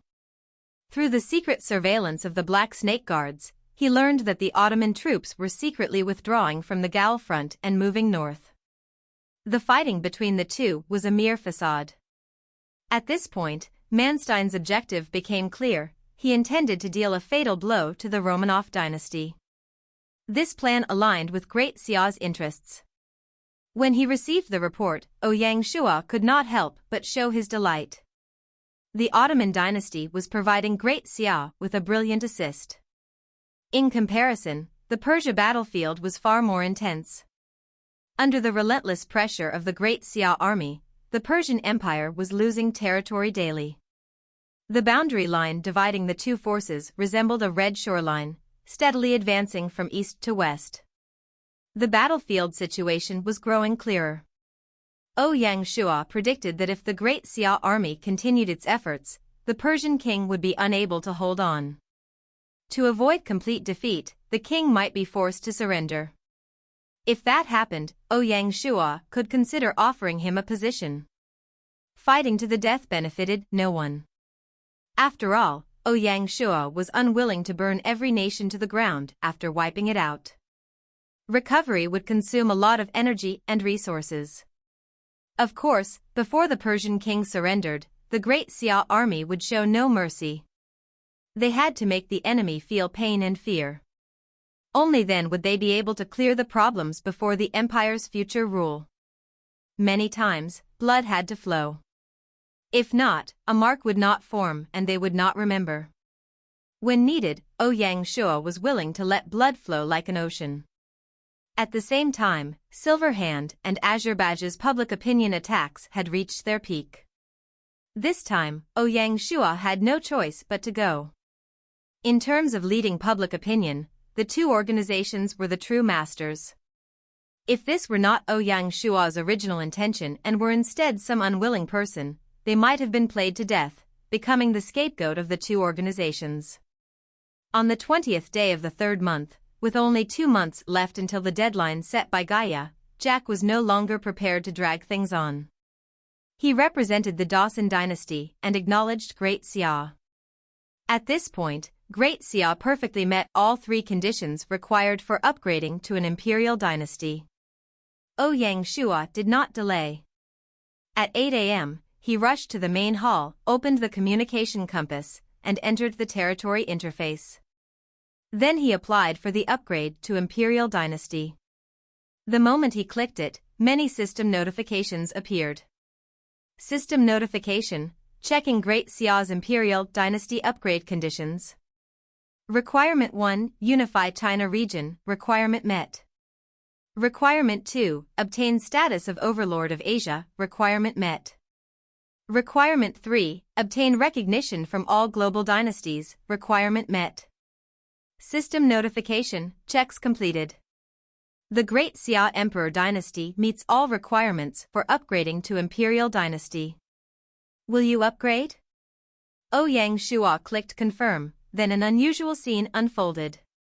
Instantly, a thick, 7-colored ray rose from the Xia palace, shooting high into the sky in the blink of an eye. Next, one 7-colored cloud after another appeared, each emitting a 7-colored prosperity light, as signs of prosperity descended from the heavens. Interestingly, one of the 7-colored rays landed on the Persian battlefield. The charging Great Xia army, bathed in the light, saw their combat strength double instantly. Like soldiers descending from the heavens, they swiftly destroyed the Persian forces. Witnessing such a miracle, the opposing Persian army was so terrified that they surrendered on the spot. The 7-colored ray helped the Great Xia secure victory in a crucial battle, becoming a legend on the battlefield. This small occurrence tipped the balance in favor of the Great Xia, ultimately leading to the downfall of the Persian Empire. If things continued as they were, the Persian king would soon surrender. More system notifications sounded from his communication compass. System notification: congratulations, Great Xia, for upgrading to imperial dynasty. The Great Xia currency has automatically become a global currency and will circulate through all dynasties. With this, the Great Xia currency took the lead in its battle against the dollar. Perhaps if Jack had known that upgrading to imperial dynasty would bring such a benefit, he would have felt extremely regretful, having dropped the stone on his own foot. System notification: congratulations, Great Xia, for upgrading to imperial dynasty. It seems like the text you provided is a mix of a narrative concerning an in-game event or achievement, along with some elements that pertain to a fictional empire and its ruler, Ouyang Shua. I'll clean up the text and make it more grammatically coherent while preserving the essence of the narrative. In the world of our game, the Great Xia has emerged as a dominant force, showcasing its prowess in global trade and recognizing the significance of its position as the overlord of the realm. This acknowledgement was pivotal, as it guaranteed that trade rules and economic foundations would be decided and benefits would be conferred under the banner of Great Xia. Indeed, it had been a delightful turn of events, because no one anticipated the significant benefits that would come with upgrading from an emperor to an imperial dynasty. The rationale behind this was straightforward. One of the prerequisites for the upgrade was to garner global recognition, and with the conferral of such rewards, the rationale for the stringent conditions was justified. If not, there would be no incentive to undertake such a momentous transition. The alignment of these factors instilled confidence in Ouyang Shua, who could now see the potential and the realization of his ultimate goal within this game world. In the grand scheme of things, the upgrade from an emperor's dynasty to an imperial dynasty entailed a plethora of unlisted benefits, marking a leap from being at the pinnacle of the world, a distinction that was vastly different from any other. The enormity of the matter may have been too significant to be smoothly integrated into the narrative without drawing attention to its magnitude, yet Gaia saw fit to announce it in a formal system notification. World notification: congratulations, China region player Ouyang Shua, for the successful upgrade of the Great Xia Emperor Dynasty to the Great Xia Imperial Dynasty, the first in the world. Especially awarded 10 instant teleportation slots and permanent S-rank permission level. Congratulations, Ouyang Shua, congratulations to the Great Xia. Upon the sounding of this notification, the world was aboiled. The players around the globe had not anticipated the carefree nature of Ouyang Shua's decision. With no preparation, and without prelude, he boldly applied for the upgrade right after the Dawson dynasty expressed their recognition. This came as a surprising turn of events, as logically, the transition to an imperial dynasty and the likely singularity of such an event should have called for extensive preparation and a grand ceremony in the dark. They were preparing for another war. It was inappropriate to hold an upgrading ceremony now. Secondly, Great Xia had already held 2 ceremonies, and holding another would be redundant. There was no significant need for that. Moreover, the current background and atmosphere did not contain much joy. For Great Xia to openly celebrate now might seem like bragging to others, so it was better to keep a low profile. As such, Ouyang Shua applied for the upgrade without making any preparations. Of course, although there was no ceremony, there were pleasant surprises. After Gaia released the notification, Ouyang Shua headed to the forums and announced, effective immediately, "I accept Gaia's invitation to voluntarily lead the Great Xia team to Planet Hope." When the world heard this news, everyone cheered once more. If one said the players were shocked just now, this time they were truly surprised. Ouyang Shua's statement represented that at this crucial point for mankind, someone had finally stood out to use all his abilities to fight for the future of mankind. The nervous hearts of the players were finally settled. After these few months of promotion from Azure Badge and Silver Hand, Ouyang Shua's legendary story spread to the entire world and by every country. Rising to power, he tried his best to spread Chinese civilization, unify China, and gain authority over the oceans. After legendary matters, people had reason to believe that Ouyang Shua and his team could create a miracle on Planet Hope, overcoming difficulties to build merit. Ouyang Shua's prestige in the world had reached its peak at this point. After returning to the imperial reading room, Ouyang Shua's face could not hide his emotions and excitement. Naturally, he was not emotional because of the player's recognition or the future journey to Planet Hope, but because of the reward Gaia had given him. He did not expect that apart from the 10 AI instantiating spots, Gaia would give him an extra permanent S permission level award. This reward was enough to drive one crazy. After the Federation disbanded, no one had gotten the S rank before, and the highest was only A. Even Ouyang Shua, who could rely on Great Xia's enormous resources, saw his achievement value drop to 90 million after instantiating a batch of AIs. He was 10 million away from the S rank mark. If nothing went wrong, he would be the first to upgrade to S rank. The meaning behind this reward from Gaia was greater now that Ouyang Shua did not need to worry about instantiating or exchanging for rewards. Even if he used them all, he could still keep his permission level. He did not need to worry about getting demoted in rank. The impending expedition was simply too important. With 90 million points in achievement value, he could do much more than just instantiating a bunch of AIs. That was basically Gaia's purpose. Thanks for being thoughtful, Ouyang Shua looked up at the sky and silently said. One could say that Gaia had given Ouyang Shua the biggest possible given her permission level. How the future developed depended solely on Ouyang Shua. Under Ouyang Shua's orders, the wave from Great Xia upgrading to imperial dynasty was slowly suppressed and did not cause many waves. The eyes of the world were slowly turned back to the battlefield. On the first day of the 4th month, Great Xia once more sparked discussions around the world. The English Straits separated the House of Tudor from the European continent. It connected the Atlantic Ocean and the North Sea, stretching 560 kilometers long and 240 kilometers wide. At its narrowest point, the straits were just 34 kilometers wide. An underwater tunnel called the Channel Tunnel was built here by two countries. As the English Straits were part of the North Atlantic, they served as a strategic point connecting the European continent since ancient times. Many naval battles and military altercations took place there. 2 divisions of the House of Tudor's Emperor Squadron were stationed here. Defending the English Straits was akin to protecting the oceanic lifeline of the House of Tudor, enabling them to advance and retreat in European affairs. Due to recent changes on the European battlefield, the House of Tudor had intended to withdraw its troops and focus on defending their homeland. As such, the patrol of the Emperor's squadron in the English Straits became much stricter. However, an accident still occurred. On the first day of the 4th month, in the morning, 2 divisions of the Atlantic Squadron, fully equipped with iron-armored warships, launched a surprise attack on the English Straits, initiating a large-scale naval war. This was the first battle between the Atlantic Squadron and the Emperor's Squadron.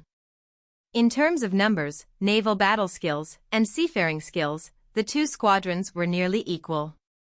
Leading the House of Tudor's Emperor Squadron was the historically renowned naval general, Nelson. The Atlantic Squadron excelled in weaponry and equipment. Following the equipment upgrade, the Atlantic Squadron had developed a battle system centered around iron-armored warships, fighter jets, and magic-powered submarines, foreshadowing the structure of future carrier groups. In comparison, due to a lack of resources and labor, half of the House of Tudor Squadron still consisted of man-o'-war-type warships rather than the more advanced iron-armored warships. This was understandable. Even with Great Xia's full industrialization capabilities, it took them a year to completely re-equip the Pacific Squadron. For the House of Tudor Squadron to have made such progress was already quite impressive. In terms of weapons and equipment, the Great Xia Atlantic Squadron had a crushing advantage. Consequently, the House of Tudor Squadron did not make a statement after Great Xia regained control of the Mediterranean. They lacked the confidence to interfere. The naval battle proceeded as expected. Facing the Atlantic Squadron's surprise attack, the well-trained House of Tudor Emperor Squadron, commanded skillfully by Nelson, was still defeated after 6 hours of combat. The dangers and spectacle of the battle were indescribable. The destruction of the Emperor's squadron was like a striking signal flare streaking across the European night sky, with unimaginable implications for the European situation. In truth, the aftereffects had already begun to spread. That afternoon, under the cover of the Atlantic Squadron, Zhang Guofan ordered the Specter Legion Corps to disembark on House of Tudor territory. They headed straight for the capital city, Avik Fort. For the current House of Tudor, the 300,000 troops of the Specter Legion Corps were simply devastating. Due to their limited population, the House of Tudor had only 400,000 at their peak. After accounting for the failure in Africa, the troops sent to the European battlefield, and the Ottoman dynasty's invasion, the number of troops they could field, despite 2 rounds of conscription, was only 250,000. As for the newly recruited troops, they were not worth mentioning. To make matters worse, 120,000 of their troops, nearly half of their forces, were still on the European battlefield, working blindly for the silver hand in Europe. Consequently, the House of Tudor had only 130,000 troops on home soil. Even if one included the garrison forces and new recruits, their total numbers could not reach 200,000. This was a truly sad number that revealed the House of Tudor's fatal weakness. Although these 130,000 troops were well equipped and well trained, they were unable to handle the invading Ottoman dynasty and Great Xia army simultaneously. A huge storm was sweeping toward the House of Tudor. Small land, lack of strategic depth, low population, and isolation in the ocean. In this game world, where technological bottlenecks were absent, not to mention the House of Tudor replicating the British Empire's majesty, even defending their own land required reliance on others. Otherwise, William would not have sold everything he could and gritted his teeth to attack the Ottoman dynasty. Only by ensuring the safety of Europe could the House of Tudor be safe. Unfortunately, the weak House of Tudor, with its limited numbers, could not control the European battlefield and could only sway with the wind.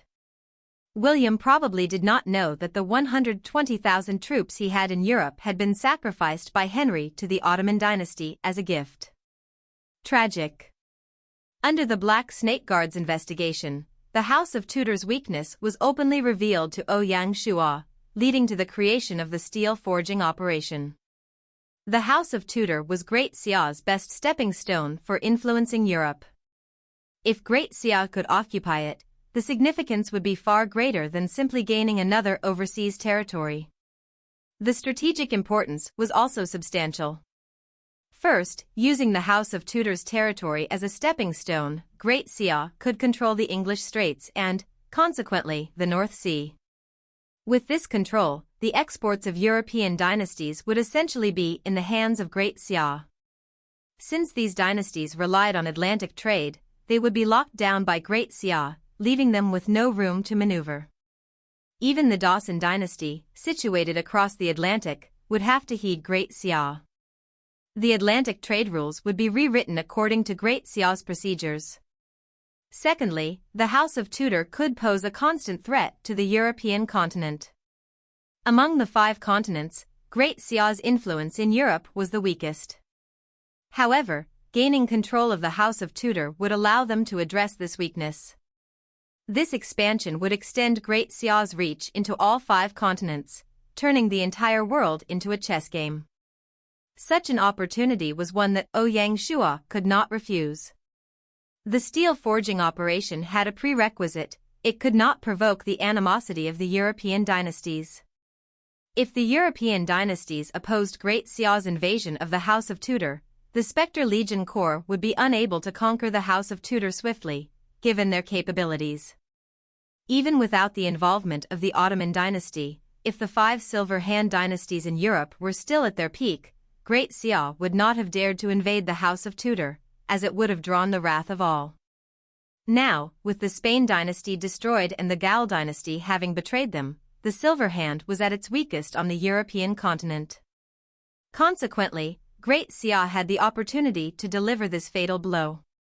If they delayed, the attack would no longer be feasible. If the Ottoman dynasty were allowed to integrate the Gal dynasty, they could retaliate against the Romanov dynasty. As their strength grew, would they permit Great Xia to defeat the House of Tudor? Perhaps from Manstein's perspective, the House of Tudor was already in the bag. Therefore, Ouyang Shua had praised the Black Snake Guard's intel work. This crucial intel allowed Great Xia to find the most suitable opportunity to launch a decisive blow. For their victory in the war against the House of Tudor, the intel took the most merit. On the second day of the fourth month, at Avik Fort, the atmosphere in the king's reading room was terrifying. The air seemed to have frozen, making it difficult to breathe. The face of King William of the House of Tudor was totally green. He sat on his chair like a block of wood, a common response when a person faced a desperate situation. This proved that the current William had no way out. On the day the Emperor's squadron was crushed, William summoned a five-country meeting to request help from the organization. William knew the situation he faced, and the House of Tudor could not withstand such a crisis. Awkwardly, for William, apart from the Dawson dynasty, no one else was willing to help. The Dawson dynasty is an ocean away, and even if Jack is willing and sent out an army, the situation would be resolved by the time they rushed over. The part that infuriated William is when he brought up the idea of withdrawing his troops from the European continent. Henry staunchly opposed this. He said the European battlefield was at a critical stage, and they definitely could not withdraw the troops at this moment. We are about to be destroyed, why would we care about the European battlefield? William usually maintained his composure. However, at the sight of this, Henry could only nod his head in agreement. Despite this, his eyes were shining, showing that his words did not match what he is thinking. In truth, after learning about Great Xia's invasion of the House of Tudor, Henry and Manstein were so furious they wanted to scold someone. These schemers did not expect such a change just as they were about to reap the fruits of their labor. The invasion by Great Xia had disrupted both of their plans. Helplessly, they could only speed up their steps. First, they would eliminate the House of Tudor's army and the Spanish army before discussing their counterattack against the Romanov dynasty. Otherwise, they could lose on all fronts. As for the House of Tudor, they could only let it go and allow Great Xia to benefit. William's heart turned cold. The next morning, William tried to contact the European army commander to issue a withdrawal order. To his shock, the communication compass failed to connect. Clearly, something significant had occurred. He then tried to contact a few generals but was unsuccessful. Undeterred, he attempted to reach Henry, but Henry had already blocked him. It's over. Even if William were a fool, he would know that the Gal dynasty was up to something. Unbeknownst to him, the Gal army had surrounded the House of Tudor camp the previous night, turning the unprepared 120,000 troops into prisoners. The Spanish army was also disarmed. The European continent was about to witness an unprecedented change. Amidst all this, the House of Tudor played the pitiful role of a weakling, a pawn that had been abandoned. "Brother, you need to pull yourself together," Annie said, her face not as bright as before, filled with much worry. "Pull myself together?" William asked with a self-deprecating smile. "Things have already reached this stage. It seems like you're dealing with a challenging situation, and it's important to stay focused and do what's best for your family. Pulling yourself together in such a scenario involves a few key steps. 1. Stay calm and collected. Emotions can run high in family conflicts, but maintaining your composure and a calm demeanor will help you make clearer decisions and be more effective in communication. 2. Prioritize the well-being of your family. Keep the focus on what will bring out the best possible outcome for everyone involved. It's easy to let personal frustrations overshadow the bigger picture, but always come back to what truly matters. 3. Communicate openly and honestly. Make sure to express your concerns, desires, and where you stand, but do so in a way that acknowledges the feelings and perspectives of others as well. 4. Seek solutions, not just problems. It's natural to react to problems by pointing them out, but try to come up with constructive solutions that everyone can agree on. This shows your proactive approach and your commitment to making things better, not just pointing fingers. 5. Know when to compromise and when to stand firm. Sometimes, compromise is necessary for the greater good, while in other cases, you need to stand firm to protect the values and well-being of those you care for. 6. Consult with trusted advisors or seek professional help. If the situation is overwhelming, don't hesitate to seek guidance from trusted friends, family members, or professional counselors who can provide an outside perspective and additional tools to work through the conflict. 7. Take care of yourself. Amidst the chaos, remember to take care of your own mental and physical health. You cannot effectively support your family if you are running on empty. By taking these steps, you show that you are strong, considerate, and dedicated to not letting external forces, like Great Xia, which could metaphorically represent a challenging or overwhelming force in your life, overwhelm your family's cohesion and well-being. Chapter 1348, Silver Hand Losing Shine. What did you say? William asked, his voice tinged with a mixture of confusion and defiance. Annie, with a solemn expression, replied carefully, "We should admit defeat to Ouyang Shua." William fell silent, his thoughts struggling with the gravity of her words. If we admit defeat now, we still have the power to negotiate. Once Ouyang Shua conquers Avik Fort, we will have nothing left. Annie's heart ached to see her brother in such a state, but she knew clarity was necessary. We have heard that Great Xia treats lords who surrender well. Even a sworn enemy like Xiang Ba became the Shijiang Governor-General. Brother, you are no worse than they are. We have no choice. William took a deep breath, the weight of the House of Tudor and their family pressing heavily on his chest. I admit defeat. For the sake of the house and the family, perhaps this is the best outcome, and no one should fear it. Brother, you have to hold on, Annie's voice trembled with worry. The House of Tudor's downfall sucked the combativeness from William, eroding the once unyielding spirit he was known for. With a weary wave of his hand, William turned from the conversation. When an Nie saw this, she felt a pang of sadness but made a silent departure, for she knew there was nothing left to say. In the Gaia 10th year, 4th month, the European continent faced tumultuous times. Great Xia's sudden invasion of the House of Tudor left the world stunned. It was soon revealed that the Gaia dynasty had aligned with the Ottoman dynasty. Seizing the Span army and the House of Tudor army, they orchestrated a series of events that stoked shock and awe into the heart of Europe. On the 4th month, 7th day, news of the House of Tudor's surrender to Great Xia spread. In the blink of an eye, the landscape of Europe was rewritten, the flames of war transforming into a new tableau. It seems that the text you've provided is a creative, fictional narrative blending historical elements with fantasy. However, there are several inaccuracies and anachronisms in the text. For instance, there is no historical record of a Gaia dynasty merging with the Ottoman Empire. The Ottoman Empire did not merge with any dynasty named Gaia, and the Ottoman and Romanov dynasties do not belong to the same historical period or geographical area. The Romanovs were actually the ruling family of the Russian Empire, and the Ottoman Empire was a distinct and independent entity with its own history. Similarly, terms like Pushkin and Manstein seem to be fictional characters, and the Silver Hand and Caesar are unclear and may not align with any known historical counterparts.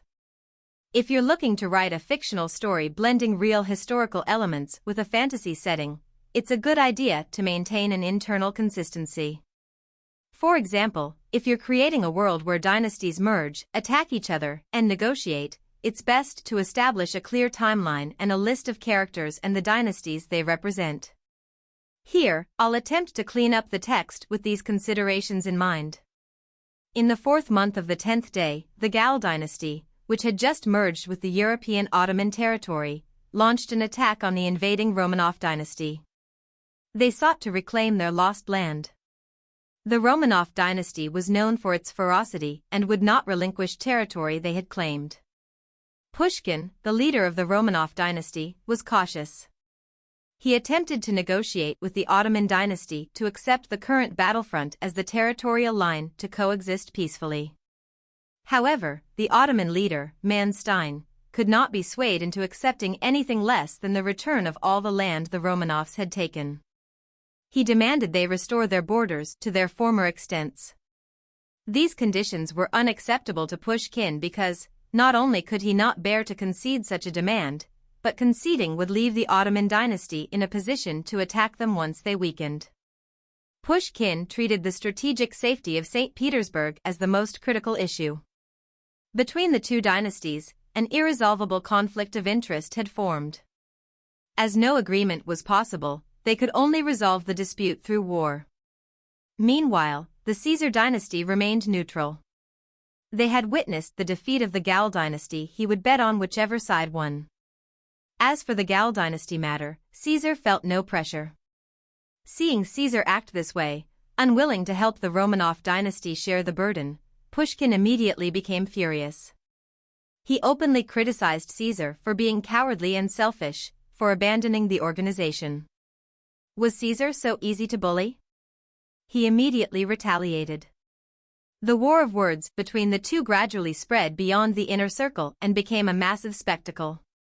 In truth, Silverhand's influence in Europe was already crumbling and unable to form a cohesive strength. This truly pained Jack's heart, but there was nothing he could do. Jack had his own issues to handle. After merging with the Gal dynasty, the Ottoman dynasty began to consolidate the territories of the few dynasties in Africa. They drove out the Caesar dynasty's forces and placed all of West Africa under Ottoman dynasty rule.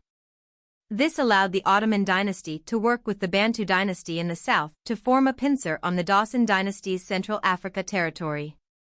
It appeared that Azerbaijan intended to expel the Dawson dynasty from Africa. After stabilizing the European front, Azerbaijan's ambitions grew. They were no longer satisfied with just one base in Europe and sought new territories in Africa. If they truly took control of Central Africa, they would have the power to challenge Great Xia in Africa. This was something Ouyang Shua was unwilling to see. Thus, the African continent, which had just calmed down, would become a new battleground for the three powers. This conflict was not limited to surface warfare, most of it was waged in the shadows. The flames of war in Africa would not be easily extinguished. April 15, Imperial Capital. Silverhand suffered a loss and was close to disbanding, which made Ouyang Shua's mood excellent. At the same time, Azerbaijan's sudden rise made Ouyang Shua raise his guard. The global situation was far from clear. The part that made Ouyang Shua happy was that the Gal dynasty's submission to the Ottoman dynasty showed the organization's control over its members was not as strong as he had imagined, especially before survival. Everything depended on power. This provided Great Xia with the foundation to destroy the two organizations. That morning, the imperial court's plan for the House of Tudor was revealed. The imperial court decided to transform the entire House of Tudor into the House of Tudor province. They would appoint the former Jingdu provincial governor and one of the empire's long-serving provincial governors, Wang Shoren, as the provincial governor. He would help the empire defend this strategic zone. Since the province was alone in the ocean, it was not easy for the imperial court to manage. The imperial court also decided to set up the House of Tudor Judici House to represent the imperial court in leading military matters in the House of Tudor region. Under the authorization of the imperial court, the Judici House had military powers. The difference was that the House of Tudor ruling city is Avik Fort, while the Judici House is in the original England imperial city, London. This arrangement was to greatly reduce the interference of the Judici on the provincial governor. The original House of Tudor King William became the first House of Tudor Judici. This arrangement was a compensation for his surrender and a way to calm the people. It was not easy to make the people accept Eastern rule, especially the proud players. They needed to proceed in an orderly manner. If it were not for Ouyang Shua agreeing to go to Planet Hope, the House of Tudor players would have probably been clamored. Apart from internal administrative arrangements, there were also military arrangements. The Specter Legion Corps, along with the surrendered House of Tudor army, would be listed as the Western Europe Legion Corps and placed under the jurisdiction of the House of Tudor Judushi. The remaining soldiers were either arranged to retire or listed under the reserve forces. The original Specter Legion Corps Marshal, Zhang Guofan, would continue to serve as the Marshal of the Western Europe Legion Corps. William's sister, the former House of Tudor Princess Annie, was appointed as the First Legion General. This ensured that the two most powerful figures in the House of Tudor were appropriately placed. After taking over the House of Tudor, Great Xia sent an envoy to the Ottoman dynasty to request the return of the 120,000 House of Tudor troops. The justification provided by Great Xia was compelling. Since the House of Tudor had surrendered to Great Xia, it was their duty to bring the soldiers back home. At most a month.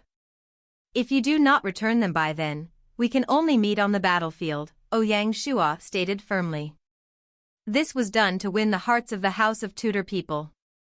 The House of Tudor civilians, with their delicate sensibilities, often played the role of the weak in Europe. The former House of Tudor king, William, had never demonstrated strength before the European dynasties, leading to a buildup of frustration among the House of Tudor people. Now, Great Xia demonstrated its power immediately after taking over, helping them to vent their anger. Naturally, this move was effective in winning their hearts and showing them the benefits of surrendering to Great Xia. Secondly, Ouyang Shua aimed to use this opportunity to awaken the Ottoman dynasty. Ouyang Shua discovered that after merging with the Gal dynasty, the Ottoman dynasty had begun acting like the dominant power in Europe. They were no longer as respectful in their treatment of Great Xia. This was something Ouyang Shua could not tolerate. He intended to use this situation to remind the Ottoman dynasty who the true leader was. He believed that the Ottoman dynasty lacked the courage to confront Great Xia directly. Even without considering other factors, if Great Xia disrupted the Ottoman dynasty's trade routes, it would create significant problems for them.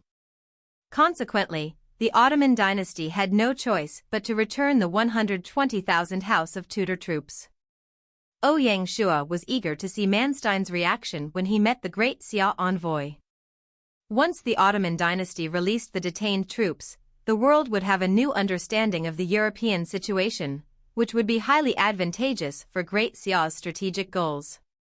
In addition to the army, the imperial court had plans for the Emperor's squadron.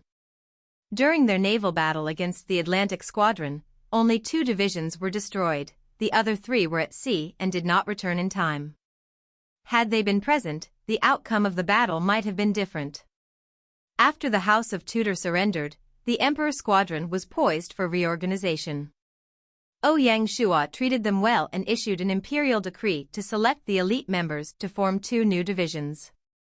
Great Xia planned to replace all the Man-O-War-type warships with ironclad warships.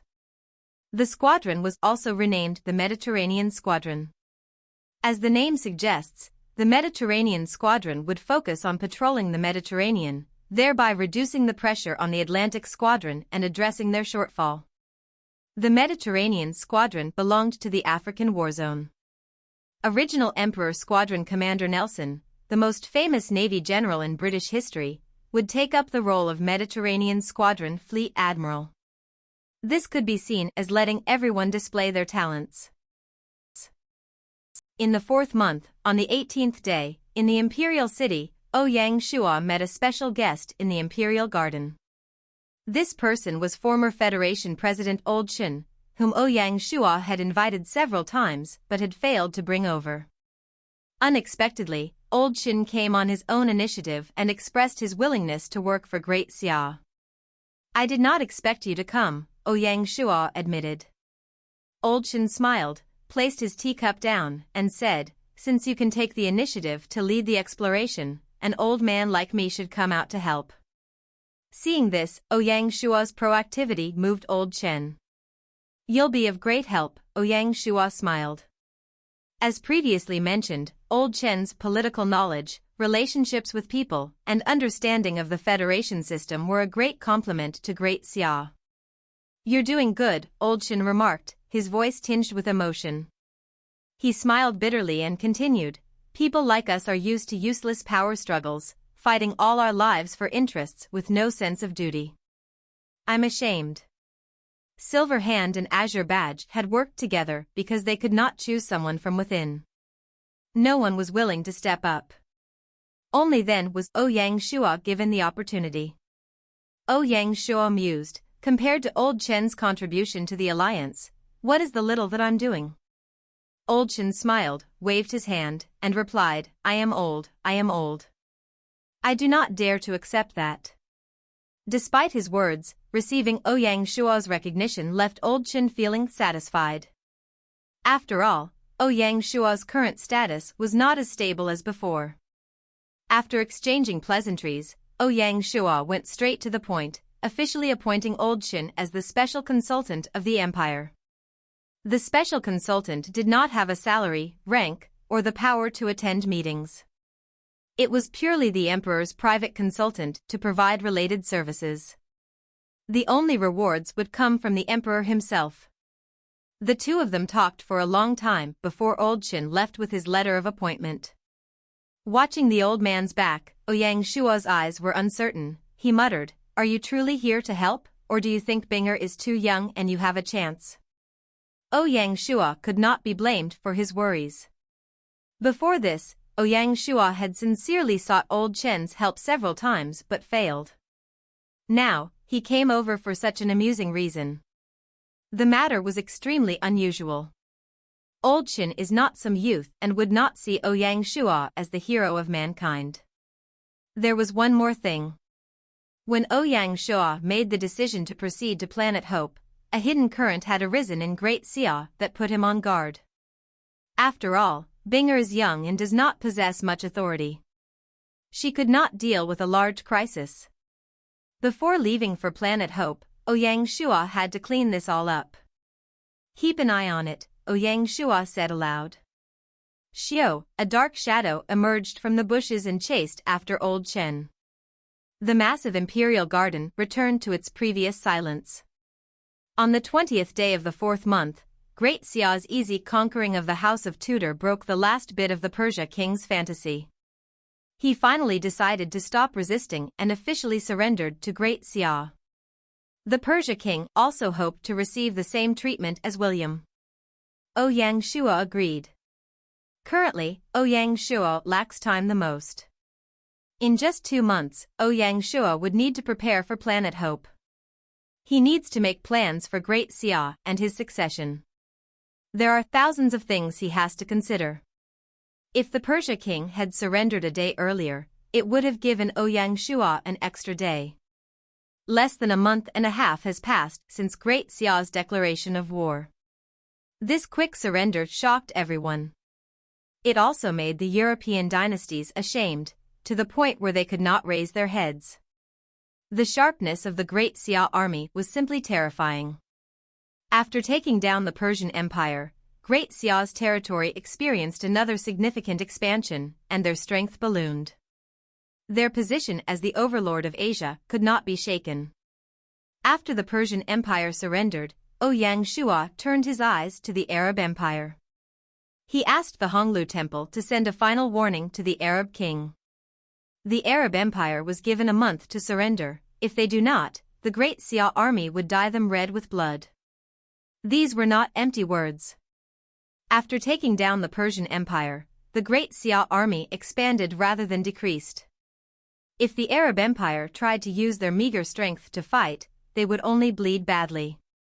As a result of the Persia king's surrender, 1.2 million troops were organizing after the Persia War. Even after replenishing the casualties and removing the soldiers who did not make the cut, there are still 1 million soldiers. Along with the 4 South Asia Legion Corps that are not officially organized, there are 2 million troops. This is simply too terrifying. Not to mention sweeping the Arab Empire, it is even possible for them to threaten Europe. The Arab Empire's only ally is the Caesar dynasty. The problem is that Caesar does not have enough time to hide, much less to jump out and help. If the Arab Empire was unwilling to submit, Ouyang Shua would not hesitate to send these 2 million troops to the battlefield. This move could help reduce their numbers. A 1 million strong Persian army and a 1 million strong Indian army could pose a significant problem if not managed properly.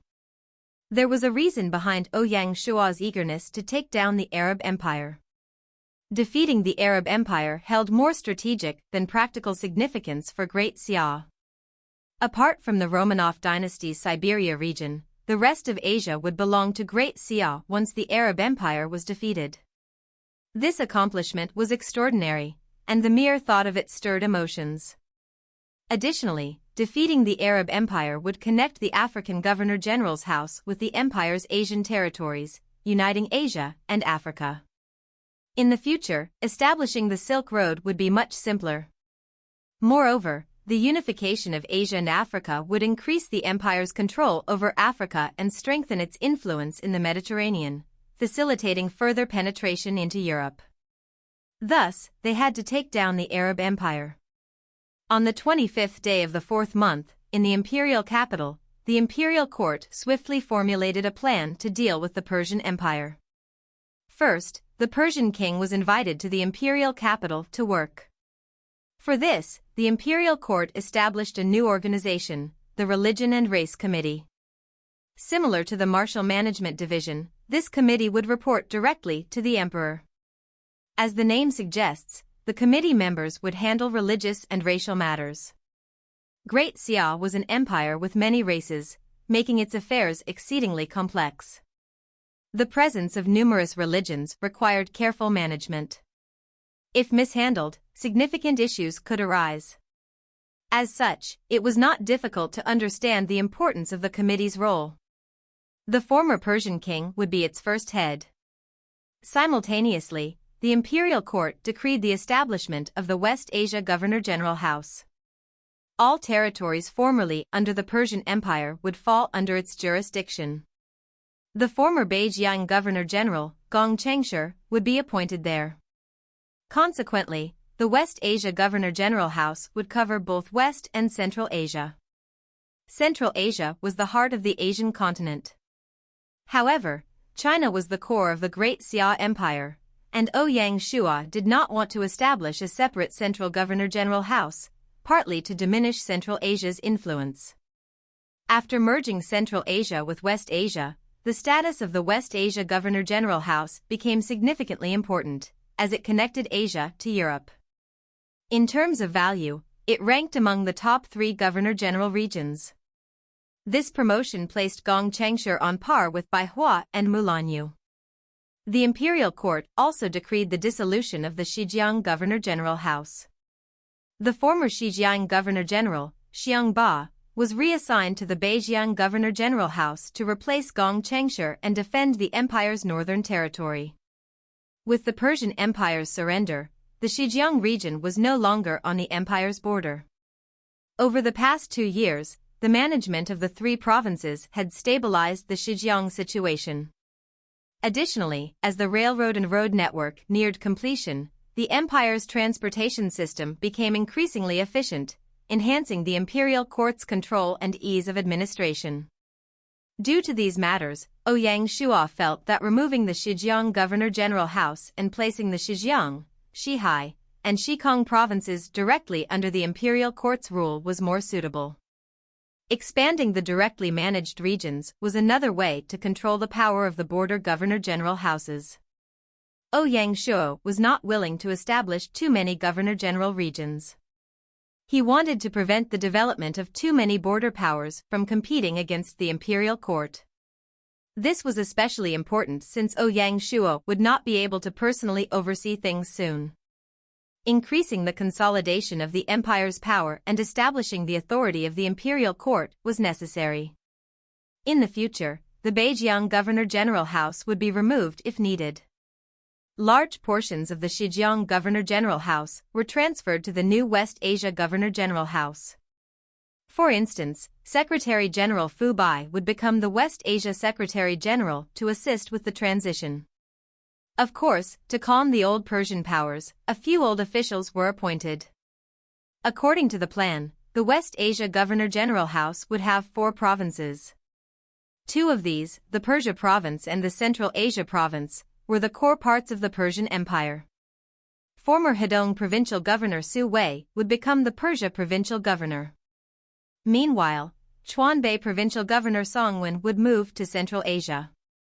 The remaining two provincial governors were promoted from old Persian Empire officials. These arrangements were similar to how they handled the South Asia Governor-General House.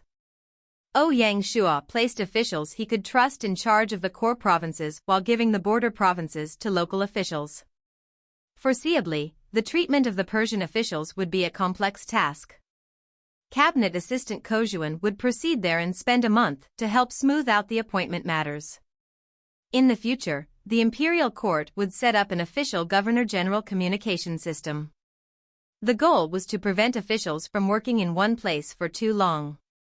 Additionally, it aimed to utilize officials working in different places to promote cultural and racial integration. Only with fresh, flowing water could the empire move forward. Chapter 1350, Railroad Soldier. Ouyang Shua urgently convened the cabinet to finalize the structure of the West Asia Governor-General House. The cabinet would naturally handle the remaining complex matters, as he had no time to deal with them. Next, Ouyang Shua held discussions with the Privy Court regarding the relevant military organizations. This was not a simple task. Similar to the South Asia War Zone, based on the plan, the base of the West Asia War Zone would move from the former Xinjiang Governor-General region to the West Asia Governor-General House region. They would be responsible for the safety of West Asia. The newly established West Asia Governor-General House would connect to the north with the Caesar dynasty and to the northeast with the Romanov dynasty. It served as the front line for both attacking and defending against Europe, making its strategic importance immense. Moreover, the internal situation of the West Asia Governor-General House was quite complex, with many unstable elements. 2 Legion Corps were definitely not enough to handle everything.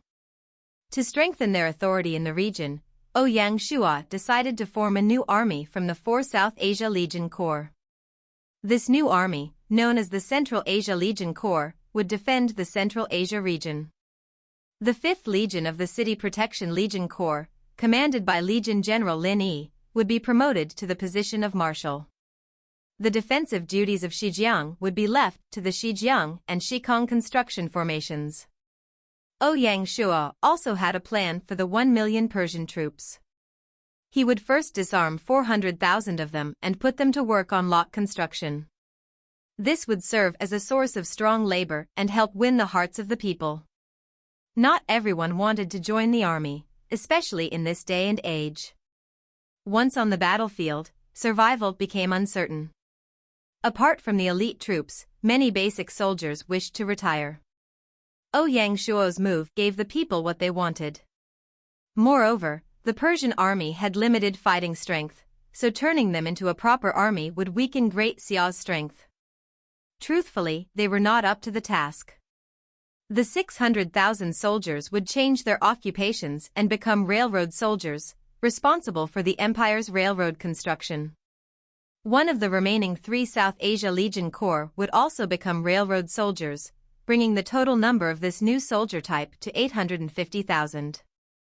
To unify West Asia and the Africa Governor-General House, the core requirement would be the construction of a railroad spanning Asia and Africa, serving as the traffic lifeline. Although the project would be arduous, its splendor was foreseeable. It would undoubtedly shine in the history books after completion. Ouyang Shua even mentioned in a military meeting, in this era of industrialization, the responsibility and honor of railroad construction are no less significant than those on the battlefield. This is a war without smoke, but with casualties like any real war. Building a railroad required blood and tears. They would need to overcome all sorts of challenges, clear mountain paths, and build bridges over water. They had to be prepared for sacrifices at any time. Thus, the potential merits were no less than those of winning a full-scale war. Such a challenging task was best suited for the railroad army, composed of soldiers. In comparison, 850,000 railroad soldiers was not a large number. In the future, if the opportunity arose, Ouyang Shua planned to expand its scale to complete this massive feat in the shortest time possible. It seems there is a mix of historical, fantasy, and possibly fictional elements in your text, blending actual historical contexts with imaginative scenarios. I will try to clean it up and make it more coherent. After receiving the approval of Ouyang Shua, the Privy Council constructed the railroad headquarters in the imperial capital. The first railroad commander, 2nd Legion General Hong Ying, was appointed to lead this task. As a high-ranking military official, General Hong Ying's role in the project made it easier for her to command the group of railroad workers and soldiers. The construction of the railroad network was a massive endeavor, with the planning and building of Governor-General residences being just one part of the broader project. The empire's goal was to construct a complex network that would connect major cities, enhancing trade and movement throughout the empire. The scale of the project was immense, and the army of railroad workers, which grew to an extraordinary number of 850,000, was comparable to a wartime force. This vast workforce was organized under a structure that was on a par with the headquarters of a legion general, which placed the railroad commander at a rank equivalent to a marshal in the Great Xia army. While the railroad headquarters served primarily as a transitional command center, during the construction period it held a significant status. Once the construction was complete, the soldiers and workers would transition into roles as permanent staff and maintenance of the railroad network. To support the project, the railroad headquarters also employed a number of technical professionals from the populace, recognized for their expertise in this unprecedented endeavor. In the 4th month, on the 28th day, after receiving the decree from the imperial court, the 1st and 2nd South Asia Legion Corps mustered at the border with the Arab Empire, ready to apply military pressure. Upon hearing the news, the Arab king experienced a restless night, disturbed by the implications of the Great Xia's military movements. The Persian Empire, having recently been forced to capitulate, cast a long shadow of worry over the Arab Empire, for the might of the Great Xia was a force to be reckoned with. The swift fall of the strong Persian Empire before Great Xia, lasting only a month and a half, was a stark demonstration of the formidable power and efficiency of the Great Xia military. This left the Arab king with grim prospects, as the presence of the 1st and 2nd South Asia Legion Corps at his if war between them began. How long could the Arab Empire last? If Great Xia's African war zone attacked too, they could form an east and west pincer. Given just the number of troops involved, the Arab Empire would not be able to last for 2 months and could fall much earlier. He could not win if they fought, but he was not willing to surrender. He is hesitating, basically counting the days he could live. The problem is that there is not much time left for him to hesitate. Some people hesitated, but many did not. For example, Ottoman King Manstein decisively agreed to returning the 120,000 House of Tudor troops without putting up any needless struggles. Currently, they are at a crucial moment in their war against the Romanov dynasty. Manstein is not willing to make Great Xia an enemy now, so he can only swallow this defeat. The good that comes out of this will be Great Xia promising not to attack the Ottoman dynasty in exchange for the 120,000 House of Tudor army. Of course, this promise is limited to the 10th year of Gaia. Even then, Manstein still felt it was worth it. This is Ouyang Shua's reward to Manstein for knowing his place. Anyways, Great Xia does not have any plans to attack the European mainland. Ouyang Shua knew that Europe is a hornet's nest and should not be easily poked. With its deep foundations, the European continent is not something that could be conquered with pure force. When these dynasties are faced with an external threat, they would swiftly huddle together to deal with the outside force. This is not something that Ouyang Shua wanted. As for the House of Tudor, it had swam outside of the European system, which gives Great Xia the chance to strike. If not, they would not have achieved their goals so easily. Ouyang Shua clearly understood this.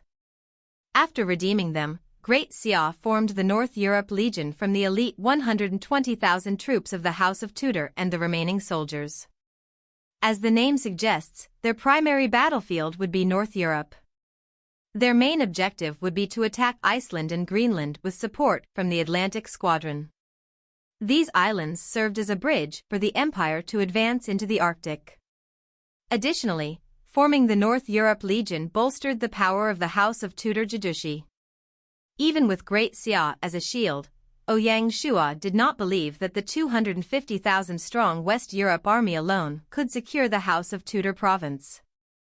Who knows what plans the European dynasties might have? The original Imperial Palace Guard's 2nd Legion General, Han Xinhu, was promoted to Marshal. His position would be filled by his deputy, Jianqi Leiyin. At this point, out of the 5 Legion General spots in the Imperial Palace Legion, 3 were held by players. Chapter 1351, 10-Year Agreement. In the blink of an eye, the 5th month arrived. A month remained until the squadron reached the resource planet. On the 4th day of the 5th month, within the imperial capital at the Emperor's Palace, summer had arrived, and the imperial garden was lush with greenery. Pleasant scents wafted the air, and occasionally, birds would chirp, deer would bound, and carp would leap from the pond, creating a scene of prosperity. Such an immersive atmosphere. In the pavilion at a corner of the lake, the surveillance was heavy. The Great Xia Imperial dynasty's most respected emperor, Ouyang Shua, is currently laughing with a few officials in merry conversation. Such a scene is rare. Outside, these officials are the pillars of the dynasty: Nanjiang Governor-General Bai Hua, South Asia Governor-General Feng Qiuhuang, West Asia Governor-General Gong Chengshi, Africa Governor-General Mulanyu, and America Governor-General Wu Fu. These 5 individuals are the 5 governor-generals of the empire's borderlands. Their fame has spread far and wide. Moreover, they were once members of the Shanghai Alliance and close friends of the emperor. Their friendship has already lasted for 10 years. A week ago, the imperial court's primary grade 3 members, the 6 governor-generals, the Jedushi, and the 22 provincial governors in China received the decree to enter the imperial capital for a court assembly. On the military side, the 8 warzone commanders and 3 fleet admirals were all summoned. At this juncture, everyone knew what was about to happen when His Majesty summoned them all to the capital. Hence, everyone arranged their work and hurried back. The civil servants and generals of the empire gathered together.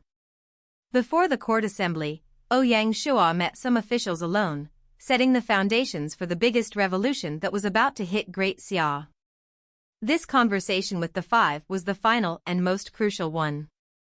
Over the past few years, Ouyang Shua was not the only one of them who had started a family. Wu Fu had married and had a son, and it was the same for Gong Chengshi. With their families, a powerful unit slowly formed around them. They were new members of the noble circle of the empire and could not be underestimated. Once Ouyang Shua left, the attitude of these 5 toward the empire was really important. It would relate to the empire's ability to maintain its scale and even grow bigger. If they did not cooperate, this matter would be hard to achieve. Inside the pavilion, Ouyang Shua, sitting at the lead position, placed down his wine glass. Looking at his 5 friends, he said emotionally, "Time has passed so quickly. In the blink of an eye, 10 years have passed." 10 years had flashed by. All of them had lost their youths and grown older due to worldly matters. So many changes. Bai Hua and the others nodded their heads emotionally, their faces showing signs of drunkenness. It seems like they were reminiscing the past 10 years and the many stories within. Sour, sweet, bitter, and spicy, none of these flavors were lacking. Apart from during special occasions or feasts, Ouyang Shua rarely drank wine and basically only drank tea for the past few years. Today, he made an exception. He was planning to open up with a few of them. Otherwise, he would not be at ease. Seeing the children grow up, "I've also grown old," Ouyang Shua smiled widely. His words were not entirely pretentious or probing.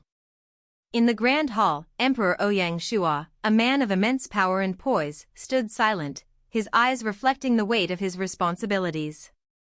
Seeing his sons, Yuer and Luoer, he felt a pang of emotion, yet an inescapable duty pressed upon him.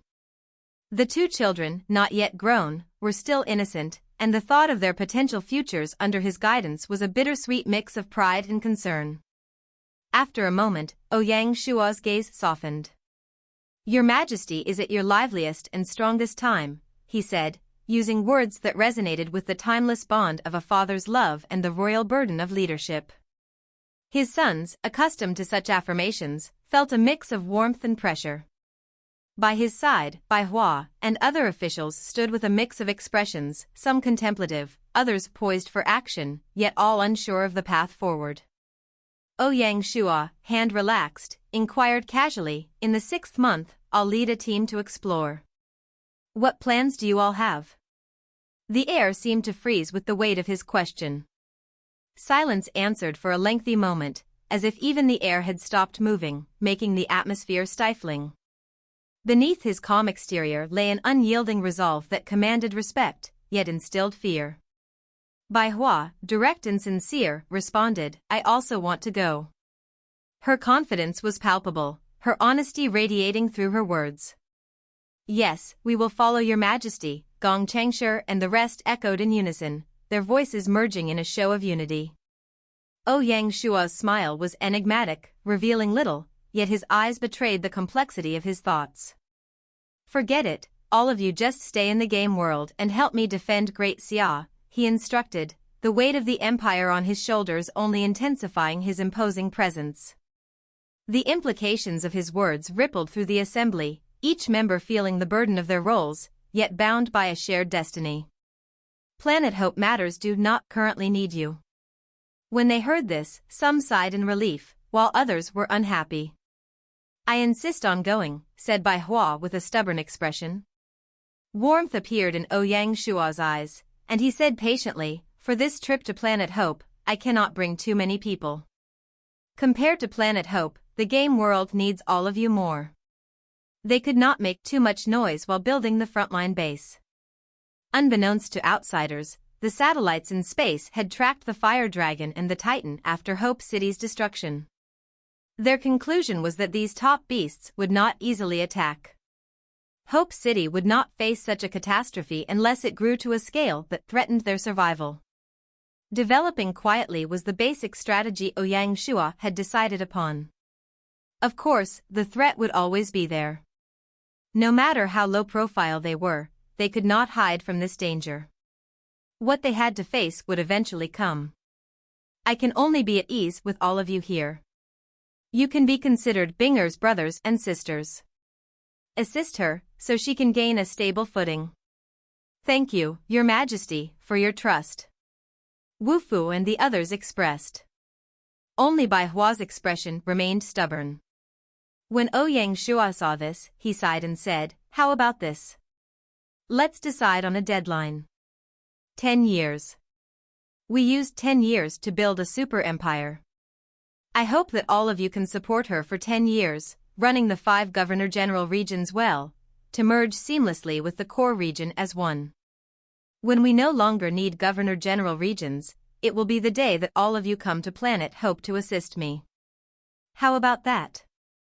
Bai Hua and the others exchanged glances before solemnly nodding their heads. 10 years. A whole new beginning. Unbeknownst to them, this 10-year promise would become the cornerstone of Great Xia's prosperity, helping them weather storm after storm. A historian named Tang Pei wrote in the records of Xia, the 10-year promise from the emperor was even more powerful than using wine to remove military generals from power, establishing a whole new merit-based system. A new chapter in the empire's history began at this point. The next day, at the emperor's palace, in the main hall.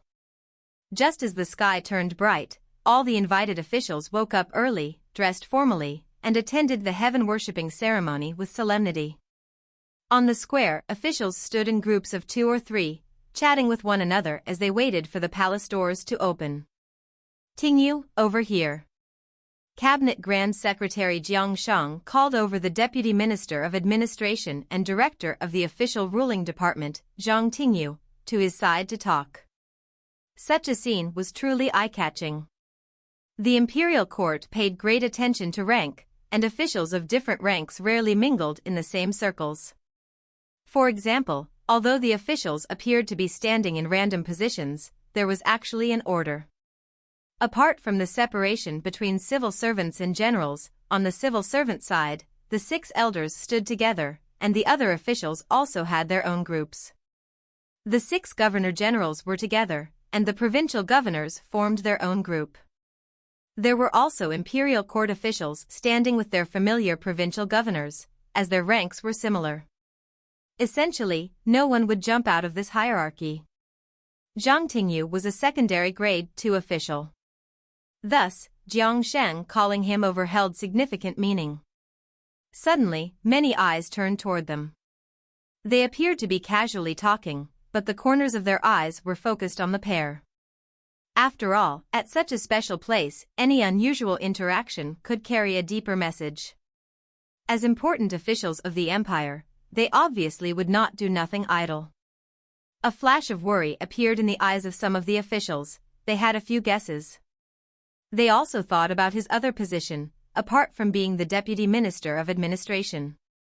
He is also the Chu Queen's imperial tutor. Since her taking over was confirmed, his status would naturally rise, given his identity as her tutor. Promotion was natural. Considering this, some of the officials were envious and regretted being unable to obtain such a position.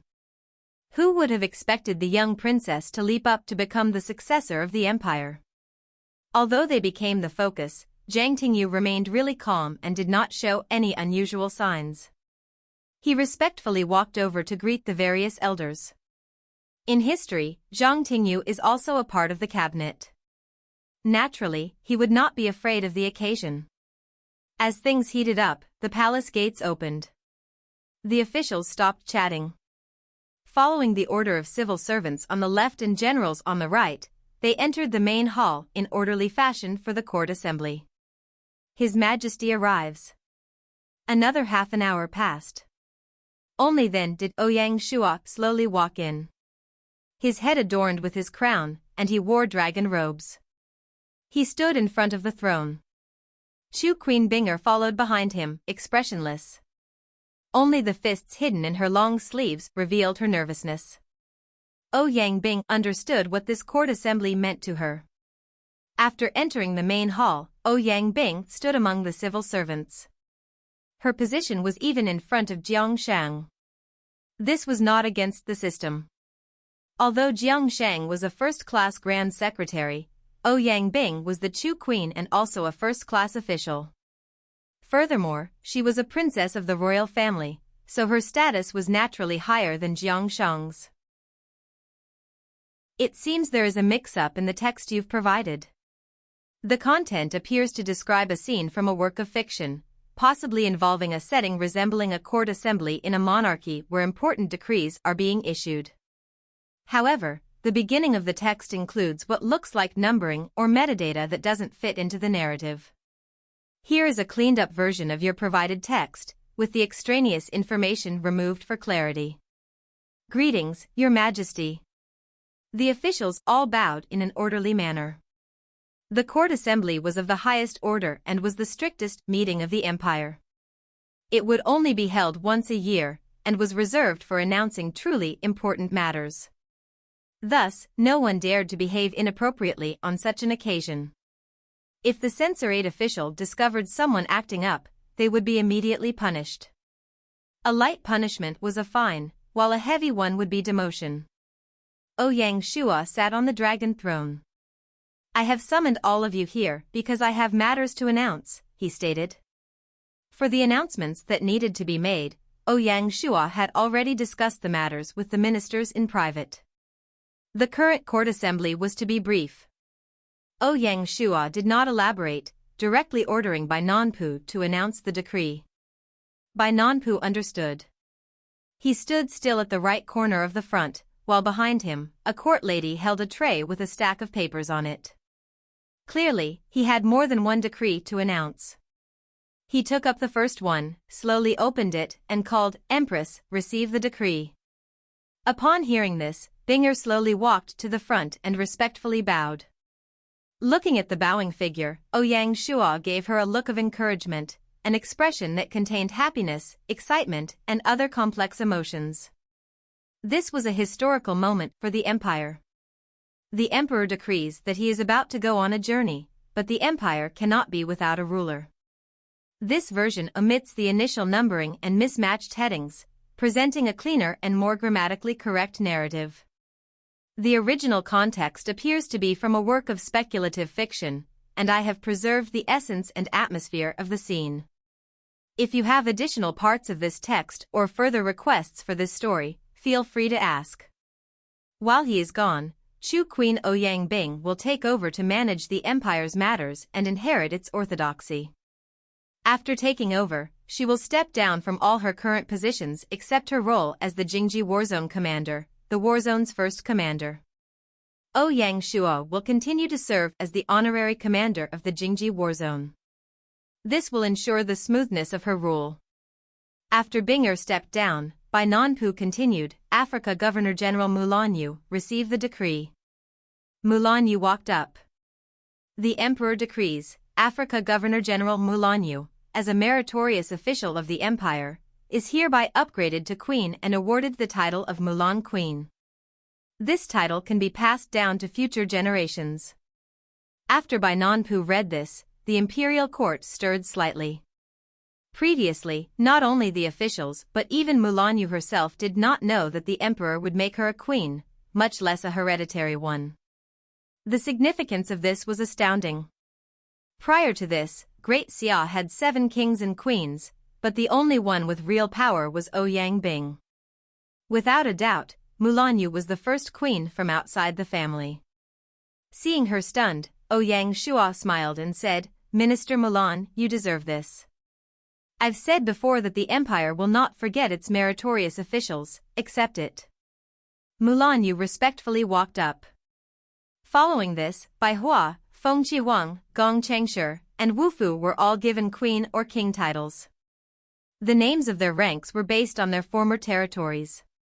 For example, Bai Hua became the Consonant's Queen. According to the system, titles such as Chu Queen and Qin King are grade 1. On the other hand, the titles of Mulan Queen and Consonant's Queen were secondary grade 1 titles. Even so, this was a great show of kindness from the emperor. This arrangement was meant to calm them and to remind them not to forget their roots. They must not forget who promoted them from a small lord to their current position. The imperial decree continued.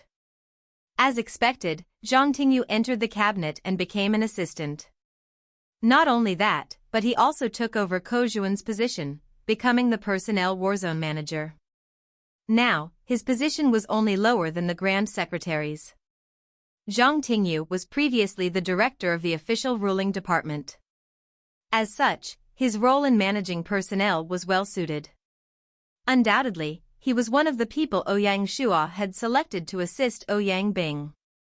He would be the official in the cabinet that Binger relied on the most. Additionally, the cabinet underwent a series of adjustments. Cabinet Grand Secretary Jiang Sheng and Assistant Zhang Liang were removed and would no longer hold any roles in the imperial court. Clearly, they would follow Ouyang Shuo to Planet Hope. Ko Zhuan would be promoted to Grand Secretary. The vacancy in the administrative mentor court left by Zhang Liang would be filled by Special Consultant Old Chen. Regardless of his plans, they would not be revealed unless he was placed in an important position. Placing him in charge of the administrative mentor court also had practical meaning, as it meant Jia Su's removal from his post. Advisor Zhu Shou would be promoted to chief secretary. Consequently, the administrative mentor court would receive a significant injection of new blood. Ouyang Shuo had set a simple principle: anyone chosen for the Planet Hope expedition could not hold a position in the empire, to prevent chaos on both sides.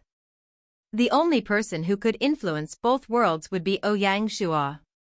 In the future, when Ouyang Shuo moved a batch of talents from the game world to Planet Hope, the Great Xia Empire would have several vacancies for newbies to be promoted into. This would create a positive cycle, solving the official promotion bottleneck problem, killing 2 birds with 1 stone.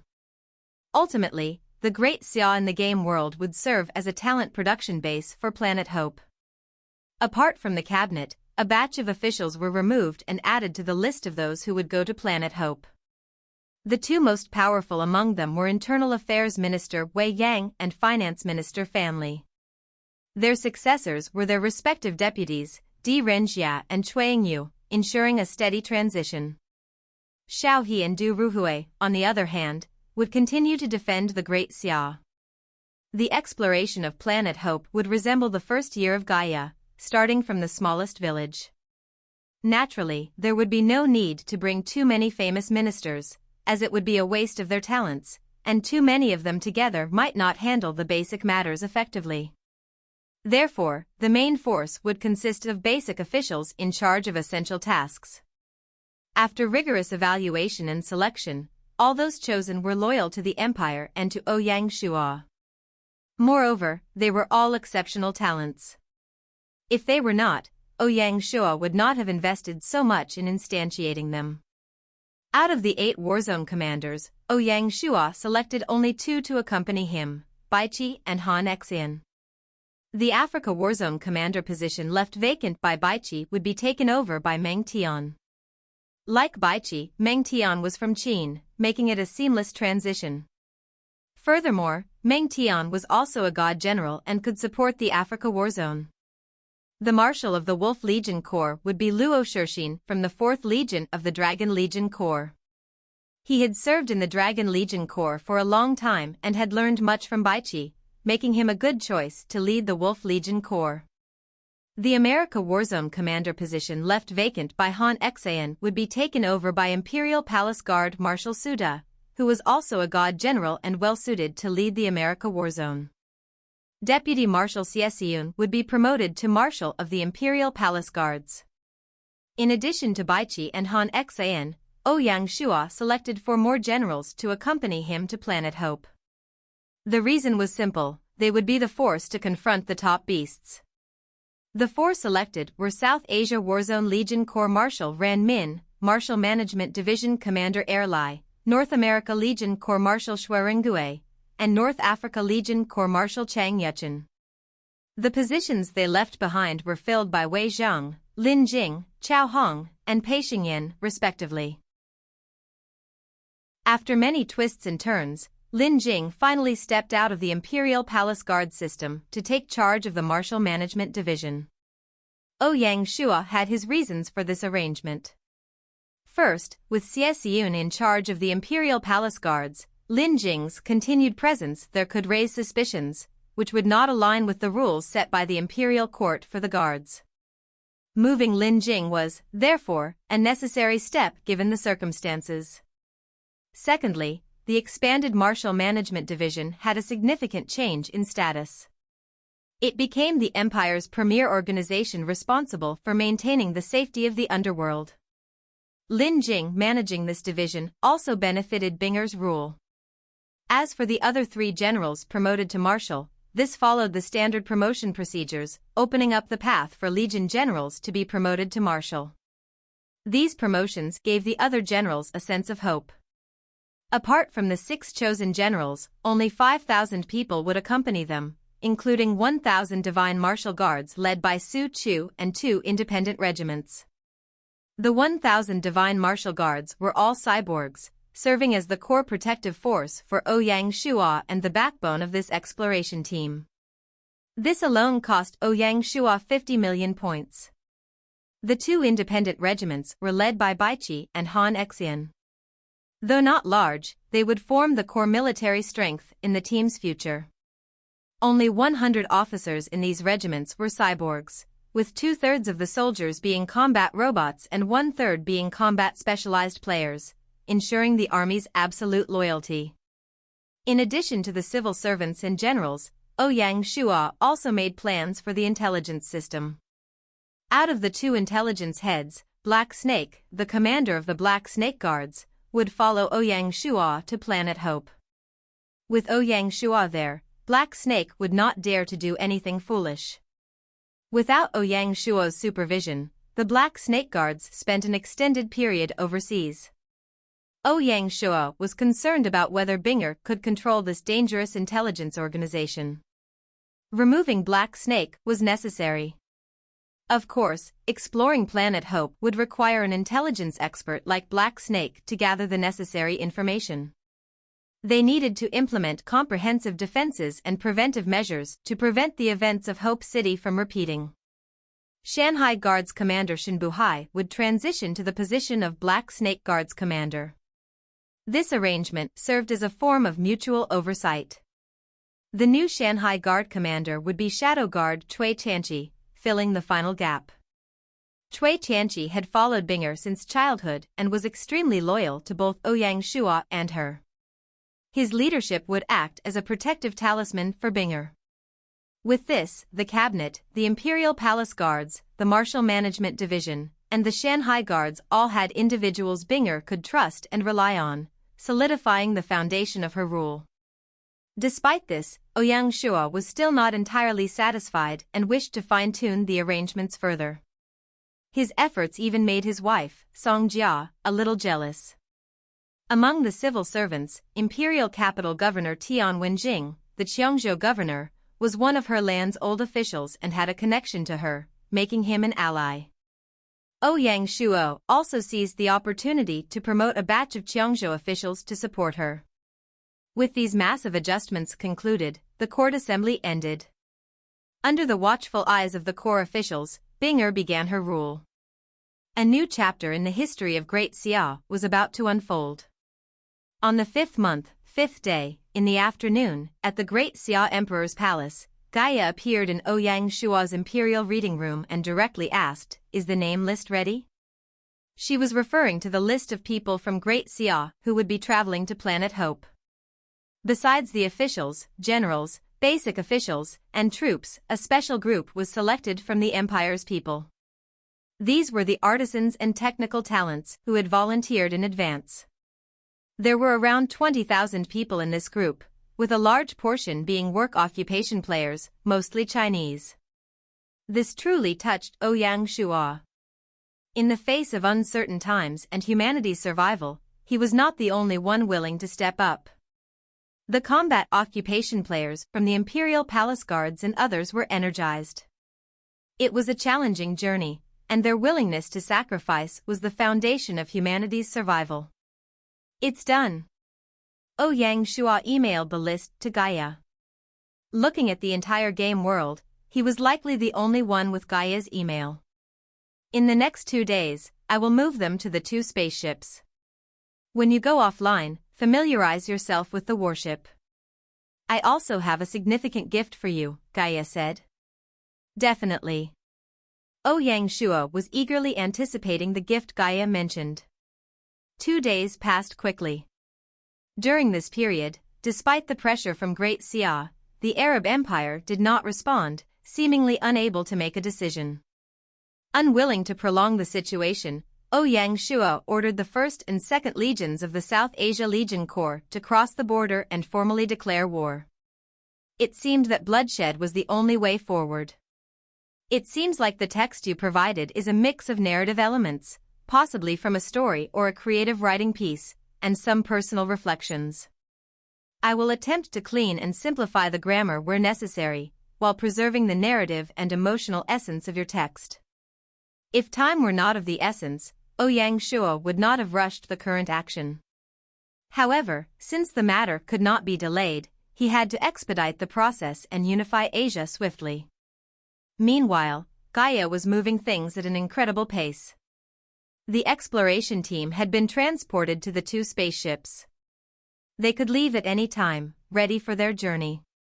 On the ships, apart from the workers, Gaia had prepared a vast quantity of resources, including engineer robots, scouting satellites, drones, various nutrition injections, and a diverse array of seeds. Even some animals from Earth were sent aboard the spaceship. Gaia provided all the resources required for the early stages, which surpassed what the lords had provided when they started from a village stage. Reality was far more ruthless than the game world. Before his game cabin was relocated to the spaceship, Ouyang Shua and his family held a small gathering. Song Jia, Binger, Xia, Lin Jing, Yuer, and Luoer were all present. This could be seen as a farewell gathering. That night, his wife, Song Jia, forced herself to smile, although everyone could sense her reluctance and grief. Binger cried out, behaving nothing like a ruling queen. Yuer and Luoer, still young, joined in their aunt's tears. Even Lin Jing had moisture in the corners of her eyes. That night, the scene would be etched in Ouyang Shuo's memory, something he would never forget for the entirety of his life. Who knew when, or if, he would reunite with them afterward? If things went wrong, this farewell might be permanent. Life held no guarantees, the same was true for fate and destiny. On the 5th month, 8th day, when Ouyang Shuo exited the game cabin, he found himself on the spaceship named the Great Xia. Gaia had thoughtfully arranged a single room for him. Ouyang Shuo was excited to explore the spaceship. The Great Xia spaceship was a moving castle. It featured a trestle, meeting room, dining area, dorms, entertainment room, medical rooms, cultivation rooms, storage area, vegetable planting tent, animal husbandry breeding center, and other facilities. The storage was filled with all kinds of tools, energy resources, and more, making it largely self-sufficient. AIs operated the spaceship, which was unmanned unless an emergency occurred. The immense gift from Gaia was an AI. The AI in charge of the Great Xia spaceship had a unique history. It was a secondary-level AI split from the Gaia mainframe. Its potential for future development was on par with Gaia itself. Controlling the spaceship was just one of its basic abilities. Additionally, it remained connected to Gaia's network, allowing the team to log on to Earth online even when they reached Planet Hope. This was incredible. Previously, Ouyang Shuo's greatest concern was losing his connection to the game world upon arriving at Planet Hope. If this happened, Binger would have to handle everything on her own, which would be too much to ask. Now, things were different. In the future, although Ouyang Shuo would focus his efforts on Planet Hope, he could still log on occasionally to make an appearance in the imperial capital, which would be enough to warn and intimidate everyone. The last problem for Great Xia was now completely resolved. Ouyang Shuo was eternally grateful for Gaia's significant gift and would remember it in his heart. He decided to name the AI Nuwa. Besides its aforementioned functions, Nuwa would be Ouyang Shuo's greatest assistant in the future, with her importance surpassing that of all officials. With her strong storage capacity, calculation ability, and data processing skills, she would easily be able to take over the public matters of the base and set up a system similar to Skynet. This alone could save a significant amount of resources and labor. Not only that, but Nuwa could also connect to Gaia's databases to access Great Xia's data, allowing Ouyang Shuo to control the Great Xia Empire from afar. This AI could accomplish many things, listing them all would be impossible. On the 15th day of the 5th month, in the Arab Empire.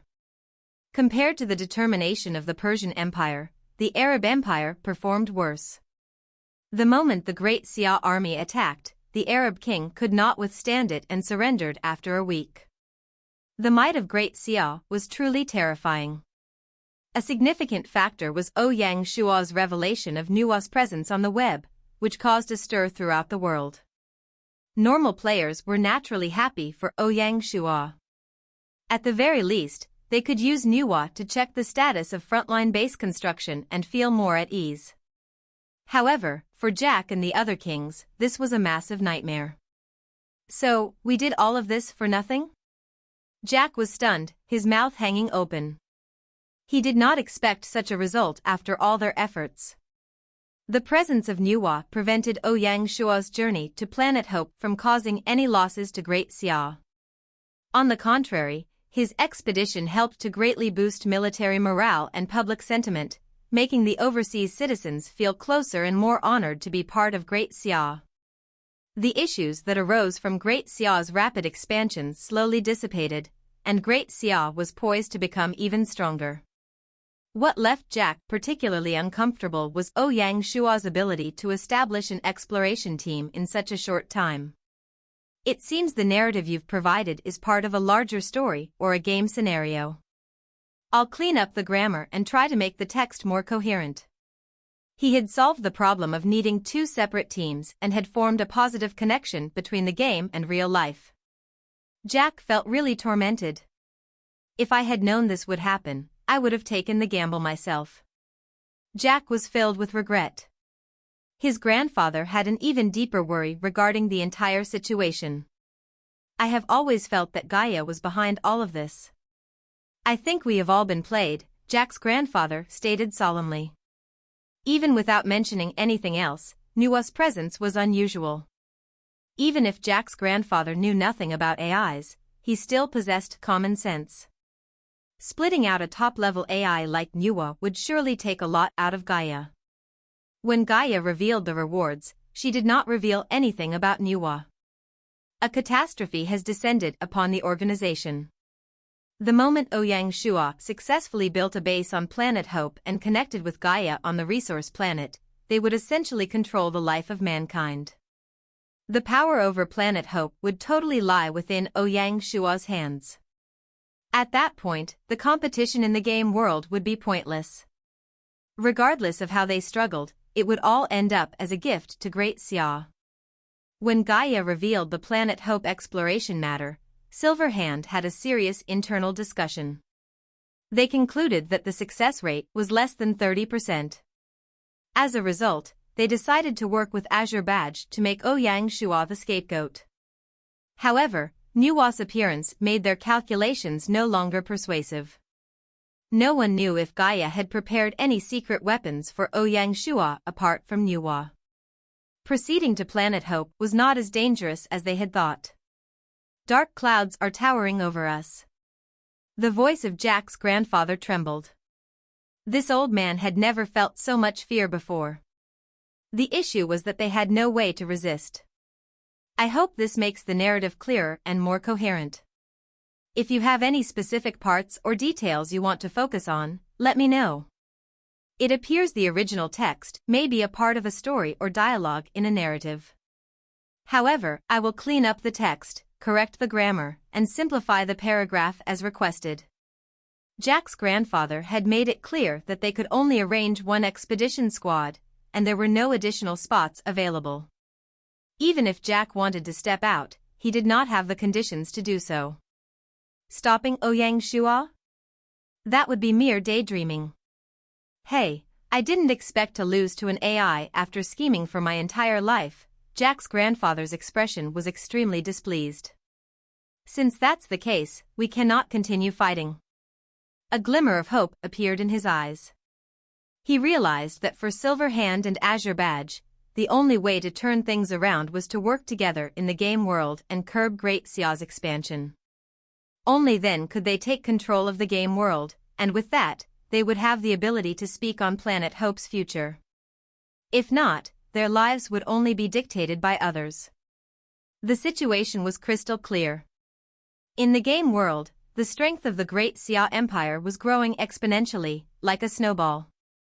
In just 2 months, Great Xia had caused the Persian and Arab empires to surrender. If this trend continued, Great Xia would unify the world. If we do not work together, we will lose everything, Jack's grandfather's heart ached. After years of constant warfare, not to mention Silverhand and Azure Badge eventually working together, even Silverhand itself was a loosely organized group. Unity would not be an easy feat, especially with the whole world still embroiled in conflict, such as the European continent, which was mired in the fires of war, bitterly struggling to resolve massive interest disputes. Even if this matter is difficult, we must make it work. Jack's grandfather was prepared to push forward without rest until he achieved the results. He believed that the others would not be willing to stand idly as Great Xia dominated the world. As long as they had a common enemy, things would be a lot easier to handle. From this day on, Silverhand would start to act decisively. A conversation that involved the entire world was arranged under the leadership of Jack's grandfather. If Ouyang were there, he would show a wry smile. Much of Jack's grandfather's predictions were his own hopes, and he had viewed the matter too simplistically. Firstly, aside from Nuwa, Gaia did not provide Ouyang Shua with any sort of special advantage. The appearance of Nuwa was also a result of a careful assessment of the hazards of Planet Hope. Only then did it sacrifice part of itself to become a separate AI, without violating the rules. To gather the exploration team and the required resources, Ouyang Shua had used up his own merit, consuming over 100 million points. Gaia remained the old, balanced Gaia. Thus, the risks of moving to Planet Hope were essentially the same as Silverhand's earlier forecast. Ouyang Shua's endeavor was one that demanded the making of miracles. There was another facet to consider: Nuwa was not almighty. It was merely a supportive AI and could not turn into a full-fledged AI like Gaia. At present, it only appeared as a hologram. Additionally, Nuwa's impact on the exploration team was not entirely favorable. It had negatives as well. The ability to enter the world of the game had its advantages and drawbacks. Without mentioning the potential drawbacks, the presence of team members' families in the game world was both a source of strength and a burden. Next, the officials who had already been appointed were far from the imperial court in Great Xia. If they were disconnected from the game world, their thoughts would fade over time. Introducing new blood in Great Xia to replace the old would not create any issues. However, if they could appear in the game world at any moment, no one knows what would happen. For example, some might be unable to relinquish their power. Perhaps they would try to assert dominance in the dark after leaving.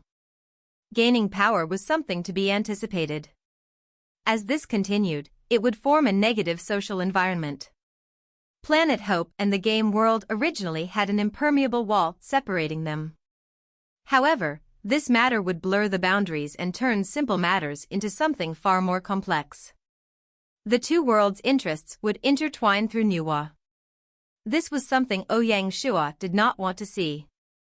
Because of these considerations, when Ouyang Shua obtained the highest permission rights to Nuwa, he imposed a restriction on the exploration team's game login permissions. Ouyang Shua decided that before arriving on Planet Hope, team members would only be allowed to log into the game for 3 hours a day, which would later be reduced to 1 hour. In the future, this might be further shortened, such as to once a week. This would make entering the game feel like a brief visit. Not only that, but the exploration team members' actions would also be monitored. If they overstep the mark, their rights to enter the game would be immediately revoked.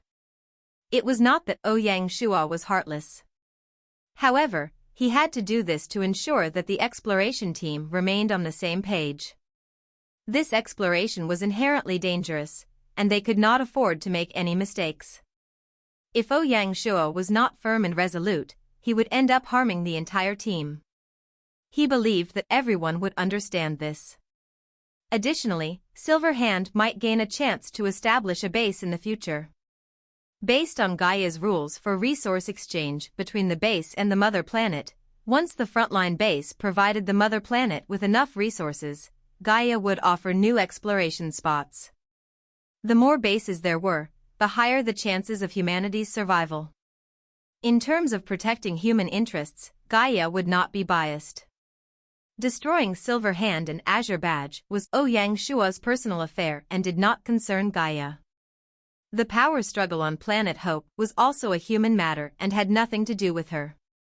Gaia was more focused on turning the resource planet into a habitable place for AIs to prepare for the eventual separation of the two races.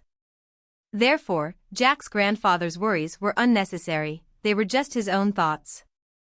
However, as a side effect, the Arab king no longer put up any unnecessary resistance and surrendered cleanly after drawing a similar conclusion. In his view, since the game world was destined to be unified under the rule of Great Xia, struggling was pointless. The earlier he submitted, the more rewards he could receive.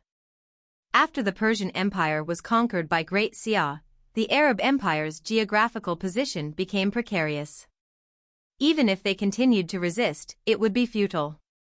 In the battle for the Persian Gulf, the Arab Empire stood no chance against Great Xia. Without the Persian Gulf, even if the Arab Empire avoided occupation by Great Xia, it would be like a fish out of water. Achieving self-sufficiency would be difficult, and they would be unable to cause any significant disturbance. Why not hand over their cities in exchange for a favorable outcome instead? This was indeed a wise choice. At this critical juncture, Ouyang Shua would grant the Arab king a title to win the hearts of the people and achieve his broader strategic goals. With the Arab king's surrender, Great Xia was only one step away from unifying Asia, the Siberia region being the only remaining obstacle. On the 18th day of the 5th month, in the imperial capital, they were about to set off. However, using this final bit of time, Ouyang Shua swiftly finalized the plan for the Arab Empire. The Arab Empire would be divided into 3 provinces under the West Asia Governor-General House. The core region would be named the Arab Province. The former Arab king would receive the position of provincial governor as a reward for his surrender. The other 2 provincial governor positions would be filled by an Arab native official and a prefecture governor from Great Xia. Most of the original Arab Empire officials were given appointments. Naturally, Ouyang Shua did this to calm the people and stabilize the situation in West Asia as quickly as possible. However, he was not as lenient with the Arab army. Chapter 1356, Grand Finale. The Arab Empire claimed to have 1.5 million troops, but that was just a numbers game. According to intelligence from the Frontlines, their forces used outdated equipment, lacked training, and were poorly disciplined. They also lacked actual combat experience and were generally weak. Ouyang Shua ordered the removal of 500,000 men, who would be arranged to retire and help address the labor shortage in the Arab region. Another 500,000 were reassigned to the railroad soldier system to aid in constructing railroads for the empire. The best 500,000 were organized into the 1st and 2nd Legion Corps of the West Asia War Zone. This process would likely take 1 to 2 months. Simultaneously, after the West Asia Legion Corps moved into the Arab Empire, the 1st and 2nd South Asia Legion Corps would withdraw from Arab territory and reposition their camps along the border of the Caesar dynasty. In total, the West Asia War Zone would have 3 permanent Legion Corps and 4 temporarily formed Legion Corps, totaling 1.75 million people. This was a formidable military presence. If Great Xia committed to attacking the Caesar dynasty, the latter would be unable to withstand the assault. The European situation became unpredictable. The Arab Empire's surrender to Great Xia caused a significant shift in the global landscape, leading to a large-scale global reshuffling. On the 16th day of the 5th month, the day after the Arab Empire's surrender, the war between the Ottoman dynasty and the Romanov dynasty came to an end. Both sides agreed to negotiate and peacefully resolve their conflict. It was clear that the European bosses realized that, compared to their internal disputes, the Great Xia had grown into a colossal entity that was intently scrutinizing them. At such a juncture, continuing internal conflict would only lead to Great Xia's overwhelming triumph. This ceasefire marked the beginning of the reorganization of the European dynasties, especially with Jack's grandfather, Silverhands No. 1, initiating a joint meeting to alert the other dynasties. This led to mutual probing and compromise. Strangely, the alliance meeting did not culminate in effective cooperation. Instead, the parties only pledged to pay closer attention. They did not heed No. 1's advice to form a global empire against Great Xia, centered around the Dawson dynasty. Caesar and the other kings were no fools. The 2-year European War saw the Silver Hand camp rise from obscurity to significant defeat, despite Great Xia's interference. The Dawson dynasty, pivotal to Silver Hand, lacked action and offered no practical support on the European battlefield. Instead, it focused on uniting North America. As Caesar put it, the truth is right before our eyes. Personal interests outweigh organizational objectives more for the Dawson dynasty. Under these conditions, who would endorse the Dawson dynasty's proposal for a global empire with them at the core? None of them were fools. Only by contributing would one receive returns. The Dawson dynasty did not take corresponding responsibility but sought the largest profits. How could that be possible? Conversely, Manstein's suggestion tempted Caesar and Pushkin. After the meeting ended, the three European pillars met in secret to discuss the future of Europe. Their motto was, "Europe belongs to Europeans." They planned to collaborate to expel the Dawson dynasty, whose reputation had plummeted, and create a new European continent. This was a truly smart plan. On the 20th day of the 5th month in the 10th year of Gaia, a major piece of news shook the world. The Ottoman dynasty, Romanov dynasty, and Caesar dynasty issued a joint statement. They declared their intention to unite and form a super dynasty, the Europa Empire. Ottoman King Manstein would become the emperor of the Europa Empire, while Caesar and Pushkin would hold the authority of kings and serve as the two pillars of the empire. The moment the Europa Empire was established, it became the world's third emperor dynasty, taking control of the European continent. The following day, on the 21st of the 5th month, Africa's Bantu dynasty announced its submission to the Europa Empire. The Bantu king would become the third king of the empire. It was evident that, due to the hasty formation of the empire, internal relationships were not fully settled. The governance system of the Europa Empire resembled the defunct Great Xia, exhibiting characteristics of a feudal system. This was a remarkable parallel to European history. As a result, the Europa Empire leaped to become a superpower spanning Africa, Asia, and Europe. Its overall strength surpassed that of the Dawson dynasty, making it the second empire, only beneath Great Xia. Moreover, the Europa Empire was a new dynasty that operated beyond the control of the Silver Hand and Azure Badge. It marked the first merger between these two organizations. In the traditional sense, the Silver Hand and Azure Badge had weakened and would eventually dissolve, to be replaced by a new model centered around dynasties. The global landscape would welcome a new super reshuffling, resulting in one super strong and two strong empires. The Great Xia Empire was naturally the supreme overlord, a global giant worthy of its name. On the other hand, the Europa Empire and the Dawson dynasty were strong in Europe and North America, respectively. The Darkness Empire was located in a secluded corner and had no room for expansion. As for the Indian Empire, it was barely surviving in the global landscape. Whether it could continue to survive and for how long would depend on Great Xia's attitude. In the global landscape, the only contestable land would be Central Africa. The Great Xia Empire, the Europa Empire, and the Dawson dynasty each owned large amounts of land in Africa. Congo in Central Africa was the only contestable land, serving as the buffer zone between the three empires. The future wars would be even more turbulent. In the blink of an eye, it was already the 6th month, 3rd day, 10 a.m., and the intergalactic squadron smoothly arrived in the space outside the resource planet. Thus, the time to separate had arrived. Ouyang Shua did not give a riling goodbye speech or hold a grand ceremony. That afternoon, he quietly ordered the Great Xia spaceship and the China spaceship to break away from the main group and head toward an unknown path. These two spaceships disappeared into the vast space under the eyes of players across the entire world. A new page in humanity's history was being written. After setting off, the exploration team, including Ouyang Shua, rarely appeared in the game world. They spent all their time on the spaceship discussing specific exploration plans. After the exploration team left, the game world became really cold, with very few waves and ripples. That was obviously a false image. In the road to conquest, fights were endless and would never stop. In the 10th year of Gaia, during the 9th month, after 4 months of administration, the Great Xia's governance of West Asia officially concluded. The scars of war had gradually healed. With the influx of many merchants, the Governor-General's house in West Asia experienced unprecedented prosperity.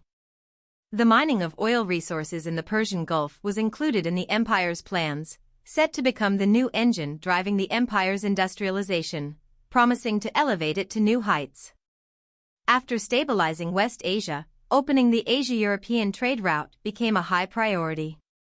The empire was prepared to invest substantial resources to complete this land traffic miracle construction within 2 to 3 years. The 6 squadrons of the empire had completed their equipment upgrades, gaining full control of the world's oceans. Ocean trade numbers were setting new records daily. Along with the Great Xia currency becoming the global currency, Great Xia was gradually becoming the architect of global trade rules and the driver of the global economy. In particular, the China region emerged as the economic center of the world. The Great Xia Bank was progressing toward its goal of becoming the world's bank. The path to industrialization along the shoreline cities was advancing rapidly. New technologies were invented daily, and various new products were introduced. The Great Xia Empire was transitioning from an agricultural empire to an industrialized empire. The Asia-Europe-Africa Railroad, being constructed, would help to connect all of Asia, Europe, and Africa into one, reopening the Water Silk Road. With the assistance of both land and sea routes, the distance between the empire's mainland and its overseas territories was becoming increasingly shorter. In contrast, the Dawson dynasty, which occupied North America, did not have ocean authority in their final years, nor did they have overseas allies or critical overseas territories. Even their fundamental overseas trade relied on Great Xia. It appears that the text provided describes a fictional scenario of a global conflict, focusing on the influence of the Dawson dynasty and the commencement of hostilities between the Great Xia Empire and the newly formed Europa Empire. Here's a cleaner, more grammatically coherent version. The Dawson dynasty's influence in the world was diminishing day by day. If this trend continued, the Dawson dynasty would follow the path of the Darkness Empire, becoming ostracized and isolated from the main current of global affairs. In the future, the continent of Africa, Asia, and Europe would be the true center of the world. Despite global prosperity, the darkness of war had not faded completely. Without any prior signs, on the first day of the 9th month, the Great Xia Empire suddenly declared war on the Europa Empire. When this news broke, the world was shocked. The declaration of war by the top empire against the second greatest empire threatened to set off a world war. The civilian population was in disarray, unsure of what to do, while the Great Xia army was mobilized. Under the leadership of Warzone Commander Li Mu, the North Asia Legion Corps, the Great Xia Phoenix Legion Corps, and the Beijiang Legion Corps crossed the northern border, charging into the Siberia region. In the Middle East, the 1st and 2nd South Asia Legion Corps, the 1st and 2nd West Asia Legion Corps, and the Bear Legion Corps under the West Asia War Zone moved toward the European border. A significant storm was heading directly toward the newly formed Europa Empire. Moreover, in Africa, the North Africa Legion Corps under the Africa War Zone moved toward West Africa under the Europa Empire, seemingly poised for an attack. In Europe, the West and North Europe Legion Corps under the House of Tudor Jadushi eagerly prepared for war. On the seas, the Mediterranean Squadron and the Atlantic Squadron increased their patrol of crucial naval routes, effectively locking down the entire exit route of the Europa Empire. The war situation ignited the newly formed Europa Empire's anxiety. After just 4 months of meshing together, although the Europa Empire had passed its most dangerous period, many internal matters were not yet fully resolved. After all, how could it be easy for the two camps to merge? In particular, for the Ottoman people at the core of the empire, the Spanish, French, Italians, and Russians were former enemies. A deep-seated enmity existed between them. One must understand that the 2 years of war had halved the number of Ottoman civilians.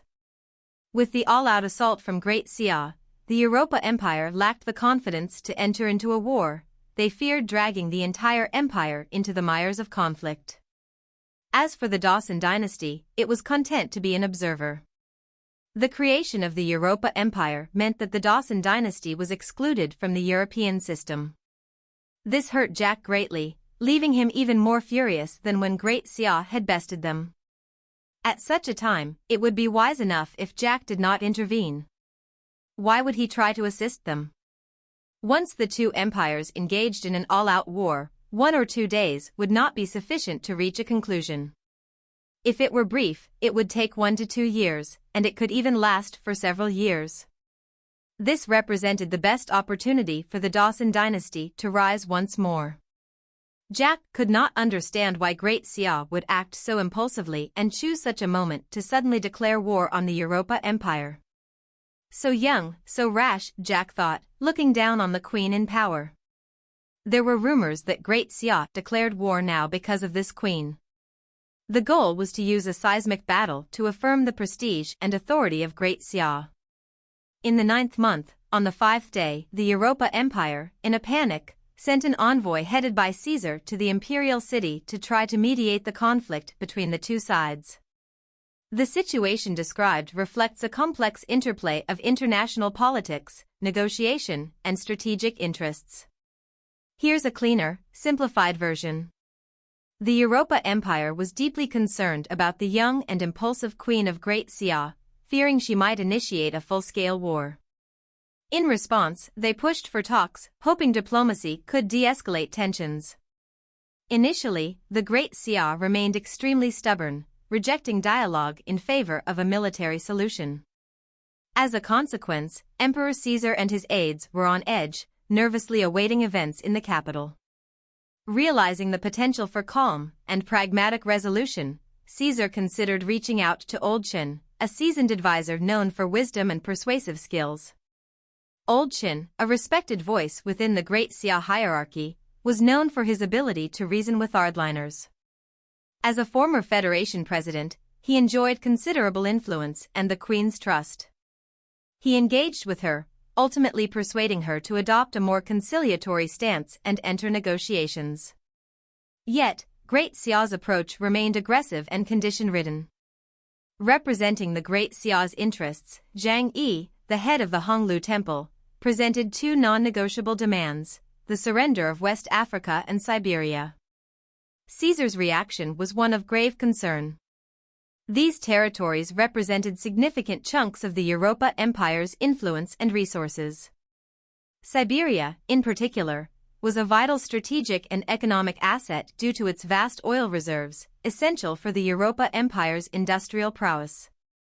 West Africa, meanwhile, was a key footprint for the empire in the continent, ensuring their dominance against other powers. Relinquishing these regions would severely cripple the Europa Empire's position, making them near impossible concessions. In this delicate balance of power, the negotiations were destined to be challenging, with both sides guarding their core interests fiercely. Hence, the Europa Empire had no reason to give up either region. Unable to make a decision, Caesar sought advice from the empire. In the following week, representatives from both sides began arduous negotiations. Meanwhile, Great Xia did not halt their advance and acted aggressively on the battlefield. In North Asia, the Phoenix Legion Corps proceeded up the Ural Mountains. The Ural Mountains, the dividing line between Asia and Europe, are located between the East European plains and the Siberian plains. The intention behind the Phoenix Legion Corps entering the Ural Mountains was clear: they aimed to split the Siberian region. Conversely, due to the recent European war, the Europa Empire had nearly no troops in Siberia.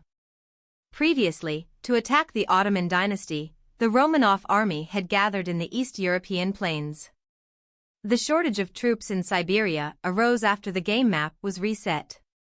Prior to this, in the 10 times expanded Siberia, communication, let alone defense, was a challenge. This situation provided the Great Xia army with an opportunity.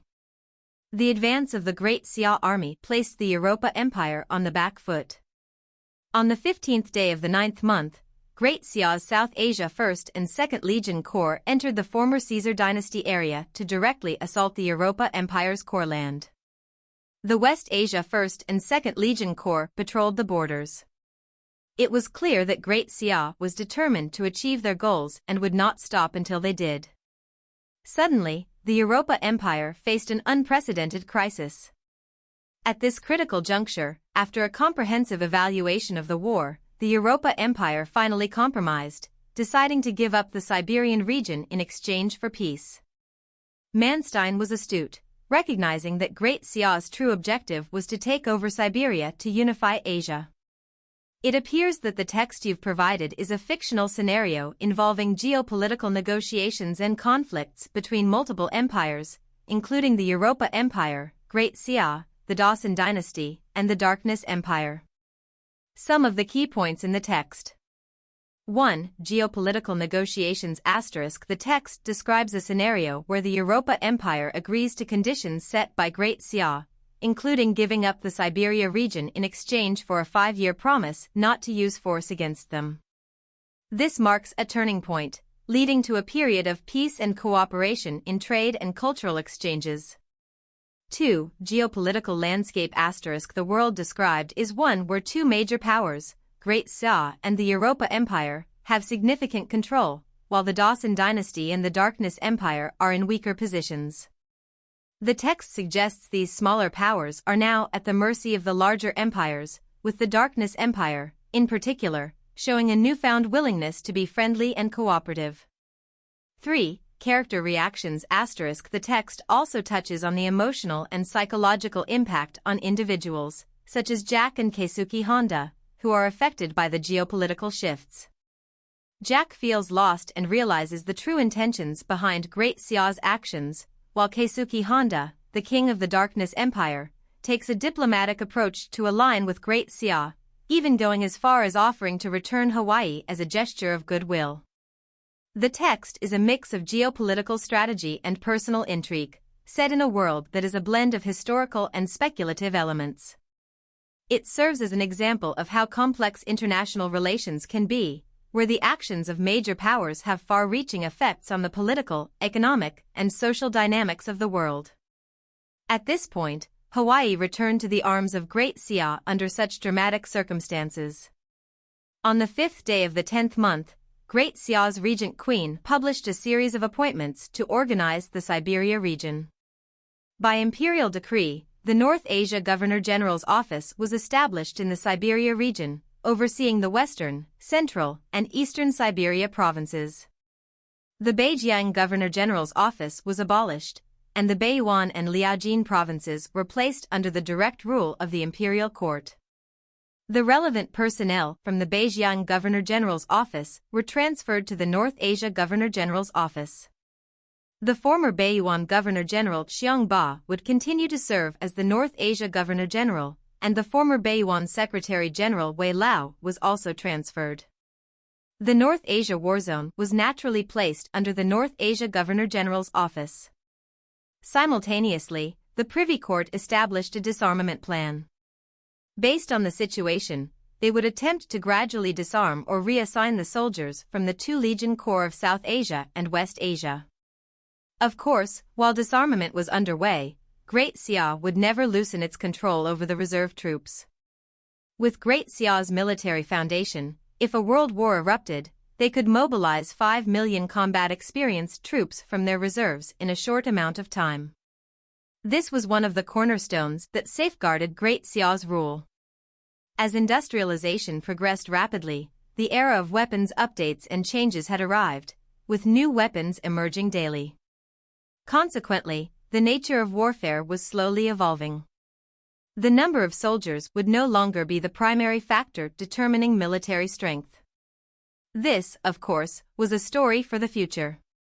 The significance of Siberia to Great Xia extended beyond unifying Asia or acquiring another overseas territory. The greater importance lay in obtaining another oil resource point. Currently, 70% of the world's oil resources are in the hands of Great Xia, giving them the power to control oil prices. This adds another factor that helps the Great Xia currency globalize. As globalization progresses, the Great Xia currency will break away from gold and become linked with crude oil, also known as black gold. Great Xia has already completed the strategic arrangements for this. Additionally, establishing the North Asia Governor-General House helps to eliminate another border concern for Great Xia. The north side is naturally protected by the Ural Mountains, making it essentially safe. After taking over Siberia, the Great Xia Navy can control the Bering Straits and enter the Arctic Ocean, further strengthening their naval power. In the future, Great Xia will form the Arctic Ocean Squadron to enhance control over the Arctic. Through the Arctic Ocean, Great Xia can connect with the House of Tudor Jadushi, strategically surrounding the Europa Empire, which holds exceptional strategic significance. If one looks ahead, controlling the Siberian region makes it possible for Great Xia to attack North America from another direction, such as striking the Alaska region. Along with the America Governor-General House, Great Xia can create a north-south pincer against the Dawson dynasty. Overall, while the expansion value of Siberia is not huge, it helps to address the weakest link in Great Xia's global strategy, perfecting their global plan. This also makes Great Xia's position as a global overlord unassailable. Therefore, it is not surprising that Great Xia is willing to start an all-out war to take Siberia from the Europa Empire. This strategic arrangement was decided long ago at the year-end military meeting in the 9th year. The in-charge, Bing Yi, executed this strategy really well, making Ouyang Shua, who was paying attention to this matter, really happy. He felt that he had not wasted his time developing Bing Yi. Many years of development were finally bearing fruit. On the 30th day of the 12th month of the 10th year, in the galaxy, the Great Xia spaceship. Ouyang Shua sat at the captain's seat. On the transparent screen in front of him, the galaxy outside was there for him to see. At the center of his screen was a giant green planet. This was Planet Hope, a superplanet covered 65% in forest. After half a year of traveling, the exploration team had finally reached the space outside of Planet Hope. They were about to begin a whole new exploration journey. Thinking about this, Ouyang Shua found it difficult to hide the excitement in his heart. The once hidden hot blood and adventuring passion was boiling once more. Looking at this stunning planet, the excitement and ambition he held in the bottom of his heart burned once more. The shine of this planet helped to bring out his deepest memories. At that moment, Ouyang Shua was thinking about so much. With the host of emotions from his adventure game mode life, the fury of being betrayed, the emotions and shock of being revived, and the fear and loss he felt when building Shanghai, the days of fighting, the hot-blooded wars, and the carefully thought-out plots. Every time, he led Great Xia from one peak to the next. Suddenly, all of it disappeared. Like dust, it was wiped off from Ouyang Shua's heart and became a thing of the past. Real men do not talk about the past. Looking at the eye-catching Planet Hope, Ouyang Shua only wished for this to be a new start. Thinking about this, Ouyang Shua got up and turned around with gusto. He looked at the officials and generals behind him. Jiang Shang, Zhang Liang, Wei Yang, Fan Li, Jia Su, Black Snake, Bai Qi, Han Xan, Ran Min, Erlai, Shuo Rengue, and Chang Yuchen were all present. In the game world, they had fought at Ouyang Shua's side and had earned many historical merits. Great Xia was already standing at the peak of the world. Now, they had put aside everything from the game world and were starting from scratch. Ouyang Shua was ready to start a more arduous and exciting historical journey. Between ruler and servant, they were connected in their hearts. Ouyang Shua's passion was at its peak, and his entire aura was changing. His eyes swept across his officials and generals as he said solemnly, "Ministers, are all of you willing to follow me once more, to fight the world again?" When Jiang Shang and the others heard this, they all knelt on one knee. Their gazes unwavering, they swore in unison, "We will follow your majesty to the death."